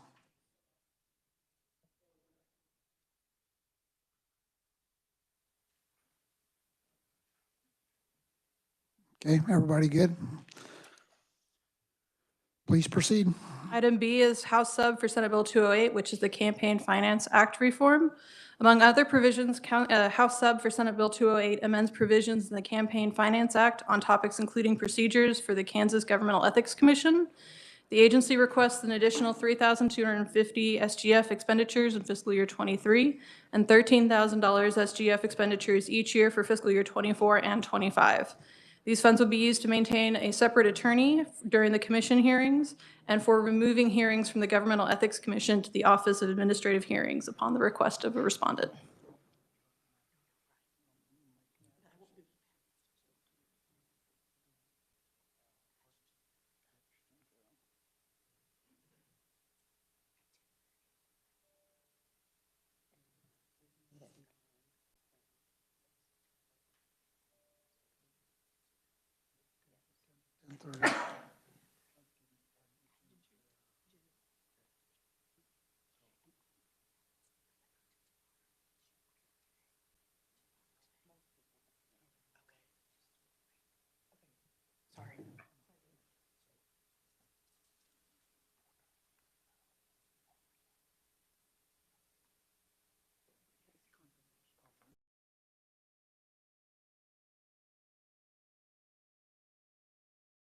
Sorry about that.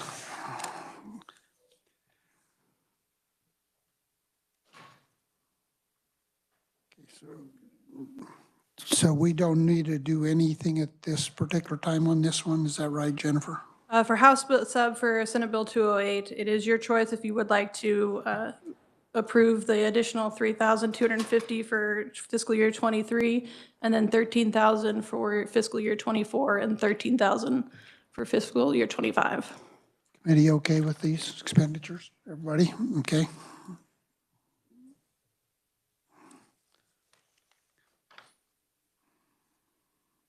Kansas Insurance Department has House Bill 2093, which is Group Funded Pools Refund Fund. Among other provisions, this House Bill 2093 establishes the Group Funded Pools Refund Fund for the purposes of refunding money collected from assessments that were collected to cover administrative and supervision of 2 different pools to the proper entities. In order for expenditures to be made from this fund, it will need to be included as an act of appropriation.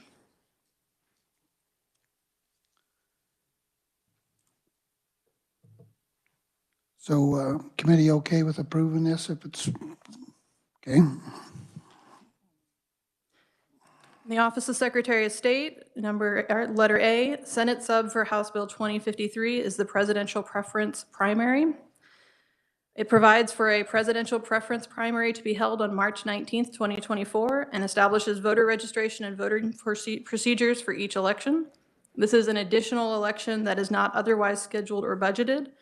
Prior law allows counties to submit direct expenses of the election to the Secretary of State's office. The agency requests an additional 4.7 million SGF for the reimbursement for all 105 counties. Committee okay with this one? Okay. That's law. In the Office of the State Treasurer, House Bill 2184's line item veto was the Build Kansas Matching Grant Program. The governor line item vetoed the Build Kansas Matching Grant Program's funding and the proviso sections for fiscal years '24 through '28. The veto message indicates that the language in the Build Kansas sets up a process in which many communities would not be able to compete for one-time federal infrastructure grants, as the communities would have to seek legislative approval and potentially the approval of 2 other agencies before applying for the federal funding. This was $50 million in fiscal year '24, and then $55 million in '26, '27. 25, 26, 27, and then everything would lapse in '28.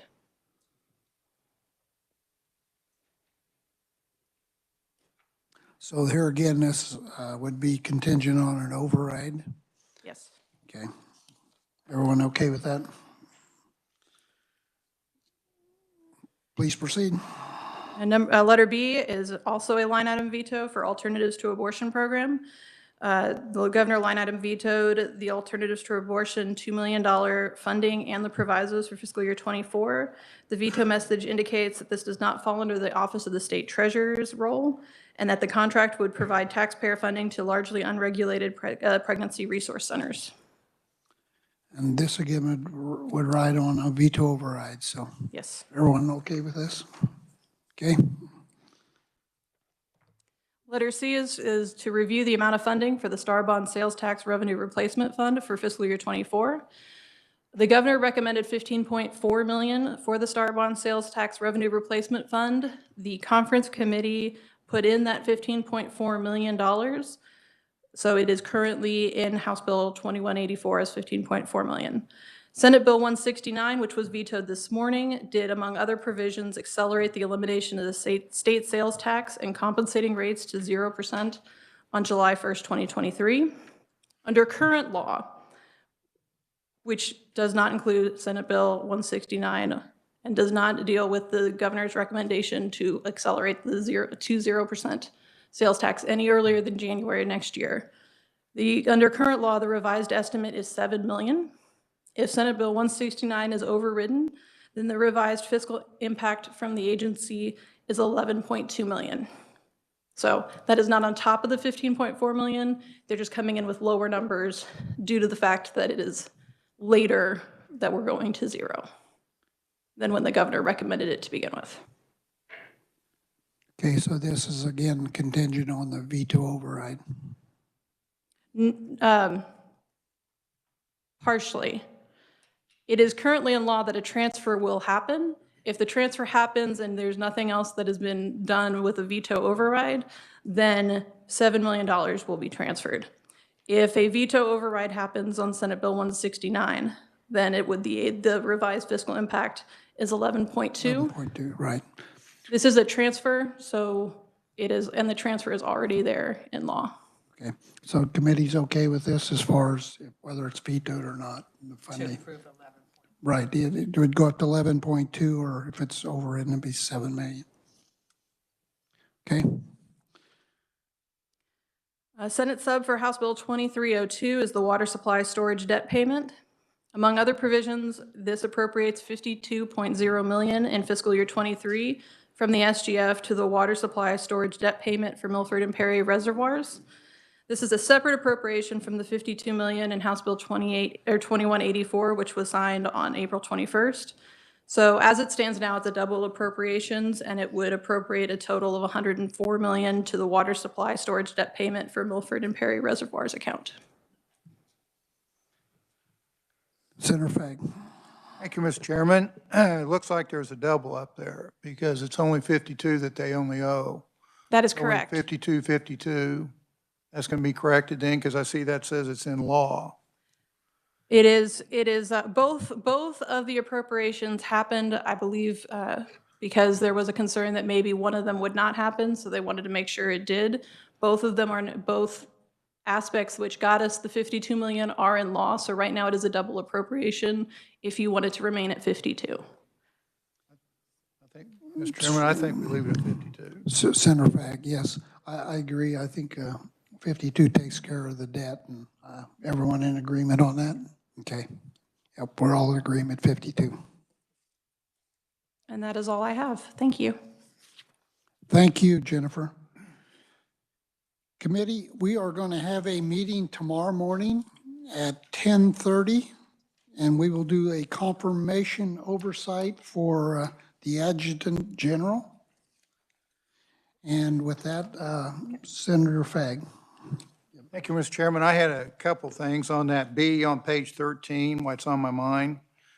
The IT in banking today, that has to do with checking your IT stuff around the bank, and I don't have a problem with that, with what I'm reading here. So this doesn't have anything to do with TIFI. This has to do with technology stuff that would be inside the banking, and this is also fee fund, if I'm not mistaken. So. Right, and B we did approve. We did? Yes, okay. Yeah, we did approve B. Senator Petty. B, we did. A, we passed.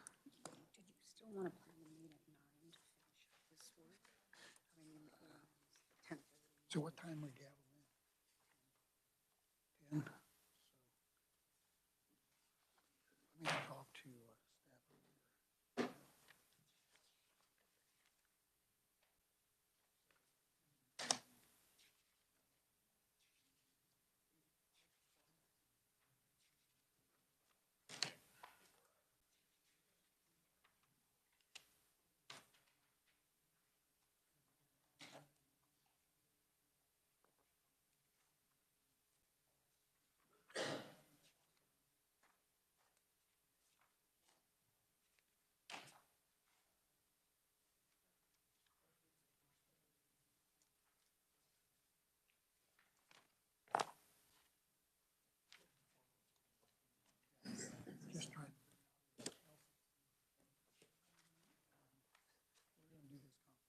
And so, committee, I think what we're going to try to meet tomorrow at 9:30 to continue the few items that we pushed off till tomorrow for more information. So we'll try to do those at 9:30. And then at 10:30, we'll do the confirmation. And then at 11 o'clock, the LCC needs to use this room. So if we have to, we may recess at 11 and then finish if we're not finished. So, Mr. Chairman, Senator Petty. I have a bill introduction. It's RS 2142, and it's to appropriate the $820 million for the governor's rebate program. Without objection, we'll accept that. Thank you. Anything else? With that, we are adjourned. Thank you.